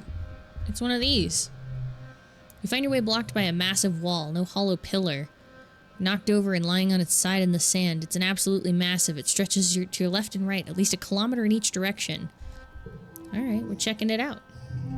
Imagine doing the whole map, right? That'd take years. 9. Ooh. 33. 6, 4. 25. Oh, there's an ad. +5 to flushes. So 7, 9, 5, 0. 31. 25. Whee! My engineering. +0 from the insomnia status and the absorbent perk. Oh, lack of sleep is making it hard to think. Okay. You follow the pillar up to its base, a large pyramid almost entirely lost in the sand. You brush away some of the sand and find that the pyramid is inscribed on all sides of pictures of, well, wormholes, you think. This pillar must have once stretched up into the sky, maybe some sort of observatory or sacred building, or just a monument to the wormhole. Mysterious. Alright, fair enough. Hello. You think you see Sim running up through the trees ahead near the edge of the cliff. You call out for him, but your voice is drowned out by a screeching roar that shakes the forest. A manticore. You're feeling a remarkable lack of self-preservation today, so you holster your scanner and follow the noise. Uh-oh. To find Sim fending off not one, but 3 manticores at the edge of the cliff, his back to the fatal drop behind. He's bleeding profusely from his hairline, and his left arm hangs useless at his side. He doesn't even register your presence as he tries to calm the beast with soothing sounds. One of the manticore knocks Sims off his feet, and your heart lurches as a spray of stones clatter down the cliff. The beasts have him completely at their mercy. Uh-oh. The lead manticore's delicate feet spin Sim's tattered clothing to the ground, spittle drooling from its misshapen jaws, and you watch Sim's expression twist with an emotion you've never seen in him before. Fear. Uh-oh. Uh-oh. +1 for every gem card. It's 20. 76. I'm gonna have to use the kudos. +6 if the card is a 3. That's 24. That's not gonna be enough. Not unless I get a really fucking good hand. Double card. Yeah, I'm gonna have to redraw. Okay. Give me... Oh, better. That's so much better.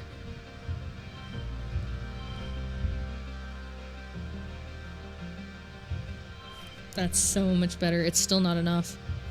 Fuck. Fuck. Yeah, it was hard. -1 kudos. One of the manticores slams into you, throwing you out of the fight and back into the forest. You yelp as your body rips through the underbrush and wraps around a tree trunk. With the wind knocked out of you, all you can do is lie there and listen to the sounds of Sim screaming in pain and then horrible silence. Ah!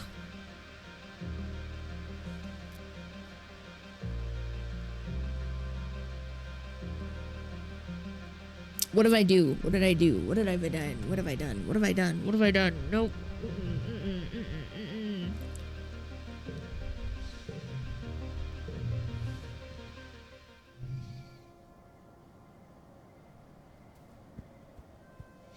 Maybe it's best I don't talk to him today.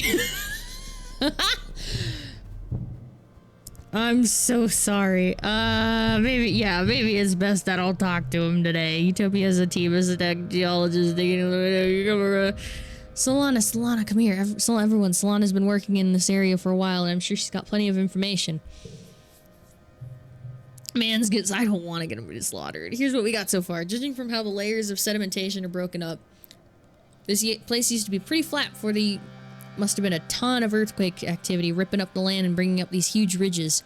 We can date the quakes to around the time a lot of these ruins were created, and we're looking, but we haven't seen anything built after them. Like, that was it for the old convergent domain. Whoa. You set up a drone hive, measure the sediment layers along the cliffside, and learn a few things about rocks. Nice. Nice. I think... Slowly. I think we're not gonna talk to Sim this month. I think we'll wait a bit. Just a smidge. Just a little bit, you know? You feel me? The poor guy. I didn't want him to die. So he lives.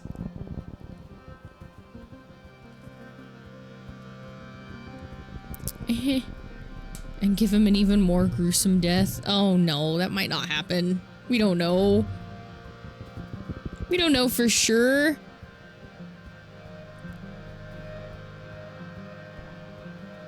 We can't prove anything, right? Nothing. Nothing can be proven. It's all just crystals here. Which is fine, but I do kind of wish I had logs. You know, just a few. But I guess no logs for me, because I looked through everything. Go home. Yep, go home. So that's how many deaths now? Well, okay, I went back in time. So he's still alive. A pack of he's where? Oh. +3 perception, plus engineering. My engineering's almost maxed out.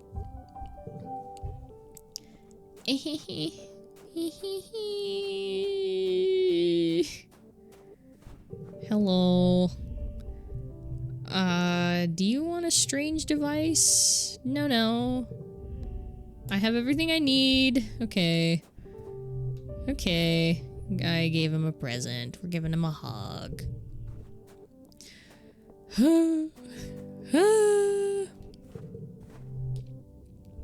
This is fine. I'd go, oh my gosh. Is he that bad? Is he? I didn't think so, but okay, I guess. I could max out my reasoning. Sure. Nah, okay, he's just fun to shit on. Got it, okay. 9, 6, 5, 5, 3. How about a 4? That's 36. 8? Yeah, I don't get it exactly.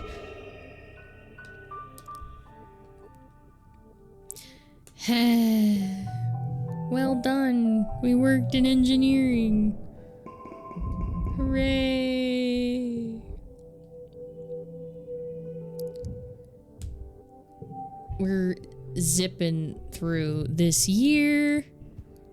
I'm kind of getting nervous about it, like just a little bit. Because I feel like I'm gonna fuck up something. Do you want a strange device? Neat. I don't know what I'll do with it, but I love it. Thanks. Hey, man. Oh. Nomi is in your usual spot, surrounded by their steadily growing collection of body pillows and stuffed animals. Good for them. They're curled up with their arms around a giant plushy creature, and they seem to be scrolling listlessly through movies available in the colony's archive. Find anything good? Not since I finished all of Maid Stalker Ares. I can't believe it ended on a cliffhanger. I didn't know the stratosphere had left Earth before the series finished airing. You have every episode at last, except for the two-parter season finale. Now I'll never know how it ends. It's just not fair that we'll never have any new shows to watch. This isn't about the show, isn't it? Yeah, I guess that's kind of true. It just reminds me that, you know, that, everything ends and sometimes it's a lot sooner than you expected. When I got here, I remember looking at your huge media library and thinking, wow, galactic, I'm never gonna run out of things to watch. It felt like the whole world was still ahead of me and ready to be discovered. A new planet, a new people, a new life. Nomi digs her fingers, their fingers into their plushie. Now it feels like everything's just on fire all the time, and everyone's always on my case about how I need to grow up. What's so bad about being innocent? Why does everyone have to be so grim all the time? They wipe their eyes again angrily, and I don't get any more episodes of this stupid show I like. It's not fair. It's hard. Yeah. Aw. Look at how these characters die. Alright, but I'll call it a night. Alright, I will get rest after this game ends, I promise. And also, actually... Oh... You can actually look it up there, because it'll mention it in the spoilers. Thank you, Spook, for the... God.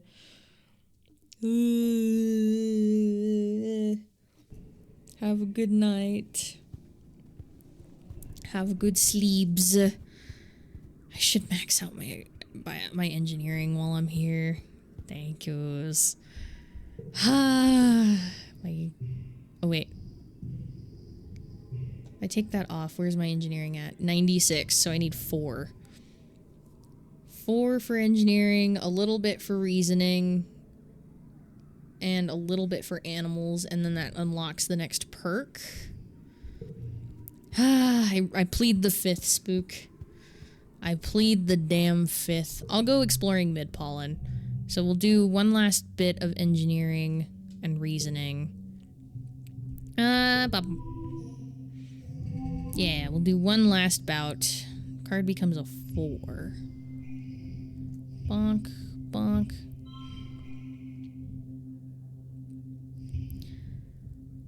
4, 4, 5. There we go. 37. Let's go.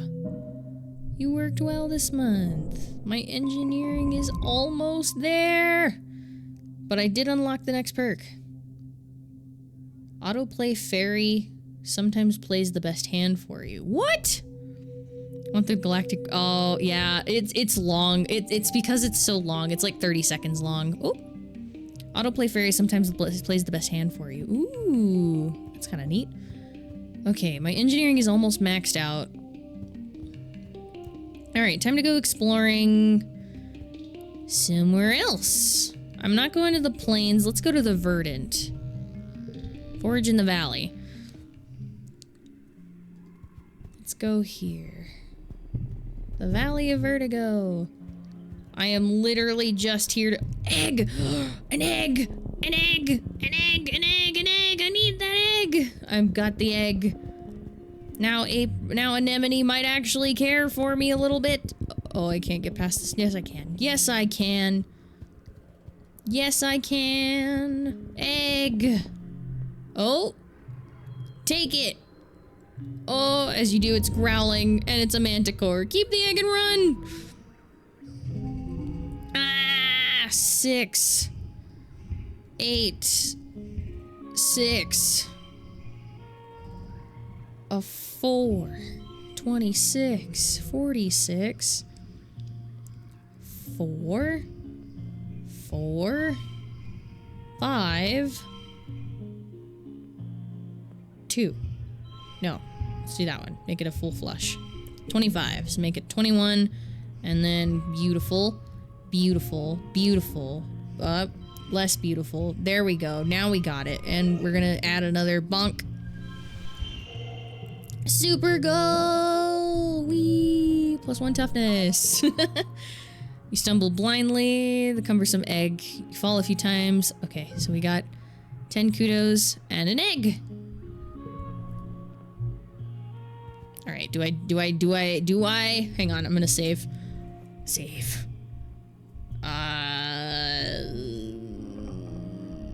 New save.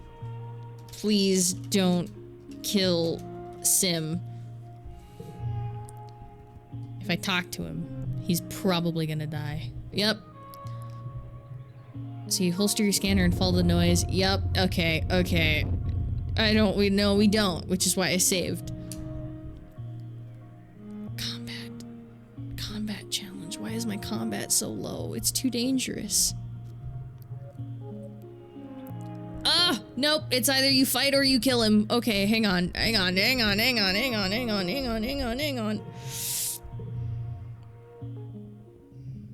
This is why I saved. Okay. Manticore. So we gotta fight him. We gotta save him. We gotta save him. Oh my god, 99. +6. That's 24. Okay. 8. 5.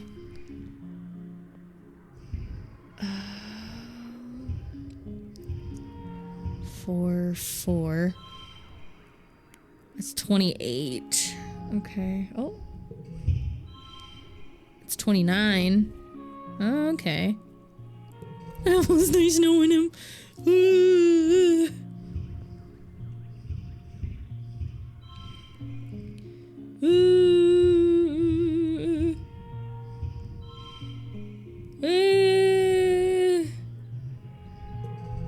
I've got so many of these. It's fine. It's fine.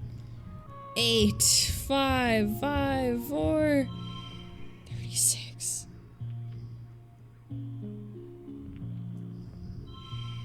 36.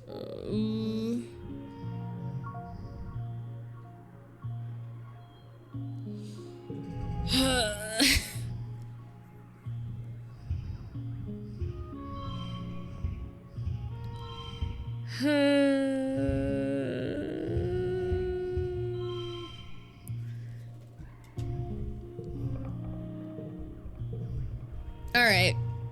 Sim, we can't talk to him anymore.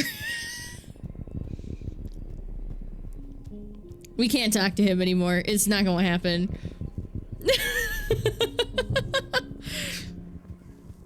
Nope. I'm sorry, Sim.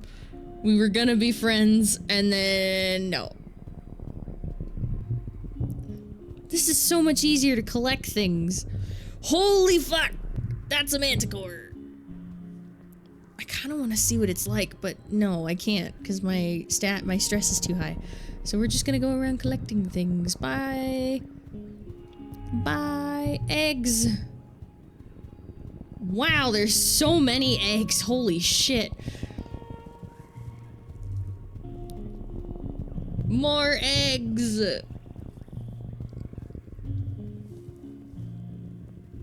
There are so many. Holy shit, man. Holy shit. Why are there so many? Okay.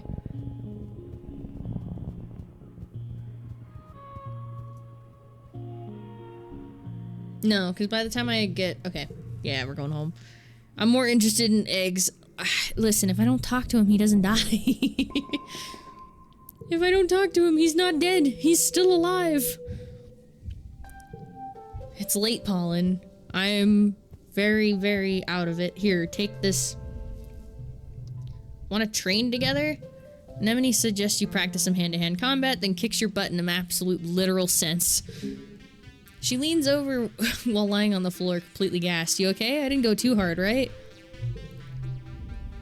Here, I got an egg for you. Do you want an egg? You're a hero. So your plan is ignore- Yes. 1000% that is what it is. Unless you're real- Wow. Here, take this fucking egg. Dislikes. But Anemone likes the taste of things. Stars only knows why. I guess I'll give it to her. What do you like? Everything I've given you, you hate. Yeah. Go fuck yourself, man. Man. You know, I haven't found any logs either, and I'm sad about it. How's the research? Why does it sound like Pete? I don't know. He's worse, though. Vase is worse. But I confess, I've actually hit something of a block. I'm sure the answer's right in front of me, but I can't grasp it. Oh, you are formidable. I've been coming at it wrong the entire time. Thank you for being someone on this stupid rock I can trust to know what they're doing. My engineering is almost maxed out. I should rest this month and then max that out. Time for a break? I got nothing for you, man. Well, you don't want anything anyways. Never really fit in anywhere. Oh. Do you want a crystal? She does! They do! They do! Ah, slip of the tongue. I'm sorry. It's all good over here in Rexland, baby! Oh my god. Hmm? You're walking through the courtyard when you're looking for Rex when something moves quickly out of the corner of vision. Duck! You skillfully dodge the frisbee that's been heading straight for your head. The disc clatters harmlessly to the ground a few meters from you. Rex jogs over and picks up the frisbee. Hey, Solana, he hails you. Sorry about that, I'm playing catch with Nougat, and well, she's got a hell of an arm on her. I guess she used to be big into sports ball. Good thing I'm so high energy, right? When I'm not working with the construction crew, I've been helping take care of the kids. Nougat says she misses the creche. You know that Heliopause doesn't have one? Instead of all playing together all the time, they stayed in our discrete family units when we were kids. I'm an only child, so I would have loved your creche. Such a golden retriever. Hey! Oh look, she grew up fast! You hear Nougat yelling, through the frisbee! She runs up to Rex. Stop talking to your girlfriend! Girlfriend? What I do with Solana is none of your business, Squirt. But we're dating. That's been new. We been new, bitch. We been new. Your turn to run. Go on and get it. Okay. Man, kids, am I right? They're great. They're great, though. I'm glad there's so many of them here. There's always someone to play with. How about you? Do you want some kids someday? Oh. I'll make a better aunt. Hell yeah, kids need a lot of love. How about you? Oh yeah, obviously. Oh. I should have gone for Dees. I should have gone for Dees. I want like 1 billion kids. Every kid. Listen, you don't gotta birth them. Every kid in the colony. Oh my god. Every kid in the colony could be my kid. Absolutely. I don't even have to be their dad, you know? Who cares about genetics or whatever? He looks over to Nougat, who's waving their arms, agitatedly waiting for Rex to throw the frisbee. Rex does, boy, does it go far. Nougat takes off running again as it soars over her head. I just want there to be kids everywhere. Lots of kids around means that the community is healthy, everyone's at peace, and people are optimistic about the future. Plus, kids are great. I love making silly faces at babies, crawling around on all fours with toddlers, wrestling with bigger kids and helping them with school and stuff. It's fun. On the Helio, we were kind of expected to stop playing so much when we started the education program. Any playing we did, it was supposed to be like sports and endurance and real future soldier kind of shit. Sometimes I wish I could go and do over on it. Like, if I could go back before anyone cared about their big guns and their big dicks. He makes a wanking motion. Kids don't care about that kind of stuff. They're just innocent, pure heart, you know? They don't have all these, he gestures proudly to his head, thoughts, I guess? At this moment, the frisbee reasserts itself as an equal participant in the conversation. Rex's attention goes to it immediately, his ears perking up as he leaps up and catches it before it can menace you again. That was close. I'm gonna go back to playing with Nougat before she hurts someone. Oh boy. Oh my god, oh my god, oh my god. Do I have anything you want? Nope. I got nothing. I'm so sorry. Do you want that? Yes. You do. Alright, time to go relax in the pen, I think. Where's Cal? Oh! There was a fucking egg in the fucking... That wasn't there last month. It couldn't have been. There's no way. Hello, Cal. Did I give you something? I did. There's no way. Absolutely not. Okay. Time to go rest? No. Made a funny? What? Engineering. Creativity. I get kudos from that. Yeah, I just need to do one. So, bunk. For example, there's a vacuum bot. Oh, it's Rosie. Yeah. Tell me about that. We can make it a gardening bot? Robo power. Nomi's right. Maybe it doesn't want to be a vacuum bot anymore. You help Nami fit it with a water tank instead of a vacuum bag and get Congruence to swap its software for the gardening module. Now it'll be able to do basic chores around the greenhouse. Bunk. There's a happy ending. It's nice that even a bot can try a few things before figuring out what to do when it grows up. Oh no, it's locked. 4. There we go. There we go. My engineering's maxed out, and so is my stress. Let's go. New perk. Equip an additional gear. Oh. Persuasion. Plus 30 bravery. And ×2 bonus to straights. So my bravery is maxed out. I need some... Oh wait, plus 10 to combat. And then there we go. Yeah, so plus 10 to combat. Maybe that'll help me if I ever see Sim. And I can try again. Maybe? I don't know. It's worth a shot. I kind of want to save him. You know? Okay, we'll go nearby. Yeah, I don't know if I've cleared out note nearby. I don't think so. Nope, he's right there.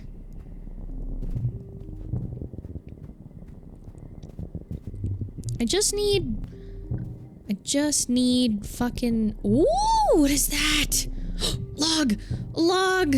A log! A log! A log! I got a log. I got a log, bitches! I got a log! Sorry. I'll stop, I swear. Another one! Another one! Oh, I can't go that way. Okay. Another log, another one. And then there's this thing. What is this? Wait, why is my stress back up? I didn't rest. I didn't rest. Wait, leave. Fuck. I didn't rest, did I? Nope. Did I not rest? No, I didn't. Okay, okay. I'm losing it. I'm losing it. I'm halfway. Governor Lum enters the colony square to his customary bombastic fanfare. Brass band, red carpet, banners with the Heliopause logo snapping in the hot dust breeze. It's disgusting. The governor gets his usual tithe of applause from die-hard soldiers, but it's obvious how tired and fearful everyone has become in service to this war. You catch Mars's attention as she rolls her eyes makes a gagging motion. Cal looks sudden and sullen and withdrawn, refusing along with the rest of Geoponics to give Lum any applause. The governor raises his hands in silence. For silence, though it's largely unnecessary. Pioneers of Vertumna, he begins. We stand here today not shivering and quaking in fear, but with our hands around the neck, he makes a ringing of gesture, of the planet herself. Before he can continue, Mars leaps up from her seat and runs to the front of the stage. A ripple of fear goes through the crowd. You all remembered what happened to Utopia last year. It doesn't have to be like this, she cries, speaking to the crowd. We don't have to listen to him. He's just a bully with a gun, like the ones we left behind on Earth. She turns to the council. Why are you just sitting there? Come on, why aren't you going to do anything? The council look at each other. Rhett seems unmoved, and Utopia shrinks into herself, holding her hand to her chest. Auntie Anne looks concerned, but fearful of Lum. Instance is grim, and Seek's just waiting to see what happens. Only your dad looks enthusiastic, but he's no politician. He keeps quiet. Lum gestures sharply to his guards, and Mars is seized and taken out of sight. In the uncomfortable silence that follows, the governor strides to the front of the stage and looks down on the crowd. As I was saying, you can trust me to lead this colony and humanity into a new era, an era of peace and prosperity, where we no longer need to fear the creatures that come out in the night. This planet is rich, he cries. It is the Earth as we were promised, unscarred by the mistakes of our forefathers. Here will we become what humanity has always strived to become, caretakers of a new garden, children of a new Earth. Whoop. I missed. People cheer, spurred on by Lum's display of dominance. Lums looks upon the crowd with pride. Pioneers, we are so close. Soon this planet will be ours and our riches and wonders with it. But first, we need to adapt to the harsh realities of our current world.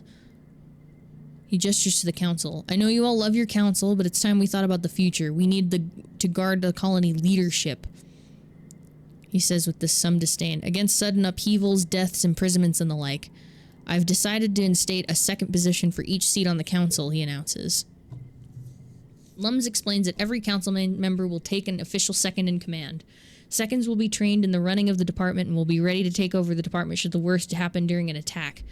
The council looks concerned. Is this how Lum begins to cycle out the colonial government with a veneer of legitimacy? Applicants must have spent a minimum amount of time in the department and will be judged by the council based off their relevant skills, though Lum will likely argue hard for his Helio appointees. You scribble your name for the ballot for...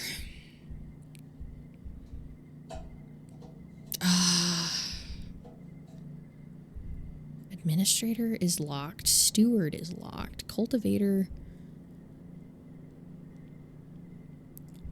I could work under my dad. Or I choose none. I'm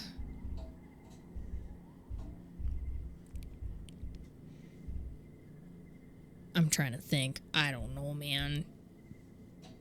Second cultivator, I guess? No, none. When the voting's concluded, Seek announced the names of the newly appointed seconds. You don't recognize the helio-appointed second administrator. It must be one of Lum's people. Vase is appointed to second security officer under Rhett. He gives a little speech essentially congratulating himself and promised to single-handedly win this war. Tangent stands proudly in her rightful place as chief engineer's side as her second. Cal is chosen to be second cultivator. He looks a little overwhelmed. Your dad must have put his name in. The steward of the heliopause joins Aunt Anne as her much-needed second steward. There are a lot of babies in the colony now, and someone has to help take care of them. A hero soldier you don't recognize is a helio soldier as Utopia's second, much to her dismay. After the politicking is over, the crowd adjourns to the feast tables and eventually the dance floor. The sun sets after a long day, the heat breaks, the party continues well into the night. After the festivities, it's straight back to work as usual.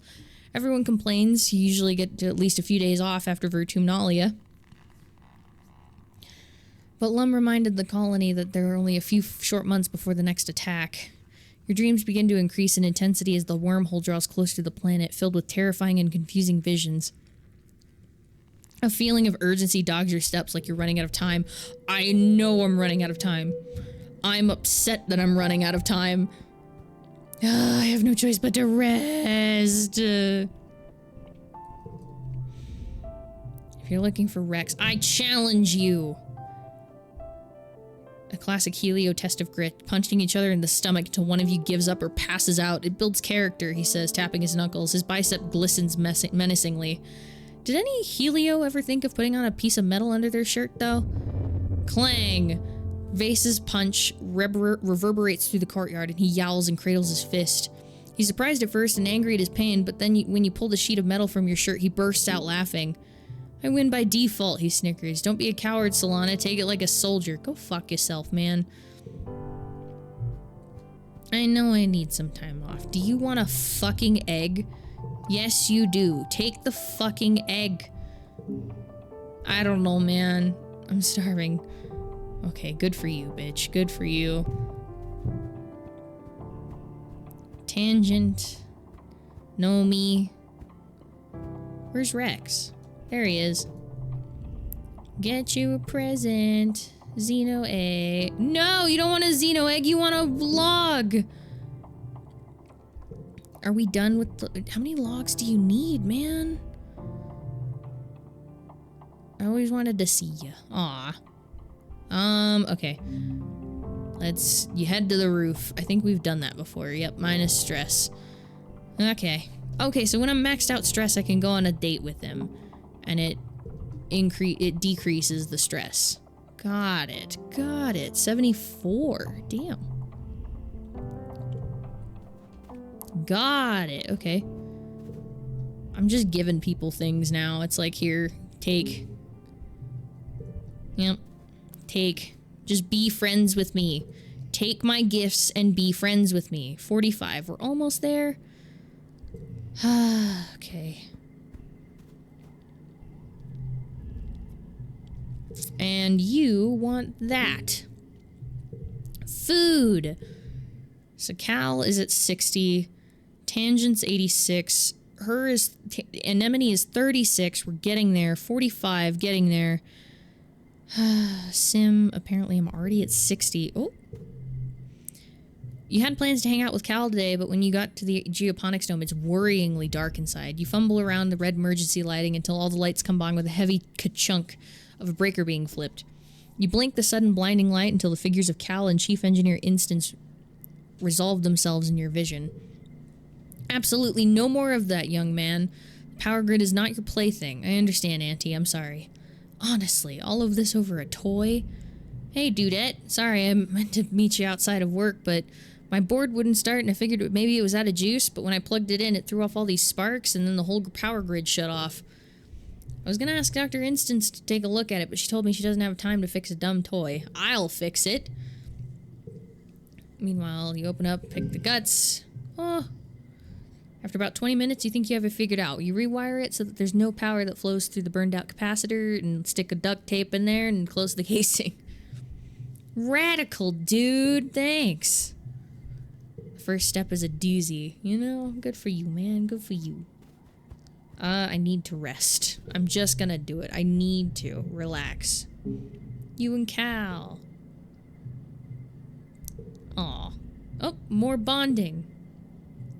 Oh, what's wrong? He flops over, or is it a trap? Time to find out.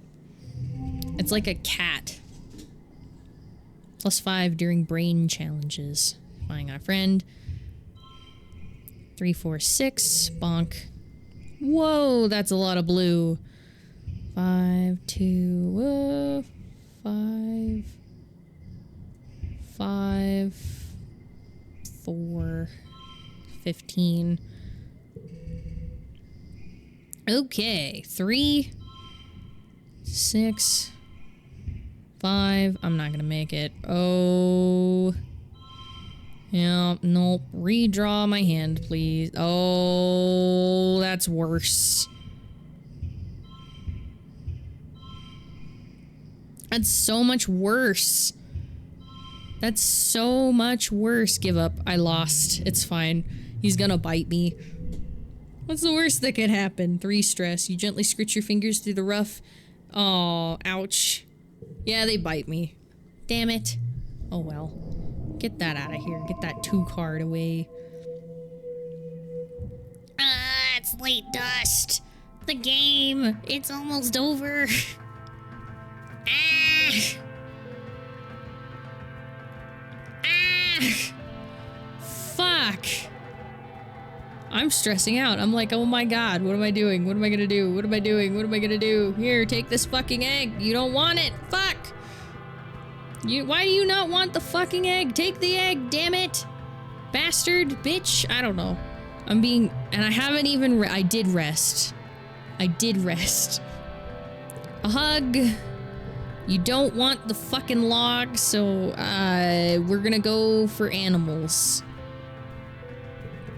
We're gonna max that stat out so that it's got whatever perk I'm gonna get, because that's the only perk I'm gonna get left. An unusual face greets you as you enter the barn. Tangent looks terribly out of place here, crisp white and clean among all the mud and excitement. She's clearly hesitant to take a step further in and winces when you wheel up to her with a wheelbarrow of muck designed for the compost heap. I've come to see what good work you've done. Really good work. It's too bad most of the Vertumnan animals are so violent. If only they could all be tamed like this. Wait for Tang to say what she came to say. I'm here on behalf of Chief Instance. We need access to these bristle slugs. What for? Better not be for any weird experiments. For your information, it is for experiments. Important ones, too. More important than whatever you're doing. We need living Vertumnan creatures to incubate a new anti-venom.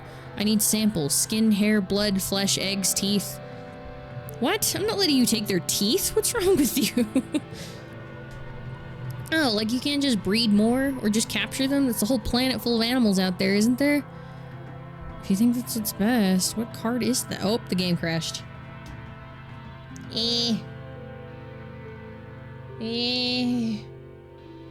Give it to me. Give me back the game. Oh, we got the spinny wheel of death. Fuck.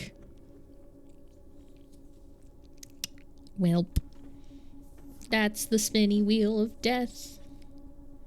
I'm just trying to complete the game. Oh, shit.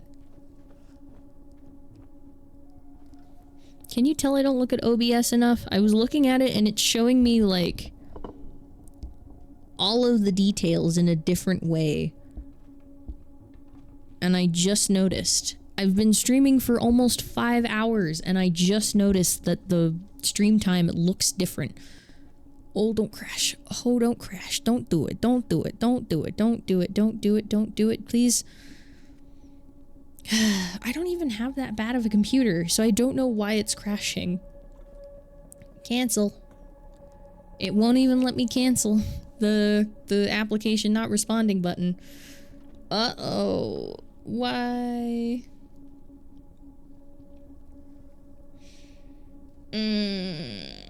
No, wait for the program to respond. No. Come back. Come back. Use the command if you can. The command?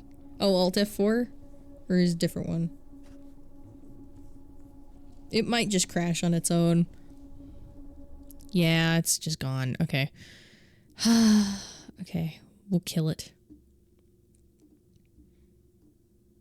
It's died. Oh. Oh, there we go. Okay. So it's thinking. It's fine. No, wait. Why were you download? That's why, you bastard! That's why the game crashed. Because Phasmophobia decided to update. What the hell? Don't you... No, stop. Remove. Terrible. Ugh. Is it... Yeah. Phasmophobia decided to update. I'm just trying to finish the game. Please. Oh my god. It killed Steam. Exit Steam. Okay, hang on. Task manager. Did it finally die? It did. Okay. That's I have it off too. That's the issue. I guess I didn't remove it from the queue because usually when I'm like prepping for stream, I set it up to just update because I'm not using it. And it was like, oh, well, you started it, so why don't you just finish the update? I had to like put a pillow up to the game's face to get it to go to sleep. It like had to be force quit all the way. All right, what was I doing? Animals, animals, animals. 'Cause animals. Tend the animals because my animal perk is almost up. Yeah, the game has autosave on certain points, but you can save at specific points too. So it works out. Take their teeth. What's wrong with you? Hi, Candy. How goes? Hello. I can't spell. There we go. I can spell again. Meow, meow, meow, meow. Meow, meow. Happy birthday! Hi, my love. You're at work? Isn't it like midnight? Oh You're my muted. god. You're at work? I'm so sorry. It's so late. I hope you at least got a good amount of sleep. Hi, Mossy. Welcome on in. Thank you. She loved it. Oh, I'm so sorry. That's a long shift. I'm so sorry. Oh my goodness. Anyway, I'll have to ask my dad, or no, you can't have them. I'm sorry. That's not up to you. Okay. Okay, that whole thing gave me the creeps. I mean, it's kind of weird. Why do they need to test stuff on bristlebugs if it's going to be used on humans? Oh, I don't know. Tending the animals.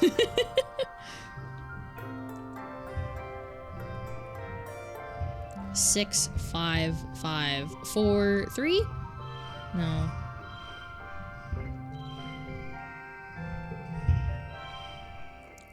The best. What? Oh! Oh, thank you. Thank you so much for the sub. Oh my goodness. It is very much appreciated. Why is that a... Alright, I don't want to give away the log. Wait, and why is that one there? Hang on. Why did it do this? 31. 32. 34. I used a lot of eggs. Thank you for the sub, Candy. Is that Pete? Yeah, that's Pete. Yeah, a lot of the characters' faces are on the cards. No, you, Candy. I do appreciate it.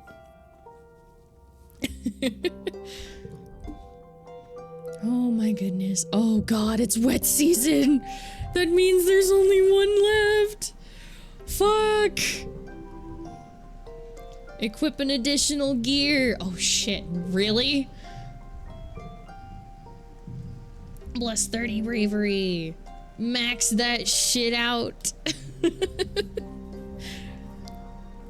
Sheesh. Okay.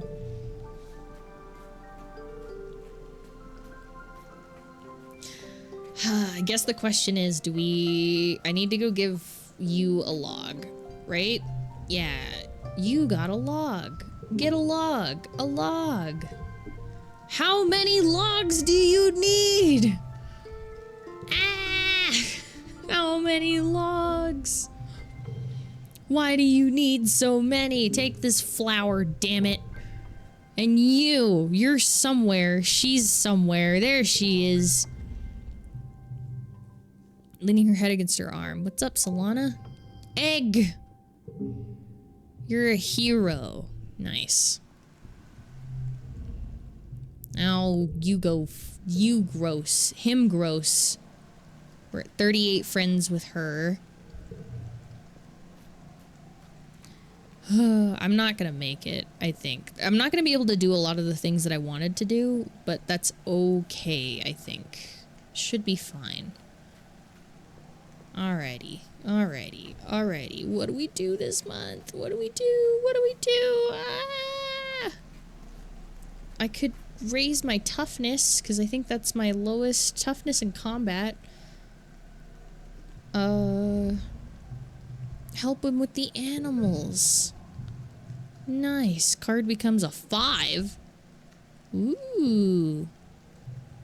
They're either saying kill all humans or linguini sports ball. I just can't be sure. Yeah, man. Can you even save him? Save who? Save anyone? Oh, Sim? I think I should be able to.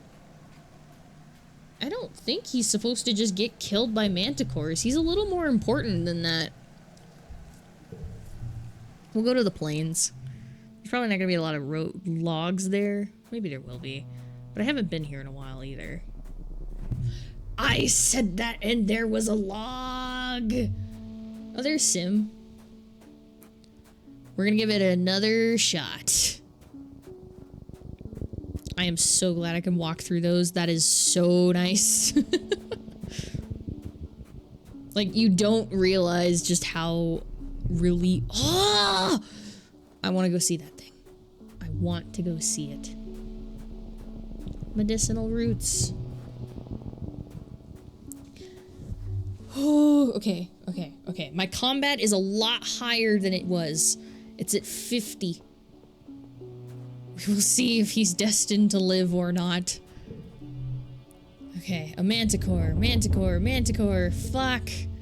We save him. Oh, it's a locked slot.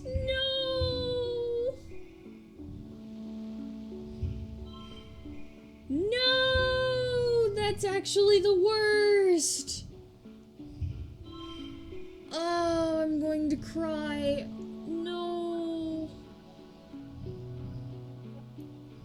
Fuck.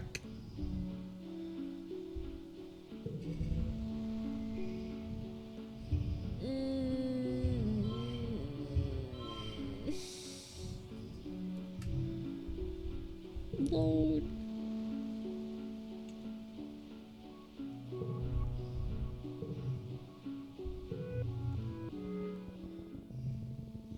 Well, how's that weather? You damn right, how's that weather? Ugh, man. Well, man's dead. Apparently. We're gonna keep him alive by not talking to him, though. It's fine. It's totally fine. Nothing's wrong. Everything's great. Well, shit. I'm just gonna collect my logs and move on. He's in the infinite void. It's fine. Crystal. I want to see what this is! You're surveying some weird algae bloom when it starts to get dark. You pack up for the day and begin to head back to base when you see a cloud of dorbs moths fluttering overhead. Them, the same villains that keep eating your crops. You decide to follow them. You creep silently after the Dorpsmoths. They don't seem afraid of you or anything at all. The Dorpsmoth eventually converge on a clearing where hundreds of them rest against stalks of giant fungal trees. The sound of their wings rubbing against each other is like music. The entire clearing glimmers with dust. It's so pretty. You stand there and watch for a few minutes. He's so big! He's a baby! Suddenly, the piece of the clearing is... I read that twice. By squeaking in a chaos of flapping wings, the Dorpsmoth all explode from their perches, sending clouds of choking dust into the air. Through the dust, you can see a Dorpsmoth locked in a vicious battle with a small creature. It's all over so quickly. You watch the creature cling to the Dorpsmoth's back as it flails around until it climbs up and ribs the Dorpsmoth's throat with its tiny, vicious teeth. More squeaking fills the clearing. From the trees descend an entire family of the things, and they set upon the corpse of the Dorpsmoth like it's a kingly buffet. They hop around and hiss at each other, popping up like popcorn. The sound is incredible, like screeching of a chair across the floor. The rest of the Dorpsmoths have completely vanished. The cries of the tiny hunters must have scared them off. That's pretty cool. You whip open your holopalm to record their squeaking and chittering as they devour their meal. If you play this, it's bound to scare the Dorpsmoths away from your fields, too. You don't think it would have believed if you hadn't seen it with your own eyes. The little things, you decide to call them bounce weasels, are like a 1/5 the size of a Dorpsmoth, and they're even more cute than the moths. You're pretty much involved in recording the bounce weasels that you don't notice another family of them moving to position over your head until it's too late.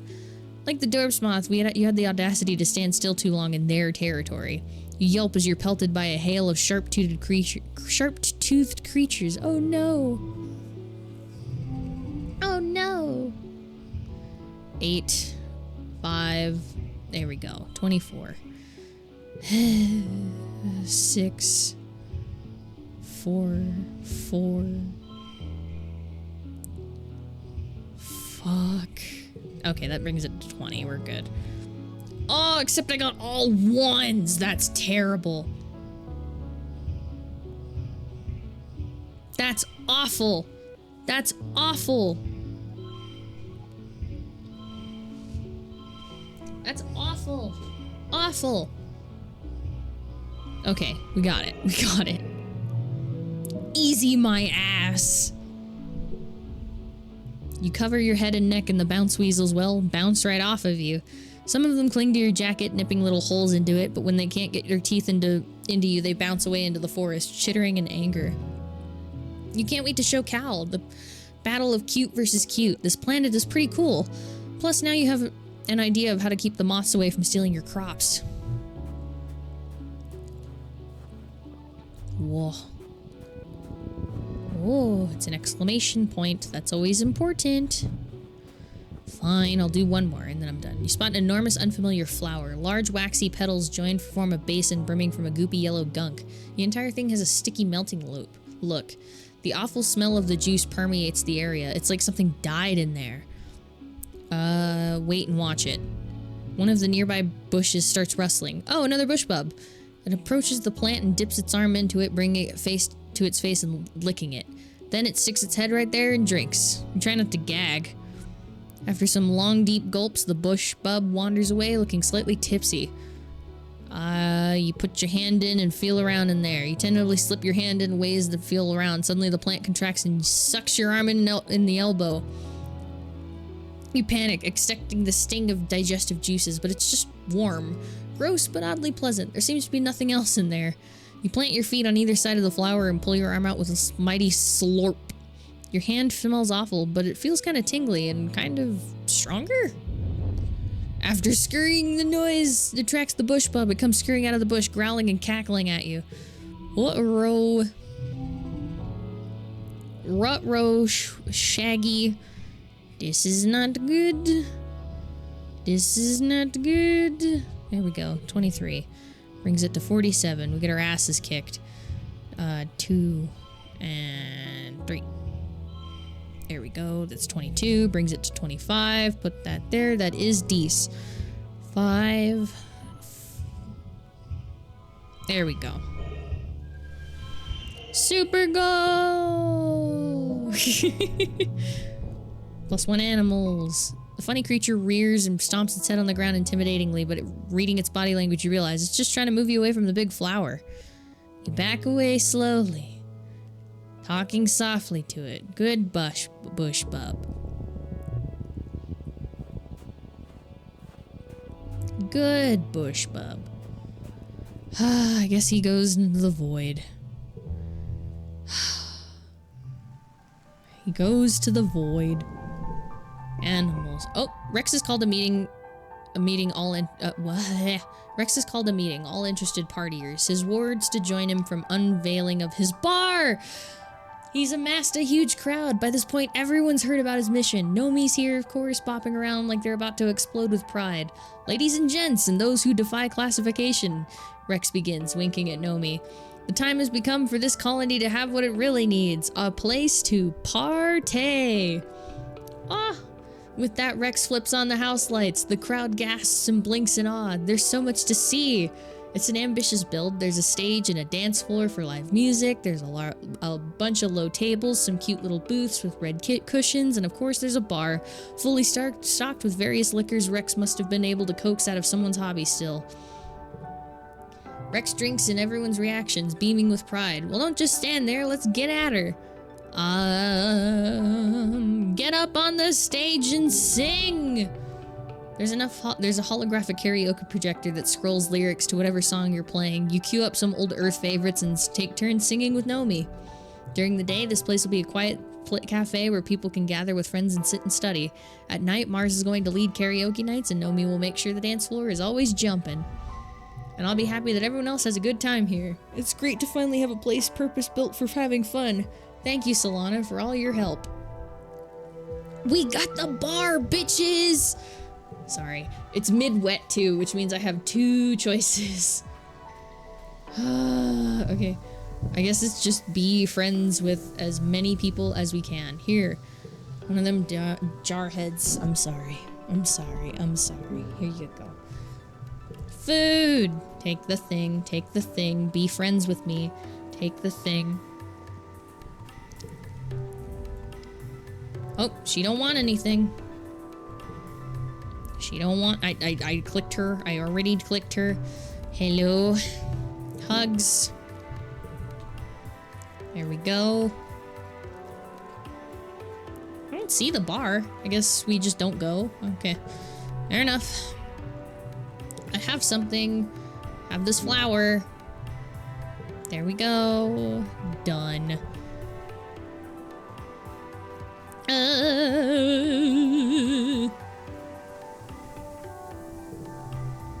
Anemone stares at the wall, stone-faced. She barely acknowledges you. Okay. If you're looking for Rex, I don't give a shit. Here, have this fucking thing. You probably hate it. Oh, he does. Who told you it was my birthday? What? Your birthday is early wet? Or no, mid-wet. Mid-wet. Dating Anemone. Likes strange devices. He's 23! Which means she's 18, isn't she? No, she's 19. Oh, yeah, that's right. Everyone's 19. Dees is supposed to be 18. Mars is 20. Damn. Cal, 21. Holy shit, so we're the young one. Rex is also 20. Nomi is 18, officially. Vase, I've already looked at you. Sim, we don't know. And everyone else is just an adult. So it doesn't matter. Killed during an attack when you're 14. So many people died when I was 14. Jeez. Okay, I don't know. Toughness, I guess? I don't want to do toughness. We'll do administrative shit. We'll work on organization. Assist the governor. There we go. Being Lum's assistant, I don't care. Whenever he's questioned on something, he unleashes such a torrent of bravado. Oh, barely veiled threats that it's impossible to make your own point, and then he just pushes to what he wanted to do anyway. It's infuriating. Given that the colony's governance was based on the idea of communication and empathy, no one seems to know how to contain him. As for the Helios, they seem to have their own ways to get around him. They're grateful he's gotten into politics, because that means your older and more experienced Security Chief Rhett makes all but the largest military decisions. In fact, you think some of them enjoy that he's such a moron, because they hope the colony fails. They think he's entertaining. Mars is responsible for producing his social media content, which he considers an important part of his brand. They mostly consist of powerful sounding but ultimately empty speeches about how great the colony is doing and how proud everyone should be, that they're really, really, truly great work and just fantastic, really. Usually while carrying a log of mushroot wood, so he looks super strong. You and Muzz are huddled in command, trying to avoid his attention, while Mars scrolls through Lum's selfie roll, trying to pick the best one. As a political strategy, it's not unheard of. Plenty of Earth dictators used it. I just can't tell if this is his official strategy or if it really is this vain. You can hear footsteps approaching and Mars groans. Lums claps his hand on her shoulder and smiles broadly. There you are. I was thinking on the next video. I think the colony is ready to see some footage from what a counterattack I led against the enemy aliens. Oh stars, you remember this. Lum plays the footage of the time he charged into battle and nearly got everyone killed with explosives. You cringe as you remember it wasn't your finest moment either. You can't believe this is the footage he wants to hold up as proof of his bravery and vision. This is great footage, Mars simpers. Just really great. It's actually perfect for Solana to practice working on her video editing skills. You shoot Mars a stinky look, but she just smiles. Lums agrees. With such great material, he practically did your job for you. How are you going to spin this propaganda piece? Try your best to make it look bad. Tell him how stupid this is. Convince him to try something else. We're going to make him look bad. We can make him look bad. We can make him look very bad. I'm gonna make him look horrid. We're gonna make him look awful. Get fucked, bastard. No.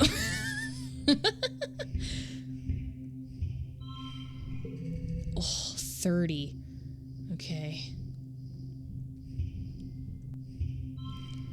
12, 2. Nice. Win.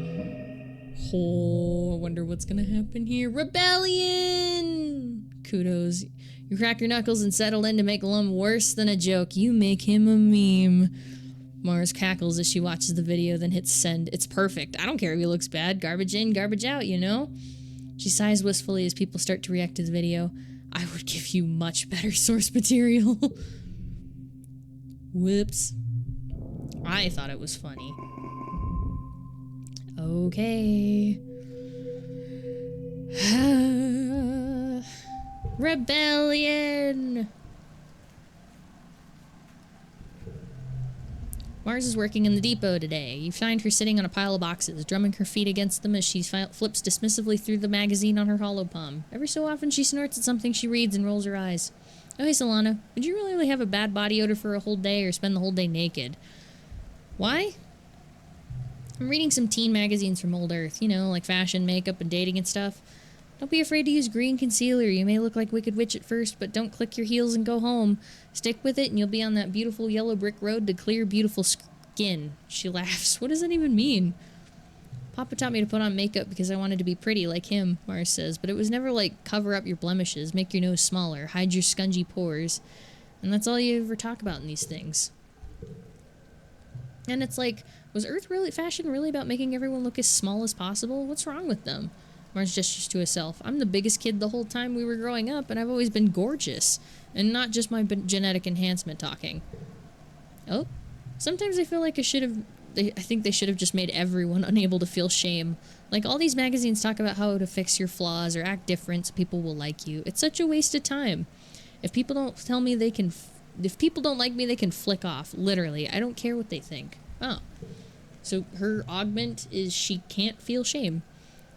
Dating advice in these things is pretty good, though. Like, my dad's taught me about reproduction and stuff, but they got so squicked out when I asked them how you actually get someone to have sex with you. Teenagers on Earth were apparently very worried about getting boys to like them. Like, look at this quiz. 10 ways to sell if he's super into you. Oh, let's see how into me you are, Solana. First question. Do you have any cute nicknames for me? No? That's fair. I don't have any for you. Do you get nervous around me? Sometimes. No, really? Well, I guess that's understandable. Last question. Do you go out of your way to see me? A little bit. I am happy whenever you come talk to me. Us sophisticated folks gotta stick together. This is so wimpy. What is wrong with Earth teens? If you want to know if someone likes you, just ask them. It's easy if you're not a coward. Okay, you know, we're just friends. See, it was easy. Yeah, man. I'm coming in for another hug. Too bad. Get hugged, bitch. Sorry. This is the last thing I can do, so it's like I don't know what to do. I guess I should just de-stress. I genuinely can't think of anything. Relax on the walls. Okay, you took the month off. Minus 100 stress. Get that one card out of there. It's glow. It's glow. It's glow. It's glow. It's glow. It's the last one, and I don't know what the fuck's gonna happen. Oh no. It's like a hum. Heck, the wormhole? Maybe from the plants, maybe from the wormhole. How do I check the wormhole? He's in his 50s now.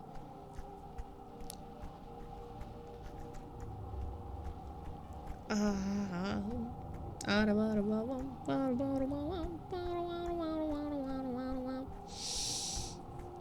don't know. I don't know. I don't know. What do I do? I'm actually like freaking out a little bit. Because it's like we're 19. It's gonna happen. Whatever, shit's gonna kick the fan. Shit's gonna kick the fan. I don't know. I guess I gotta go look in the depot, see if there's one last thing I can buy. But I doubt it. Visit the supply depot. All card values become wild. 30 in engineering, 10 reasoning, 20 persuasion, empathy, biology, free. Nope, they're all worthless. Bye. And then he waddled away. Waddle, waddle. What do we do? Rebellion. I don't know. I don't know. I don't know. I don't know. I don't know.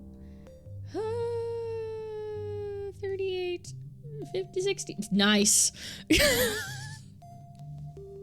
Nice.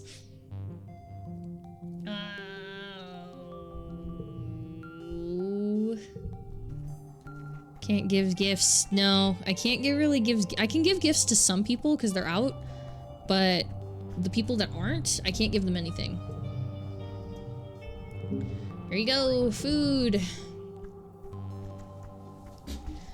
Yeah, like I can give Tangent, I can give to...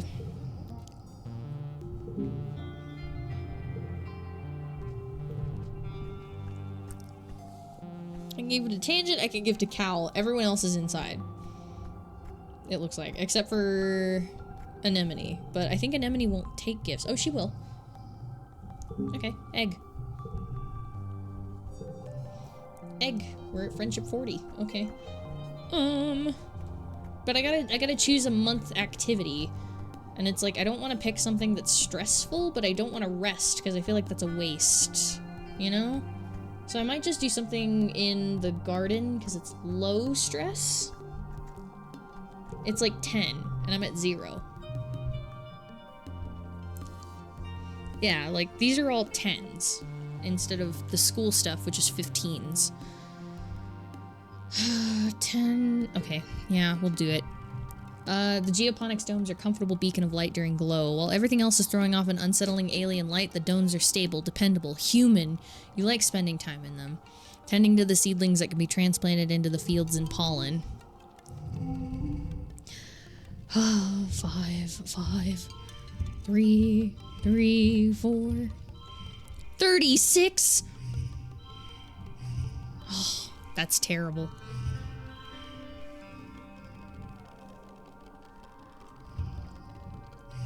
Okay. 30. What the hell? First collectible use is free. So if I can turn it to blue? I don't think I have anything to turn it to blue. No. 5. It's just a 5. It's 30. Yeah, no, it just made it worse. Doesn't matter. Doesn't matter. Add 2 to a card. There we go. 37. I should have just used a log. God, I'm stressing out. Okay. Knowing the attack is coming as it always comes in glow, there's nothing you can do to calm your nerves. There's only so long you can handle sheltering in your quarters. As the month draws longer, you find yourself almost compulsively walking the walls when you're not working, scanning the tree line for your first sign of trouble. You're there when you see them, dark on dark shapes coming out of the forest, perfectly silent. You watch with the lookouts as more and more figures amass in the forest's edge. Minutes pass as the horde pushes through the firebreak, numbering at least, must be in the thousands. More animals than you've ever seen in one place. The ground is choked with a teeming carpet of smaller creatures darting in and out among the legs of... No. Oh no. The forest bends as Faceless emerge from its depths, followed by two more. The mood in the walls is discouraged. One Faceless destroyed your colony. Two Faceless required an irresponsible number of explosives to take down. How are you supposed to handle three? Flee. You duck your head and rush towards safety. As you run, you notice the colony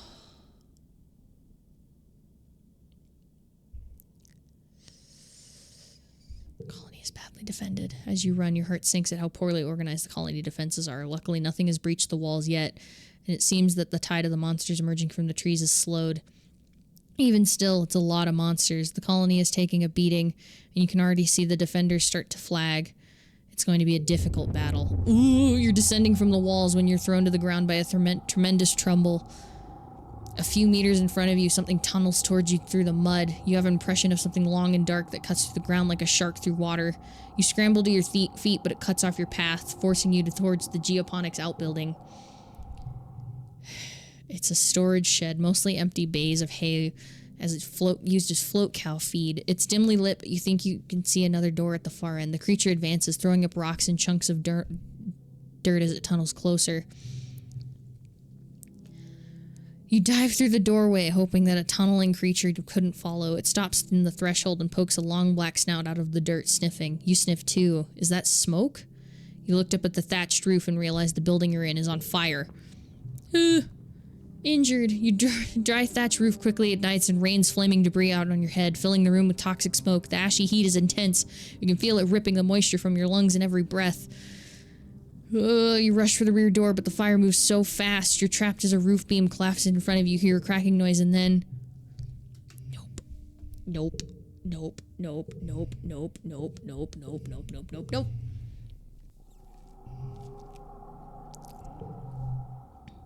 Nope. Nope.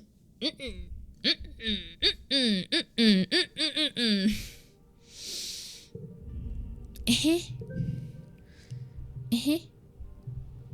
Just glad all the hard work. Okay, great. Great, great, great, great. Nope, we're not doing that. Sets neighbors to its value. Fuck you.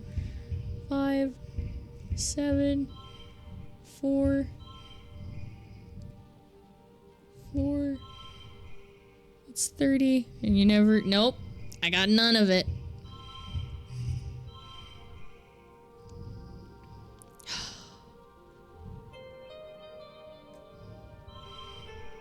That's... Wait, how did it... Oh.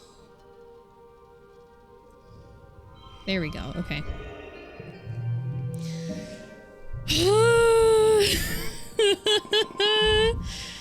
There, I got my toughness up a little bit. Oh no, oh no, oh no, oh no, oh no, oh no, oh no. How are you supposed to handle 3? We fight. Survival is your only goal. It's what humans, it's what all creatures do. The wave of the attackers rolls over the firebreak, crashing against the walls. Flying creatures scream overhead. The sound of plasma rifle fire fills the air. Yep, it didn't matter what I picked. As you run, your heart sinks at how poorly organized the colony's defenses are. Luckily, nothing's breached. It's a lot of monsters. Fuck. I guess we gotta fight it. Okay, fuck. 7, 4. 8.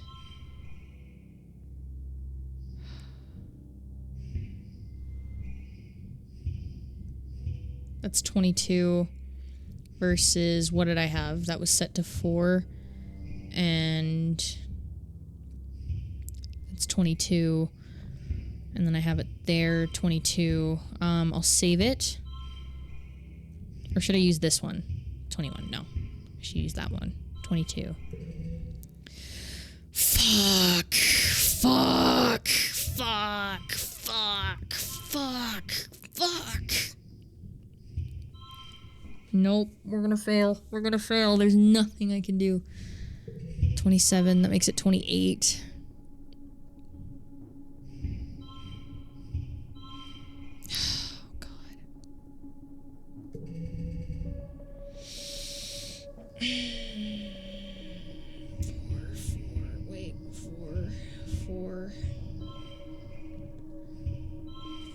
Plus 4. 5.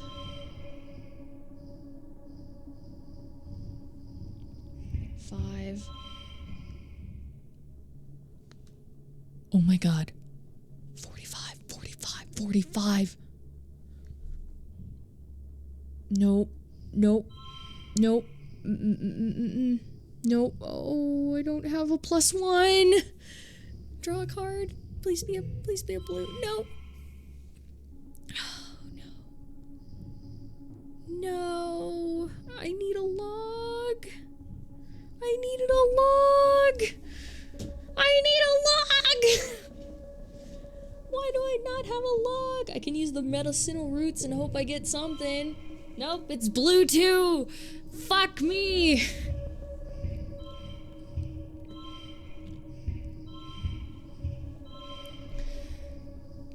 What if?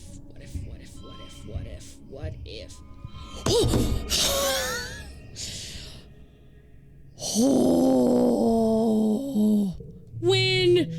Holy shit, man!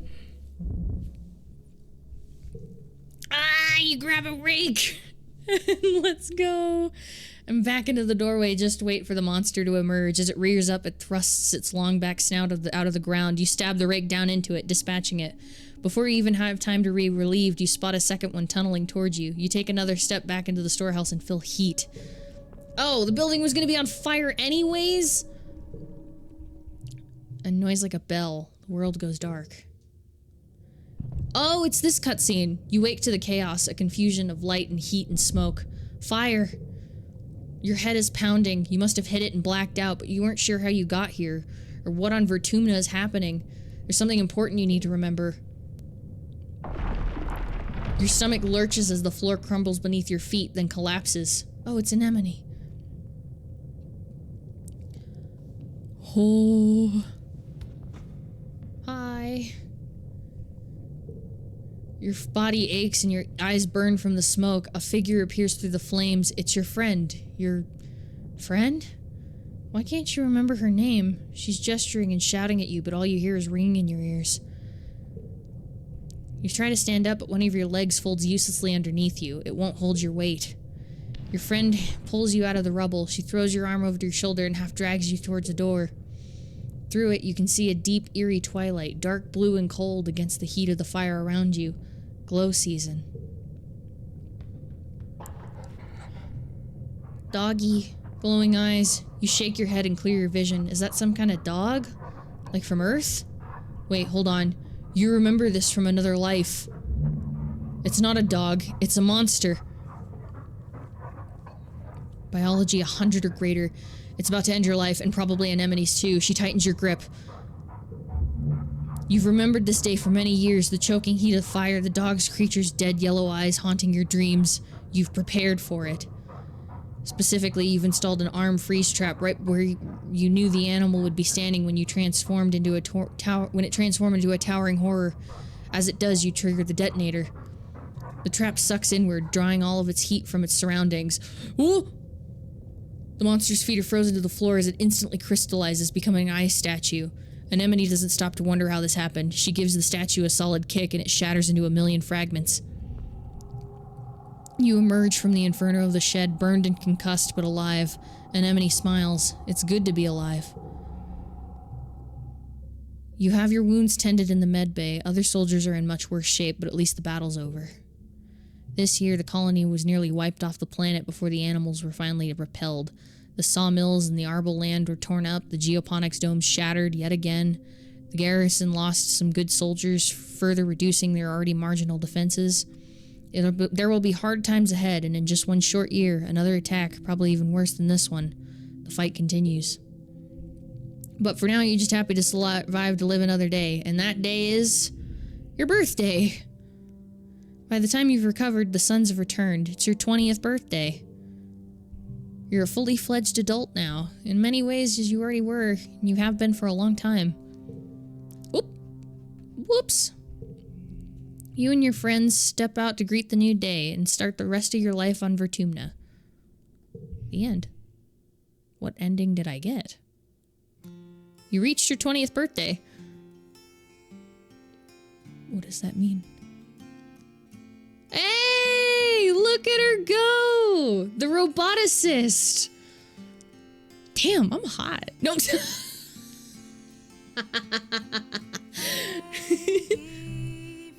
You've always loved machines. Huh? You've always loved machines and decided to dedicate your life to them. To make the colony high-tech, refusing to let things just break down as people expected they would. Why bring all this technology to a new planet if you weren't going to fight the hardest to preserve it? You start a microprocessor factory, we need rebellion. Ah, you tinker with the bot programming. You give all the vacubots, garden bots, and other modern bots self-determinism, even more than Congruence has. It causes all kinds of problems when they decide to change careers or take a day off, but you can't just let humanity create another class of unpeople to do their dirty work. You cause a bit of an uproar when the robot faction breaks off and tries to form their own colony, but it's soon resolved when they return to request tune-ups from their favorite human. You. He's holding our leg! Tangent becomes chief engineer when Instance retires to focus on her research. She isn't very communicative boss, but she keeps the engineering wing shipshape. You live your life of a tinkerer, never too far from your beloved bots. But what about... Your lover Rex grows from a good boy to a good man. He continues his work on the bar, turning it into the place he always dreamed, where people can come and unwind from a long day, enjoy some liberations, dance their butt offs, and maybe even find love. I don't know, man. I just work here. He gives a reputation of being a matchmaker. In a small colony, there aren't a lot of romantic options, but Rex has an eye for figuring out who would be a good match together. Giving Rex a kiss of luck becomes a tradition among those looking for love. And if some people find something a little more temporary than love with Rex, that's their business. Rex has a lot of love to spread around, and so do you. Together you embark on an adventure of dating other people, sometimes at the same time. Poly? Hell yeah, good for them. Open relationship. There's jealousy and hurt feelings sometimes, but your relationship only gets better and better with every heartfelt conversation. Not to mention every steamy shared affair. Rex builds you a custom house so you both have your own living quarters. It's all very salacious, and Rex enjoys being able to talk of the colony. You don't have any children together, even though Rex contributes to a few of his own. He keeps up good relationships with his co-parents and spends a lot of time with his children in the colony. There's no stigma against a single parenthood, as his children all grow up loving their great dad even if he doesn't live with them. And you've come to begrudgingly accept being called Auntie Solana in time. Rex always seems abundantly happy with his lot in life, like crashing on Vertumna was the best thing that ever happened to him. It's remarkable that the heliopause could have made someone like him, but you're glad it did. He slows down as time comes on, mellowing out and becoming more quiet in his self-confidence. He confides in you that his dog genes will probably mean that his life will be a little shorter than average humans, but he wouldn't trade any minute of it. The child support. He is the child support. You never see Deese again. Oh. Sometimes you think you do spot him, a dark shape flitting above the trees or a smudge in the skyline, like something flying on a glider. You miss him like an ache between your ribs, but whatever happened to him, you'll never know. Tangent! Chief Engineer Tangent has a nice ring to it. You always seemed like Tangent's life was laid out for her. Hard work, discovering amazing things, and eventually instance as chief engineer. However, after only 1 year on the council, Tangent surprises everyone by stepping down. At first, she's happy tinkering with her own research, passion projects that she'd had put aside when she was working on the lab under Instance. Things of little interest to the colony. Gradually, though, you notice that something's wrong.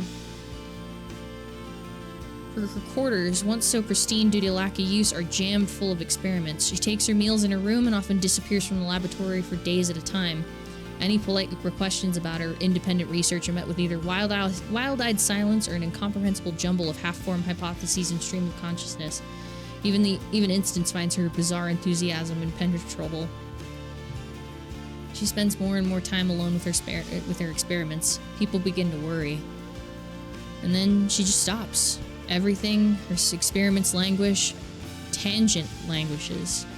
As her friend, you're allowed access to her inner sanctum, her quarters, now completely in disarray and reeking of rotten organics, where you find her still in bed more often than not. Sometimes she's sleeping, but more often she's just lies there, trapped in a nightmarish waking state by her hypercharged metabolism. You hold her hand and talk about nothing, slowly uncovering her obsession with Deese's fate. Grief manifests at strange times, often requiring years to fully process. Though Tangent chose to leave the lab, you help her realize that without that structure in her life, she's clearly struggling having to deal with a lifetime of grief all at once. She's burned out, plain and simple. With your help, she manages to recover, but she's haunted for the rest of her life by the unanswered question, what happened to Deese? Her love life remains fairly private, though she's not as frigid as she always claimed. You hear from colony gossips that she carries on a string of casual relationships, mostly with other scientists, mostly women. Good for her.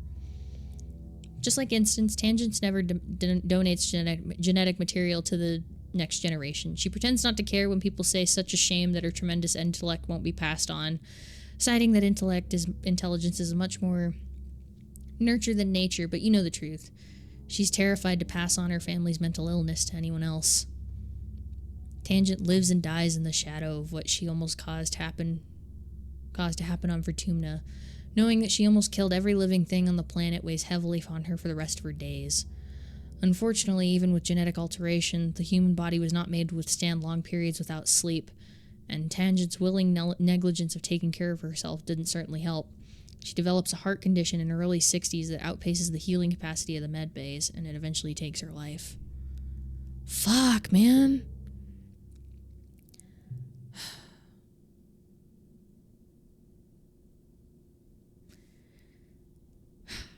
Man. Okay. Your dad never really recovers from your mom's death. He tries, but his smile just isn't the same. He continues to carry the weight of feeding the colony on his shoulders, ranching and farming and analyzing new native plants, trying to find better ways for humanity to thrive on Vertumna. The attacks on the colony destroy his progress every year, and the stress ages him prematurely. You watch your father grow older and weaker under the strain until one day a sudden heart attack claims him in the field. He worked very hard every day to see Vertumna flourish, but you have to go on without him. They'll always be with you in the ground you walk on, in the trees that give you shade, in the cycle of life that sustains you. Your hotbye is a good companion, but you're no replacement for its own species. When the herd of hotbye roam close enough to the colony, you release it back into the wild. And a few years later, you're greeted one morning by a whole litter of hotbye kittens outside your door, and Optimus Prime showing off her family. And in my later years, the days turn into months, eventually becoming years, then decades. Before you know it, you're old. Life is tough but rewarding. Vertumna continues to challenge you and your loved ones. The attacks continue every year, getting harder and harder to withstand. And not just that, but droughts, earthquakes, diseases, storms, pestilence, more. Some years you worry about the colony. The humanity will be wiped off the map for good, but humans are good at surviving. The adversity strengthens your resolve. You mourn your dead, celebrate your births, and keep adapting to whatever the planet throws at you. This is your home, for better or worse. You do what you can to make it a good one. Eventually, death comes to you, as it does to everyone.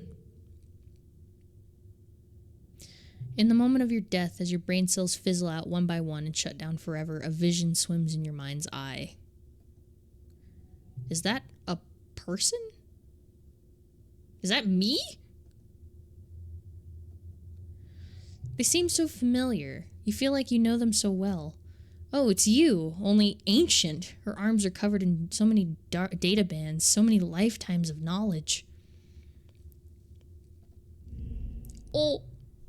The ancient you speaks without moving her mouth, not in words, but in something like pictures. Still, you understand. She smiles. You had a good life, don't you think? But there are so many possibilities, and this was only one of them. I could have done better.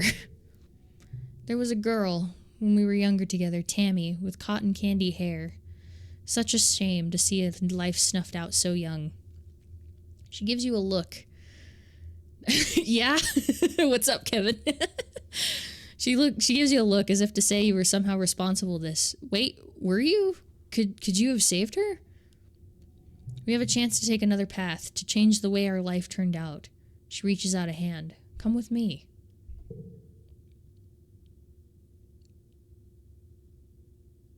Oh. Endings Gallery. The roboticist. She's hot, let's be real. Look at how many endings there are. There's so many. Backgrounds. We didn't visit some of them. We visited a lot of them, but not all of them. All the cards, there were a lot of missing ones. Chivos? Oh, achievements. Who or what? Endings, his little tomato illustrations. Anemone grossed out, faceless attack, music and stars, flu sacrifice, cards. Felt. Okay. Oh. Well. That's what I was going for.